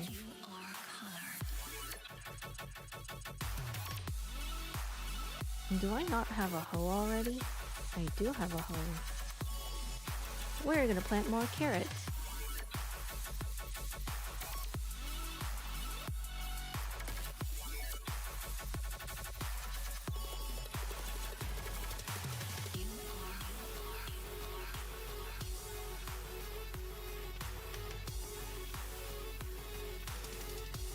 Oh yeah, we don't need wheat anymore. Good call.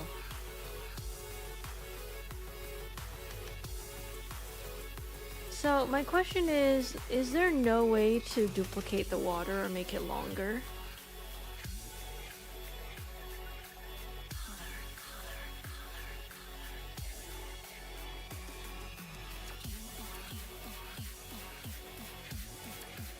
How do you, okay. I should learn that on my own, right? I think you used... Can I do it without having a mob spawn?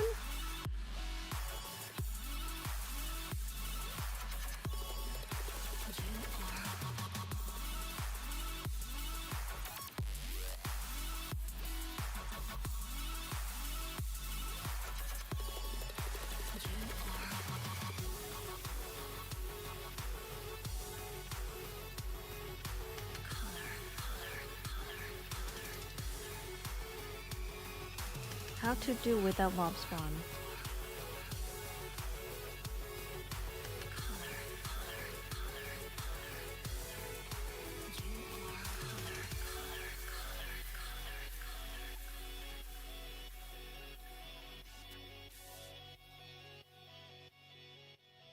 Ooh, the trees grew again.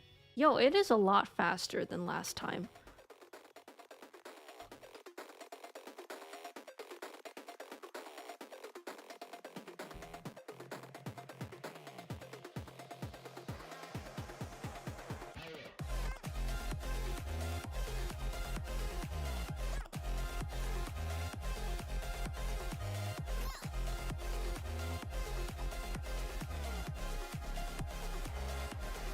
Okay, we got 50. We're working with 54 blocks of dirt.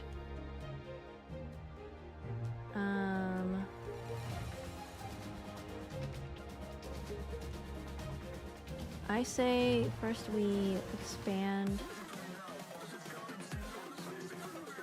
it a little.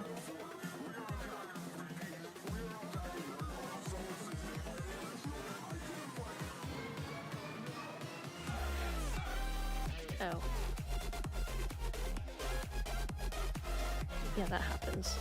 I don't know if it ever unfreezes. It's because we're in a cold climate, technically. Oh right, that's why I put the torch there. I forgot about that. How long do you plan to stream? Oh my god, it's 1. Thank you for the follow, Civlin. XIVlin.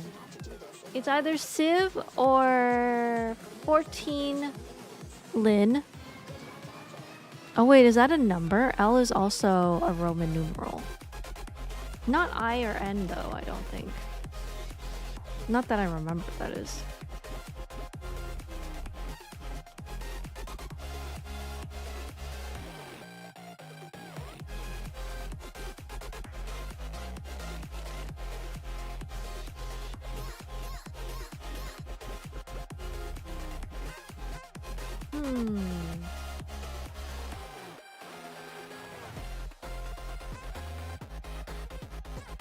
Wait, will that work? No, that won't. Okay, hold on.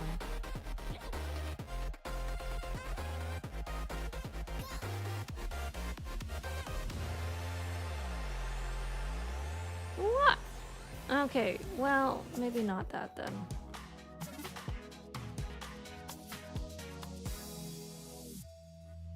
It won't freeze like that, right? Will that work? Does that work? Guess we're just gonna have to find out. Yeah!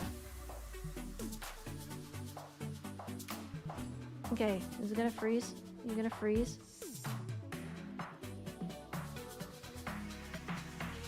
Hopefully not.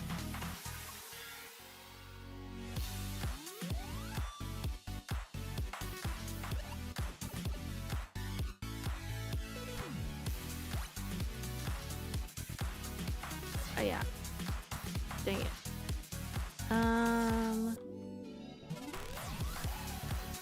Now I need to find a way to enclose the lava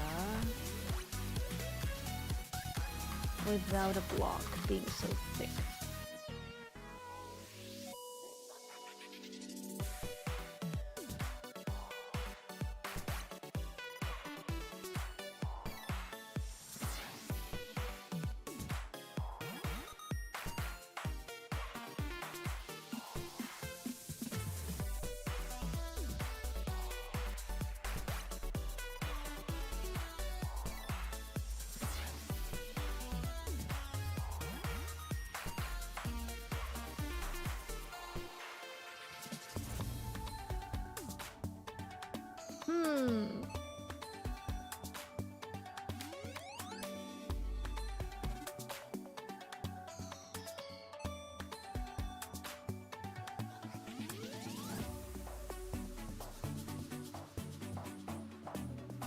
I don't know, actually. I do not know how to get bone meal.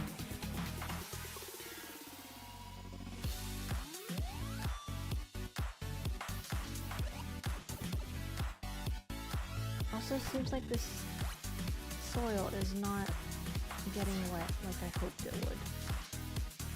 I think it's too far. Is it? No, it's not too far. Oh, wait, that shit works. Okay, hold on. Oh no, I need to wait for the carrots to grow. Okay.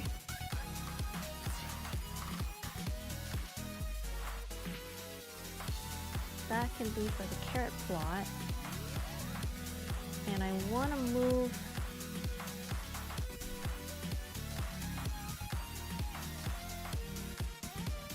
Oh! Compost! Okay.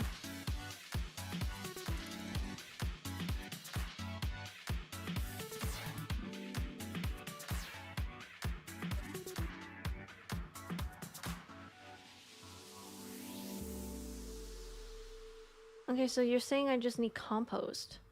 Damn it, should not jump that low.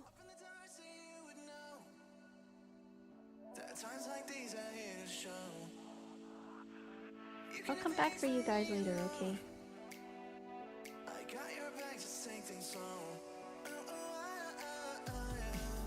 Okay, I need...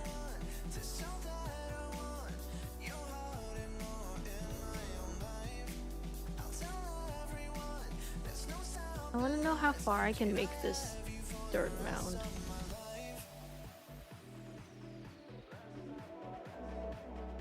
And how much of it will get wet. And stay wet from this one water block. Oh, 4. Is it 4?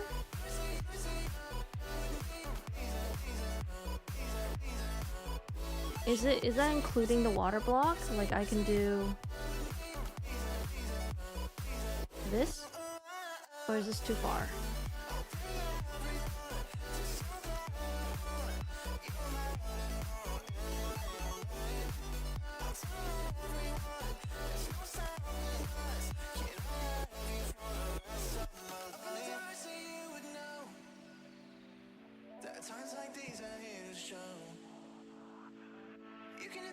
In the middle of a 9x9 area with a water block in the center.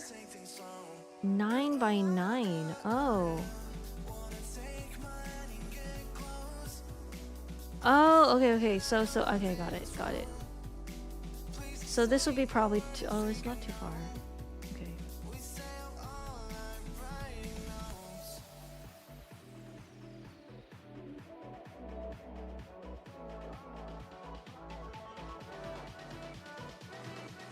One, two, three, 6. I can do one more.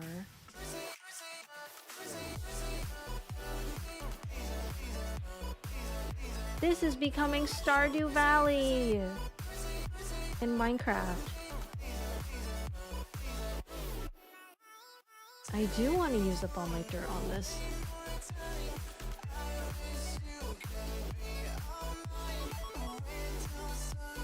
Also, I need to make a compost.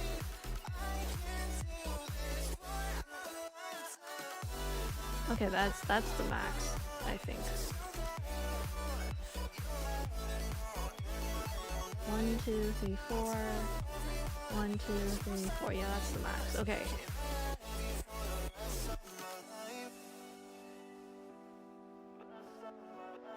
And then we're gonna take this and break it.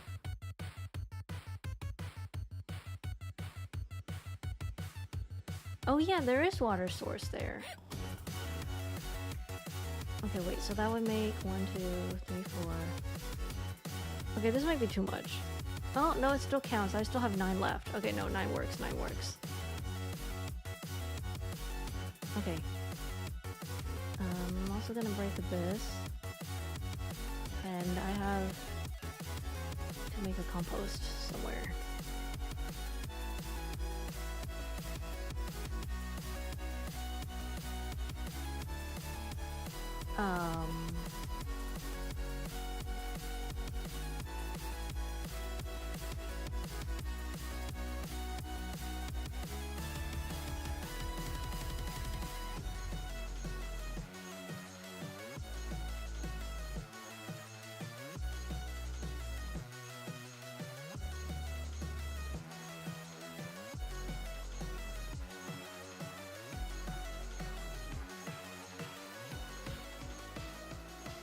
Oh my god, I have so many snowballs I can throw in the compost.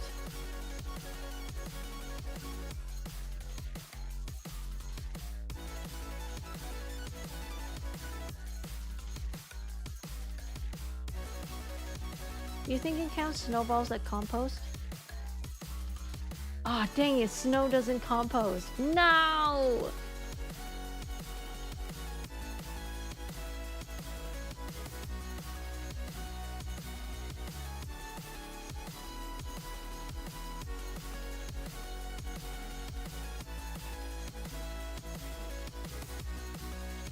Saplings, plant food, and seeds. Okay.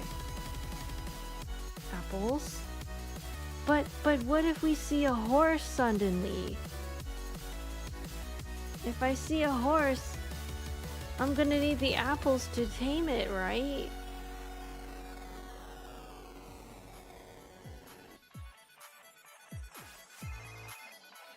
But what if horse?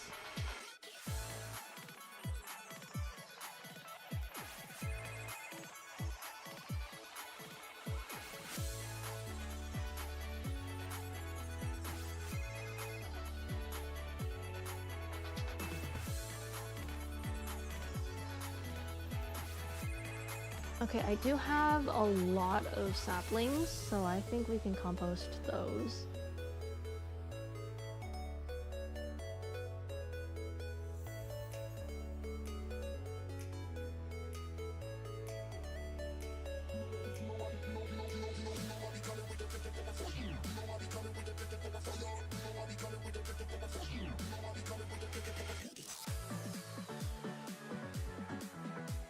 Is it done? Oh!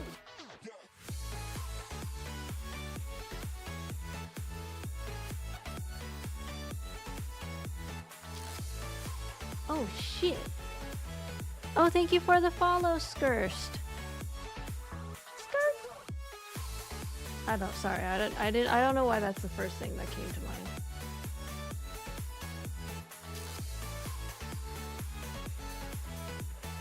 Oh my god. Will it raise the level? No, no, no, no. Yes!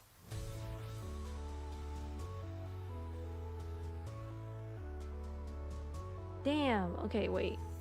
I can't keep using all these. Oh my god. No, no, no. I can't. I feel so tempted to, but I won't. Also, I have so much more dirt than I thought.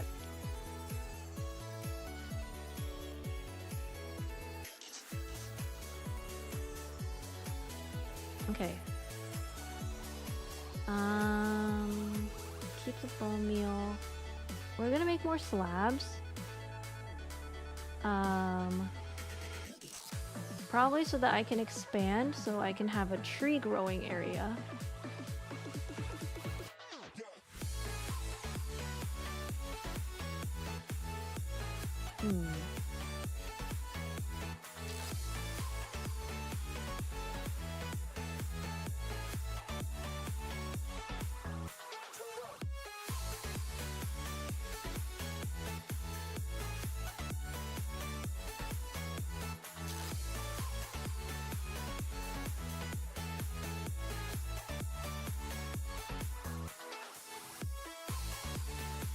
We're gonna have 2 spaces. 1, 2, 3.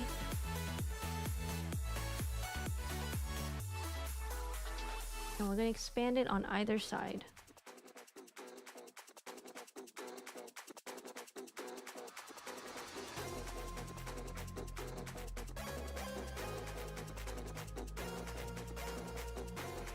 Oh, how I wish to have a stone cutter like Florin does. Oh, how I wish to be able to make a boat like Florin does.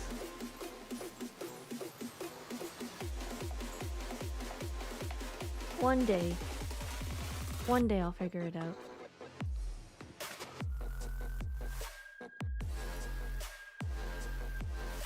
Oh god.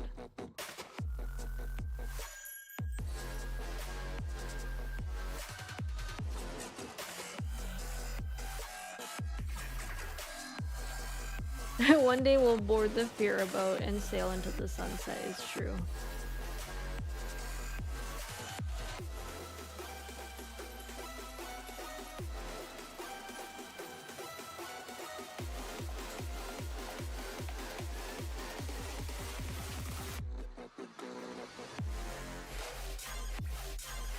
I will say in the past week, I've played more Minecraft than I ever have in like the past 4 years straight. Which is kind of crazy to say.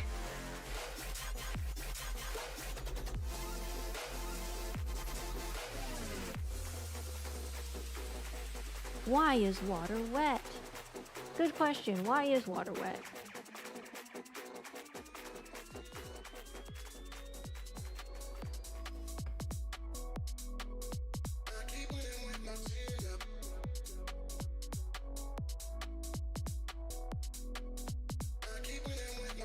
Something chemical properties,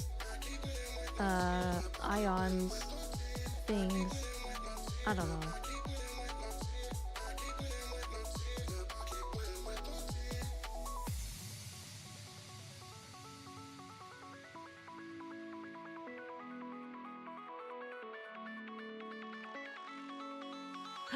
Wait, Lauren, did you go get all your carrots and fill it with carrot seeds? Aw, thank you for helping.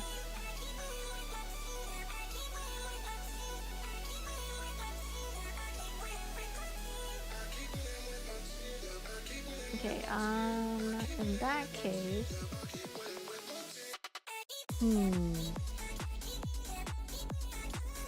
Oh yeah, I have to figure out my little underground situation.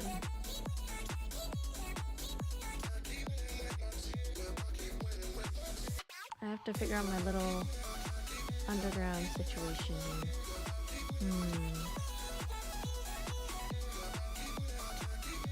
Okay, I'll bring... Let's see. I'll bring stairs with me and slabs. And also cobblestone.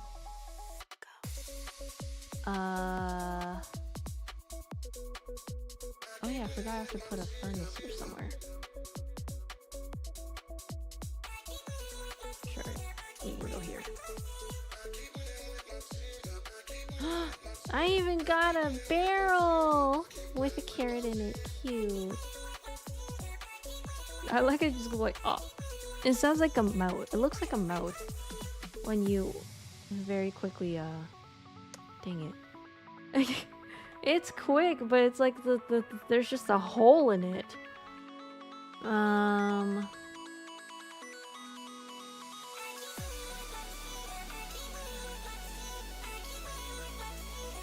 We'll do lots of stairs. Into the barrel hole is correct. Plop, plop. It's like the pop cat.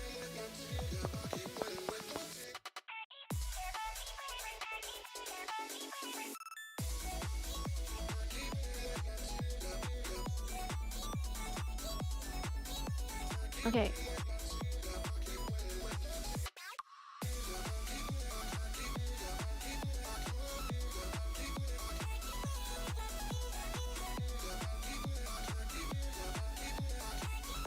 So only the bare minimum, so we didn't need... That's it, okay. Skyblock! Hi, my wacky brain.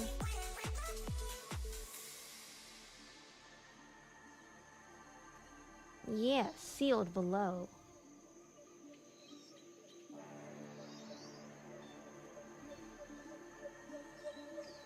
I'm gonna have to figure out where to go up there.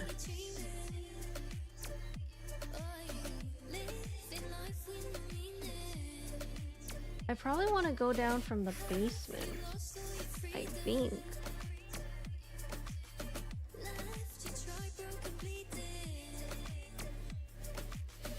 Whoops.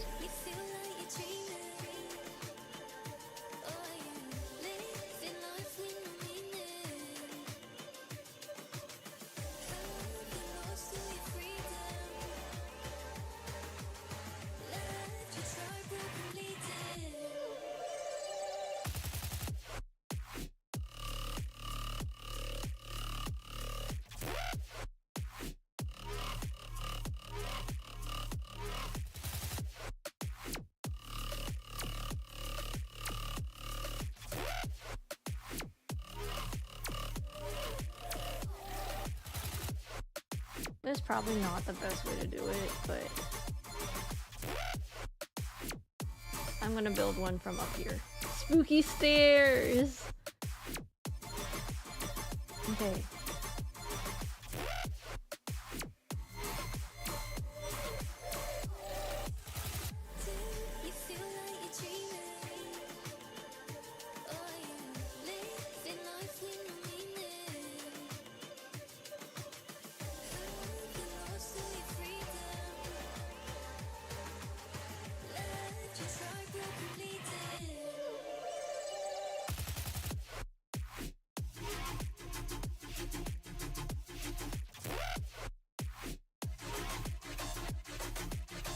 Yo, this shit is fully into the sky. Why is this fully in the sky?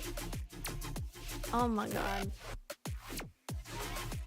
What did I do?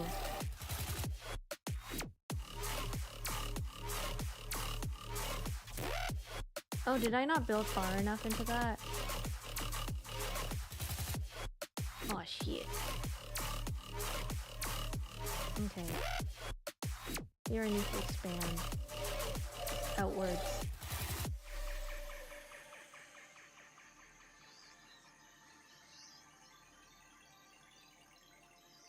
And also I need to go backwards instead of heading towards the sky, I need to head towards the spawn point. Oops.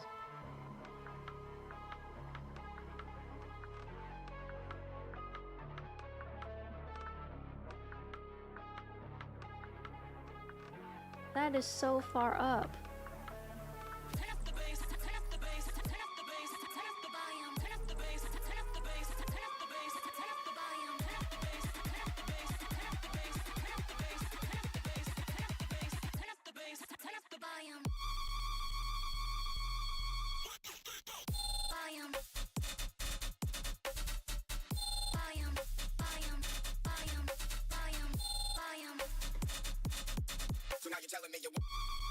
Oh man. Oh man.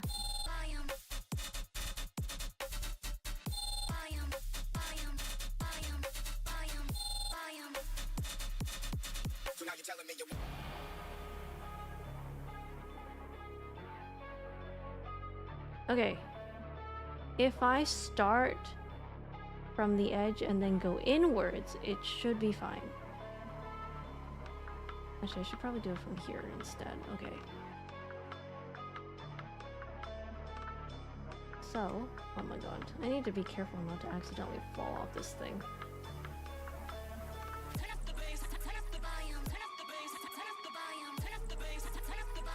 You know, maybe I'm not far enough for this. Dang it!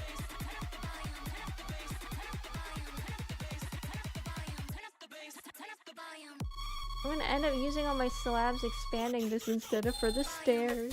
But that's okay, I'll go create more.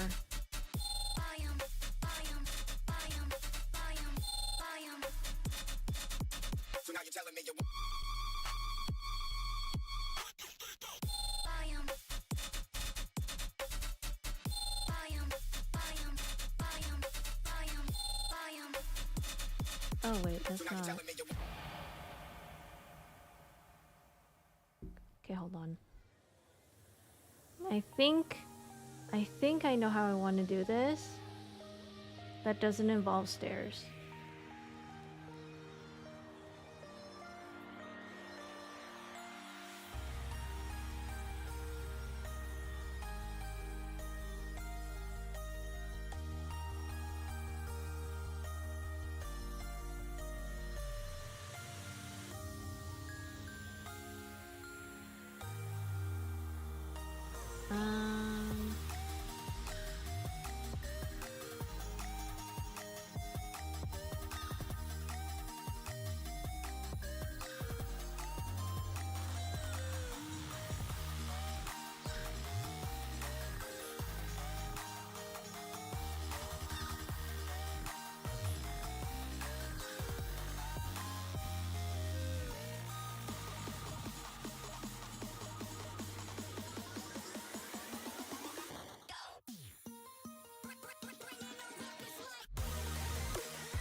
I'm going to use stairs first,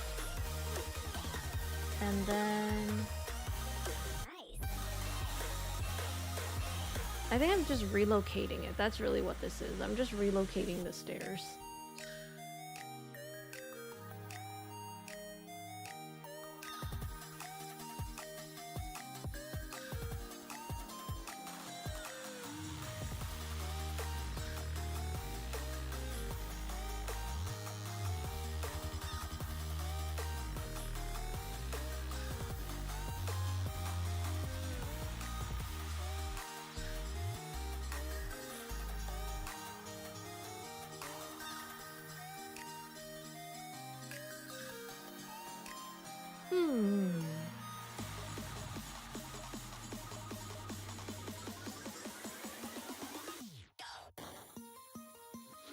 Oh, okay, sure, we'll take that. I think I did this wrong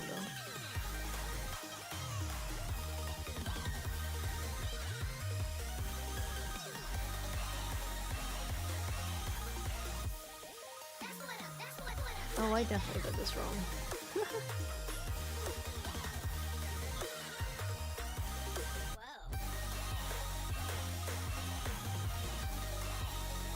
Damn, I should have pushed it further back.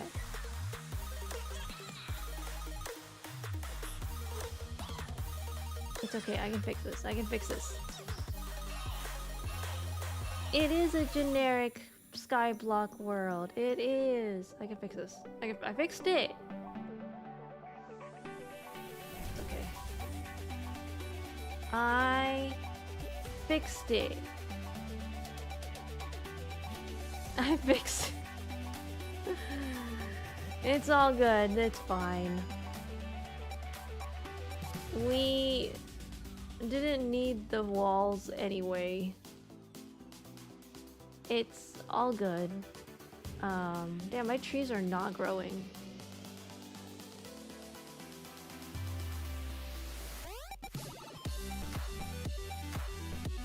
They're like, she used too much wood. She's relying on it now. Too much wood. Can't give it to her.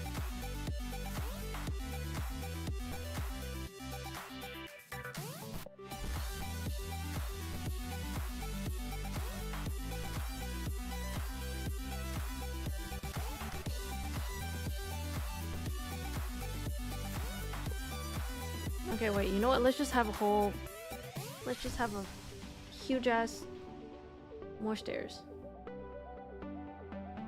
We could always do with more stairs. Linux! Hiya! How's it going? We have not done mob farm yet. Soon? Question mark? Maybe?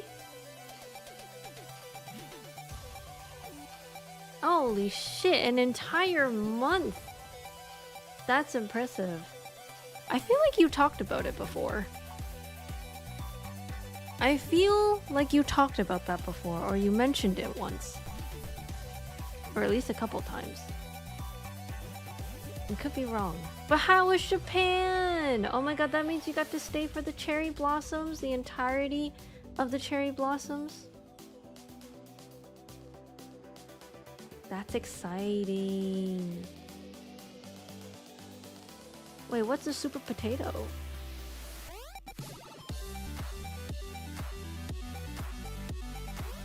What?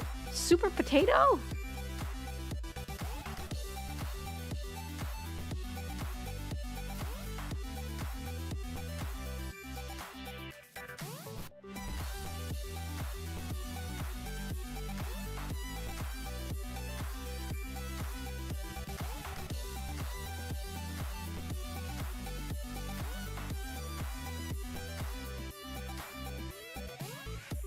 Wait, why does everyone know what the super potato? What is a super potato?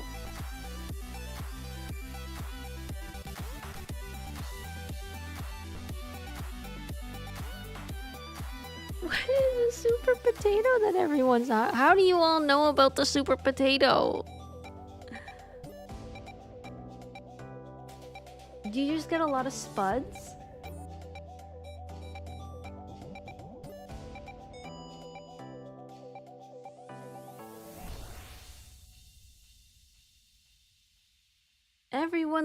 Apparently, everyone loves super potato. There are a bunch of retro game shops in Akihabara, but oh my god. Are you gonna turn into bone meal, Lord? But super potato is just one of the most popular ones. Oh! Yo! Wait, yo, how much a luggage? That's my question. That's what I'm curious about. How much luggage did you bring back? Did you have to ship stuff home? I've always wondered about that type of service. When they're like, oh, you bought so much? That's okay. We'll ship it back to your place for free. And it's like, what? That sounds convenient, but what?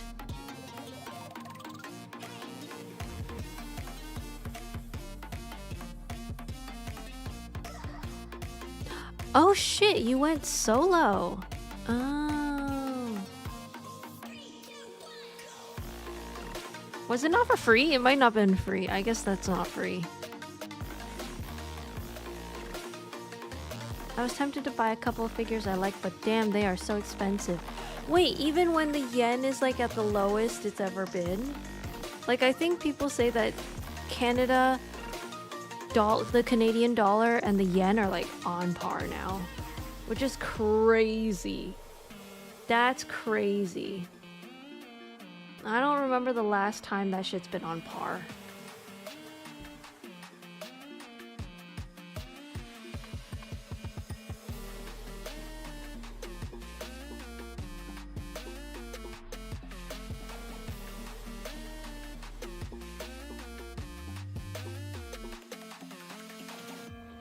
Lauren, can I use your stone cutter?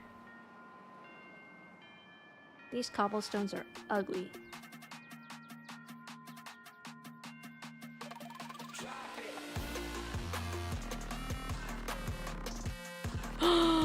Rainbow! Rainbow! Oh my goodness.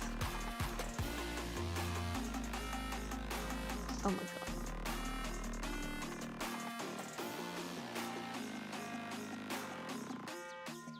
Oh, furnace first, that's true.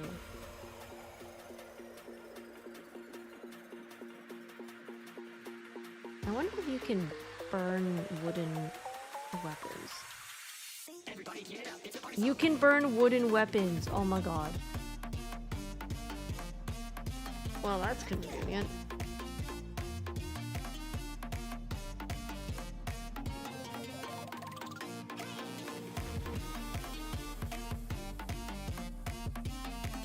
Okay, what do I got that's all wood? Wood, wood, wood, wood. Wood, wood, wood, wood.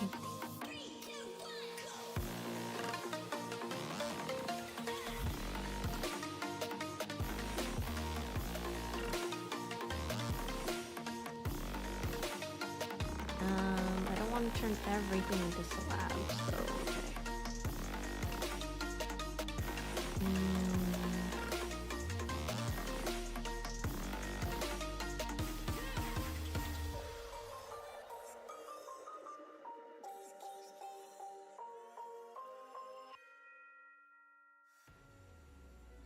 Okay.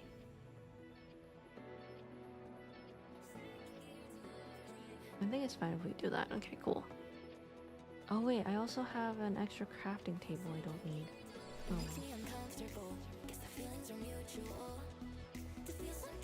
Time to turn cobblestone into stone, and then use stone cutter.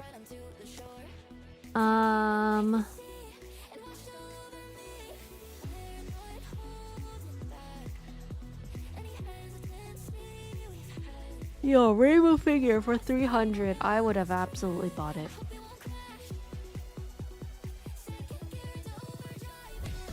And then shipped it home. Also, thank you for the sip, OM bro.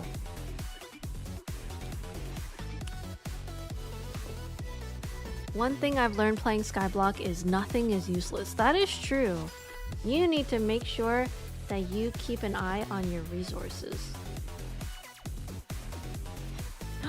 Oh, there's another one. They keep appearing like God put them there. Oh yeah, what kind of activities did you do? Oh my god, camping near. Oh my god, bro, you lived Euro camp. Also, I recently discovered camping. I recently discovered camping as early as Monday.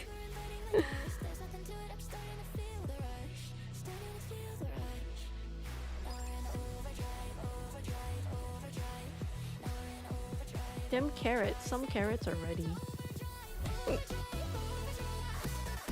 Oh, it's the actual site. Oh shit.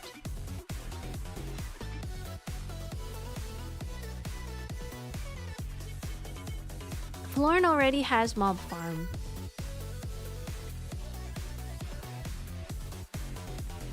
They have Euro camp merch at the camp shop. Oh my god, they know.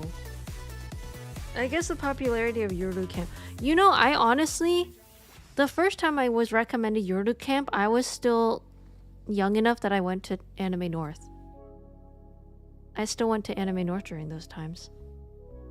That must have been at least 5 years ago. Shit. Europe camp has been around for a while.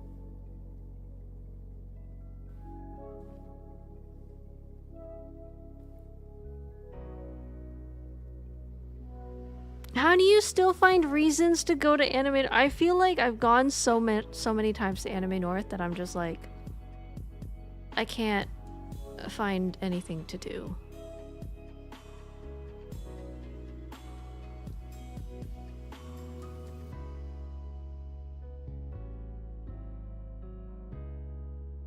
Yeah, Florin kills skeletons and zombies in their igloo.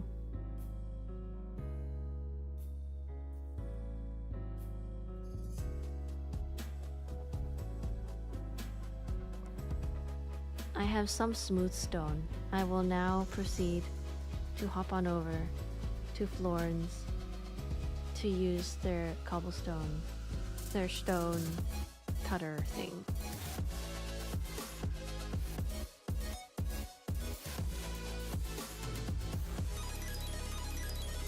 Is this technically cheating in Skyblock? Yes. Do I care? No.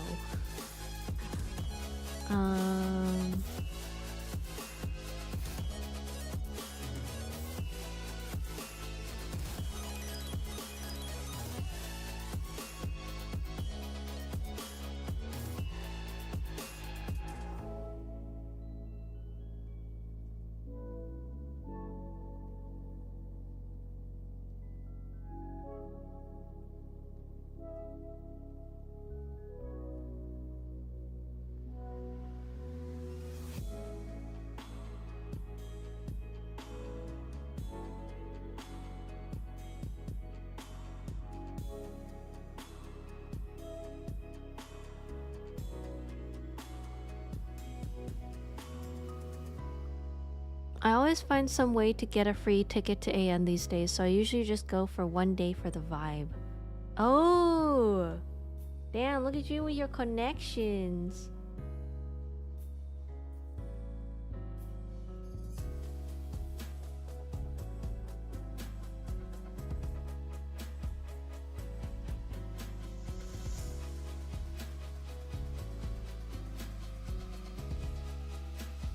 I don't have that many connections. I feel like I need like a literal reason to go to Anime North at this point.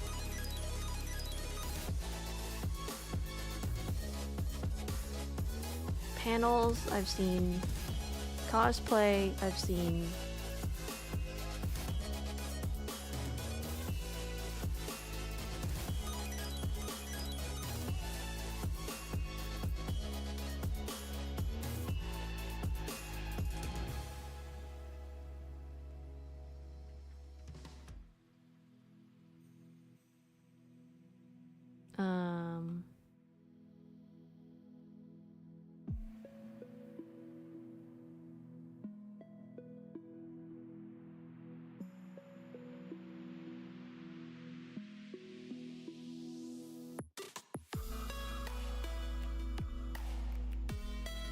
Floor?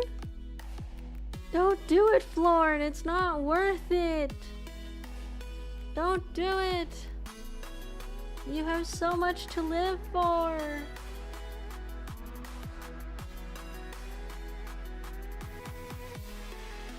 Don't be like Duck.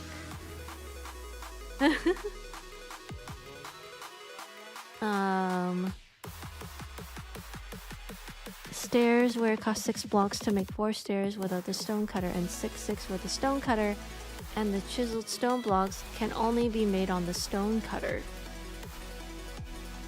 Oh.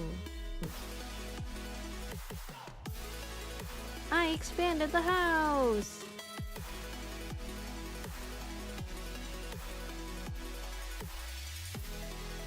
I still have no idea what I'm doing.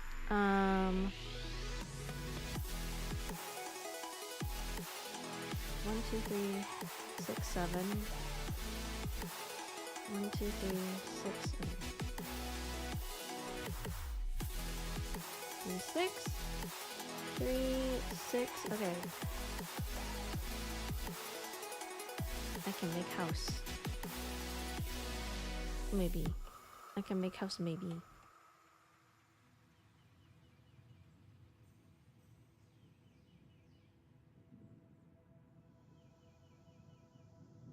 Oh yeah, I need to make trapdoor. Maybe.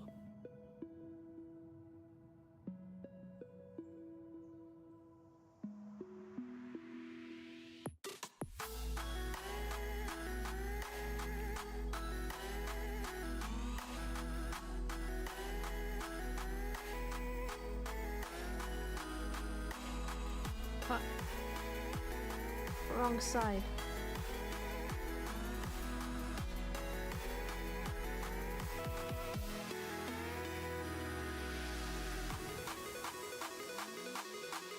Should I do it the other way? Maybe.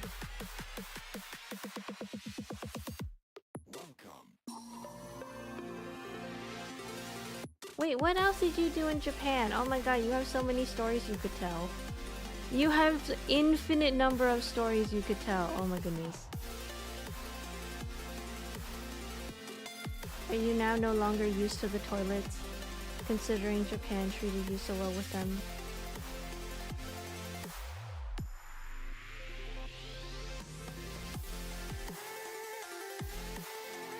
Wait, you went cycling. Oh my goodness.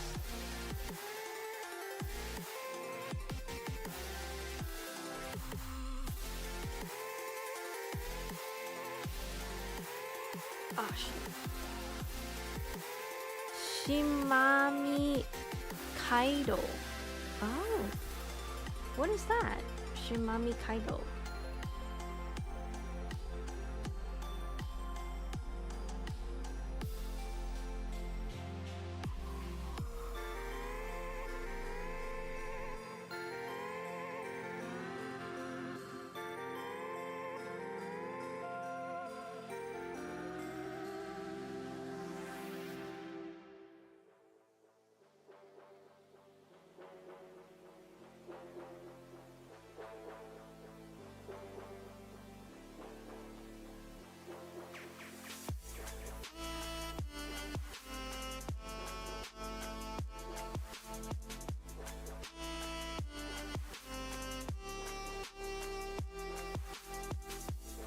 Cycling paradise. Oh my god. That feels like a lot of cycling. But I guess you did say cycling paradise, so you know that's fair. Sort of paradox to say this. The way to become one with the universe is to I trust it. don't think I've ever cycled. I don't even know how long it's been since I last. I wouldn't even say cycled. I cannot say that I cycled. Because I evidently did not cycle. Can I join you? Sorry, OSG.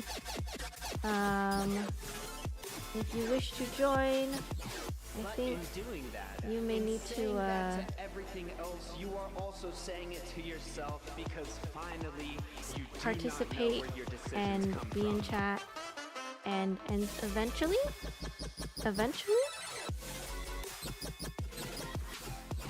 you might be able to join.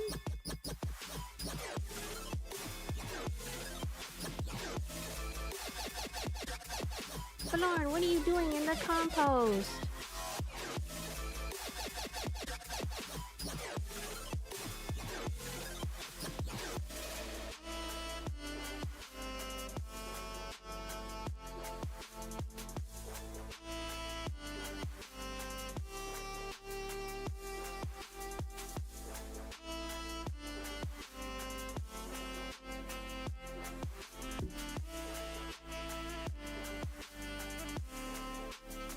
Wait, are you actually stuck? Oh, there you go. Oh my goodness. What happened? Wait, Enoshima! That's the place with the bunnies! Is that not? Is that not the place with the bunnies? Oh. Dang it.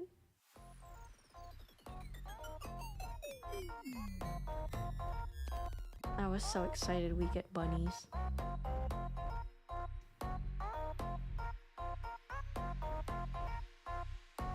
Three, two, one, go!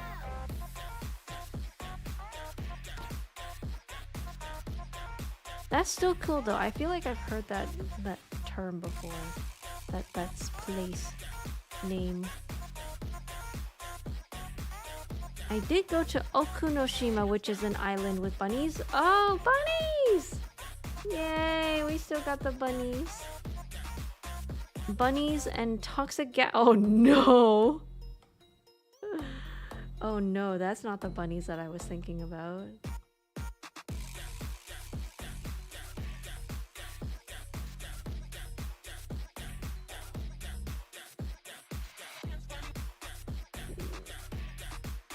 I didn't know Okunoshima was a production storage facility ruins from World War II. Damn.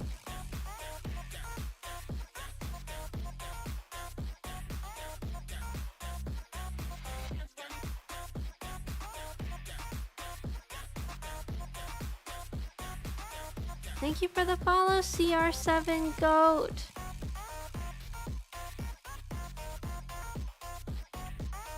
We have one more tree left.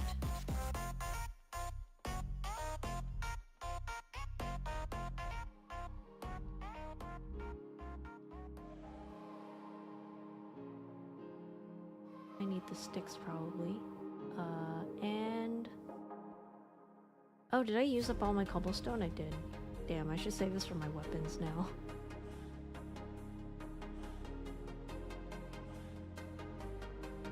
Dirt and sapling. And we still have slabs.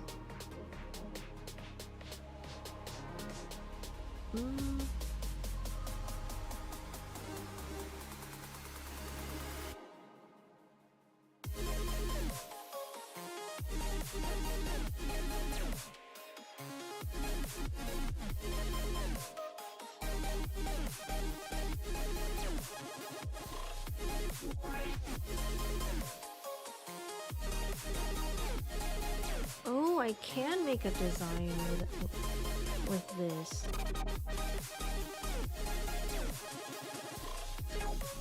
Shit.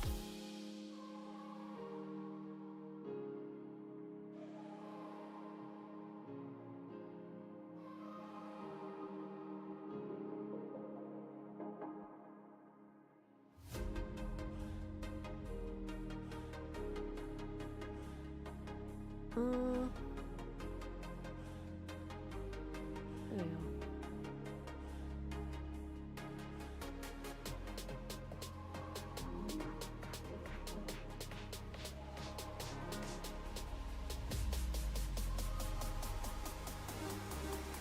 Fairly secluded island, so that's why they produced chemical weapons there. And now it's just a peaceful bunny island. I'm glad we ended up with a good ending there. I feel like places with such historical nature can be, oh god.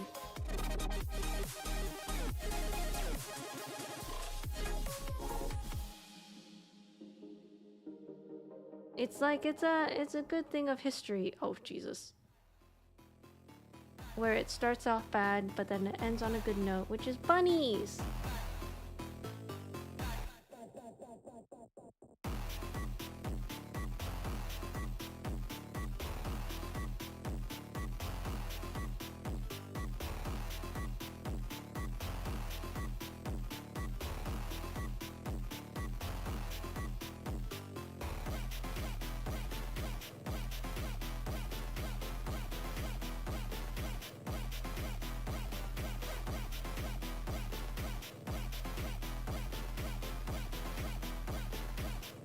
Hey, let's give Japan some credit now. They were kawaii before World War II, I think.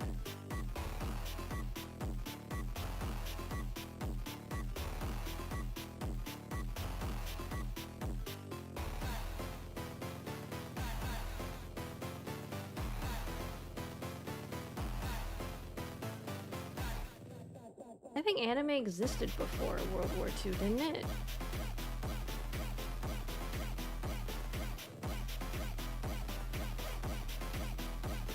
Also, I'm basically doing this because there is no point in having windows. Because we have no sand. No sand, no windows. Sag.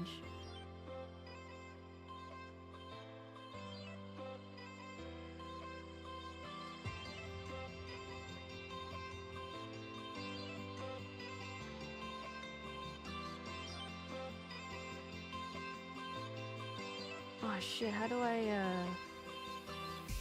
do this? Okay, wait. Okay, we're gonna do wood, slab, and then break this part, and then do wood. There we go.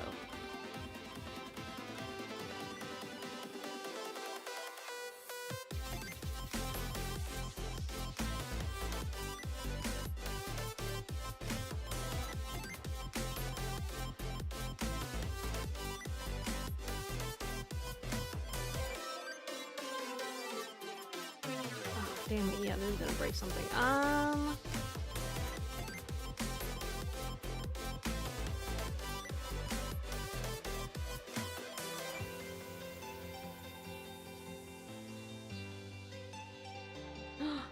You got your arrow. Yeah, windows make no sense in Skyblock. There's nothing to look at. But I still want it to be some sort of design.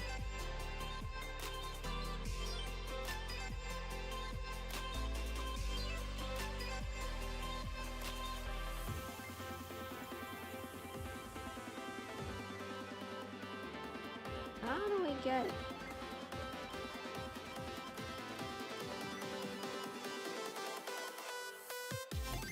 Okay, hold on. I can figure this out, okay?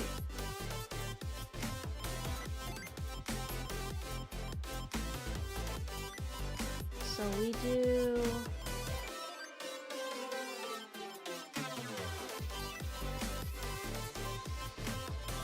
Oops.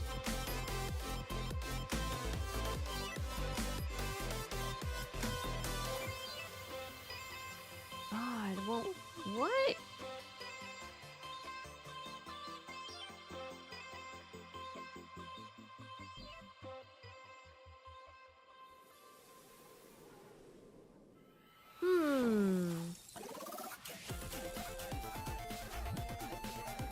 I didn't do it before. On the other side.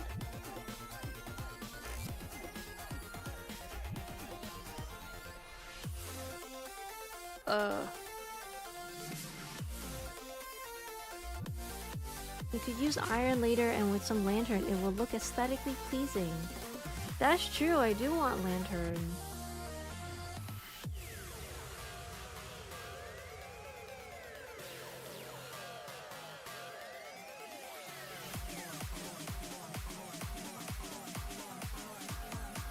How do I add one in the middle? Oh!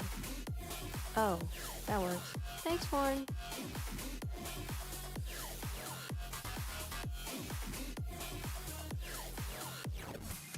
Oh, it's thundering now. Also, you know what? Kira can tell that she got a nosebleed. Kira got nosebleed now. I can feel it going down my throat. I'm like, oh, this has a metal flavor. Also, if it's lightning, is my am I gonna die? You know, something thunderstorm, not supposed to be the highest. Oh no.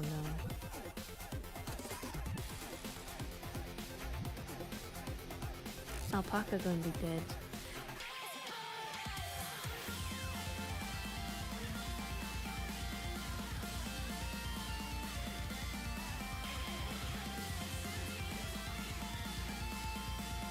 I have to stay up here in case my thing gets electrocuted, and I need to save it by dumping water over it somehow. Oh lordy.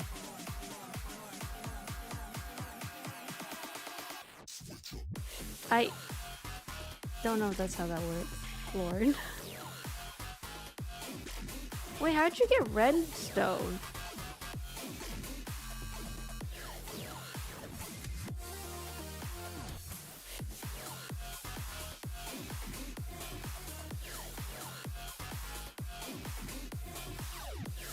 Oh, it's just sticking. Oh. Or maybe the lightning isn't actually gonna hit us and then we'll be fine. Maybe we'll be fine actually. Maybe this is fine actually. But my nose will not be fine. Alright, we're gonna end it now. Because Vera now has a nosebleed.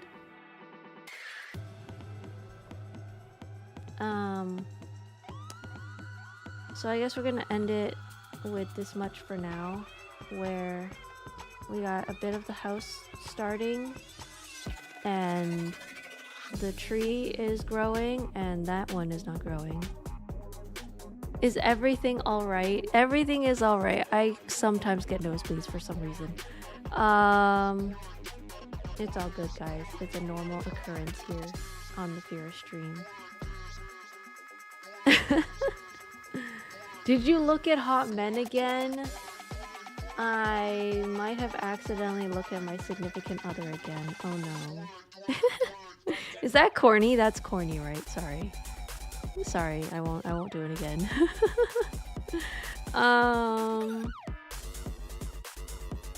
Yeah, I think we'll end it here for now.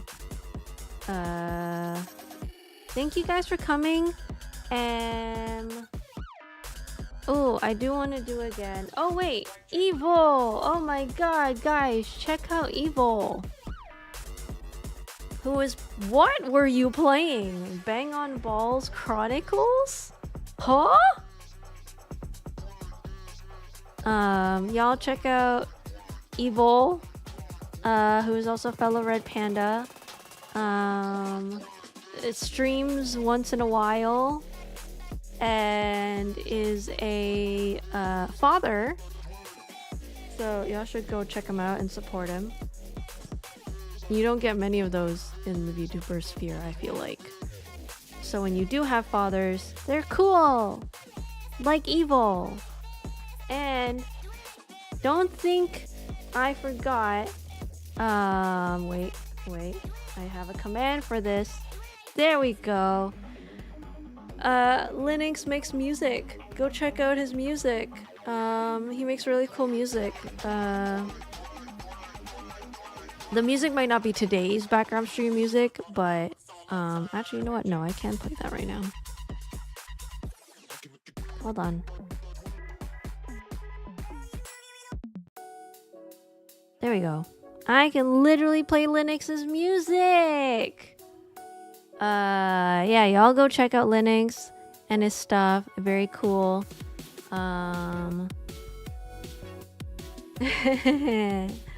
You know I'm gonna support the homies. You know I gotta support the homies. But yeah. What else? Okay. And then finally we will do an Ember shout out. Oh my god, why am I getting hit? Oh, it's because we've never slept. Oh shit, it's because we never slept. Oh fuck. Florin, how do we do this? How do I do this? They won't attack me down here, right? Right?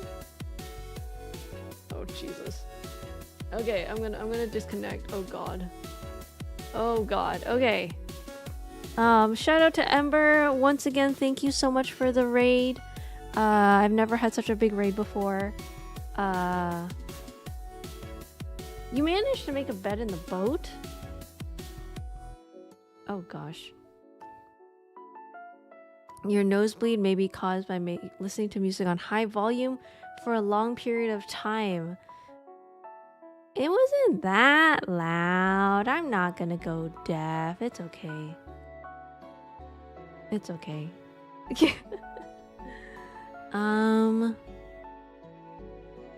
But here, what are we gonna do? Let's go back to just chatting. We're gonna do a refresh on this. Yeah, let's go find someone to raid. Does anyone have any suggestions? Preferably cozy, comfy streamers. Let's see, we got Fortnite, Factorio, Final Fantasy, Red Panda stream, and Sheltered Cats in Japan.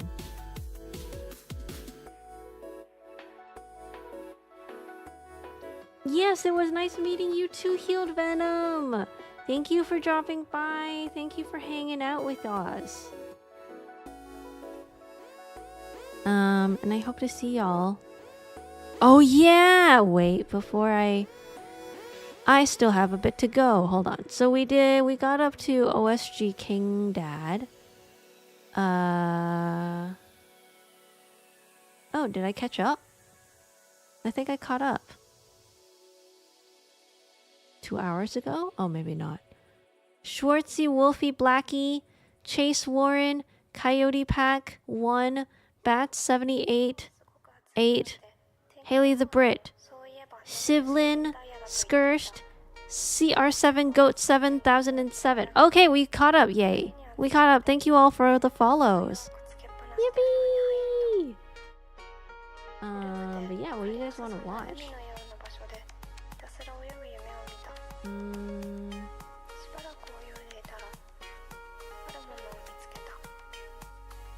I feel like I'm listening to the end of a YouTube video where they have Patreon rewards. Yo, you gotta give thanks to the people who follow. All the support is just the same as monetary support. It's all the same. Support is support, no matter what it looks like. Okay, let's do Factorio. Let's do Niju. We have not raided Niju in a very long time.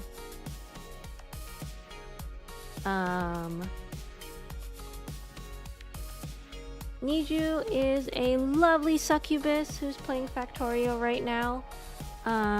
She doing succubus ASMR. So I hope y'all enjoy that. I'll start the raid. Thank you for the follow, Slayer. Slayer.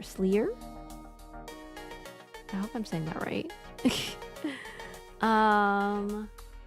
There, I'll start that. And the typical raid message. Red Panda Raid. Oh my god, Sharkies is now a prince. Congratulations on your royal upgrade. Holy crap, you're a prince now? Yo, what's it like being prince of the water world? That's crazy. Congrats, bro. Let's go. Homie's winning. And thank you. I hope you also have a lovely one, mate.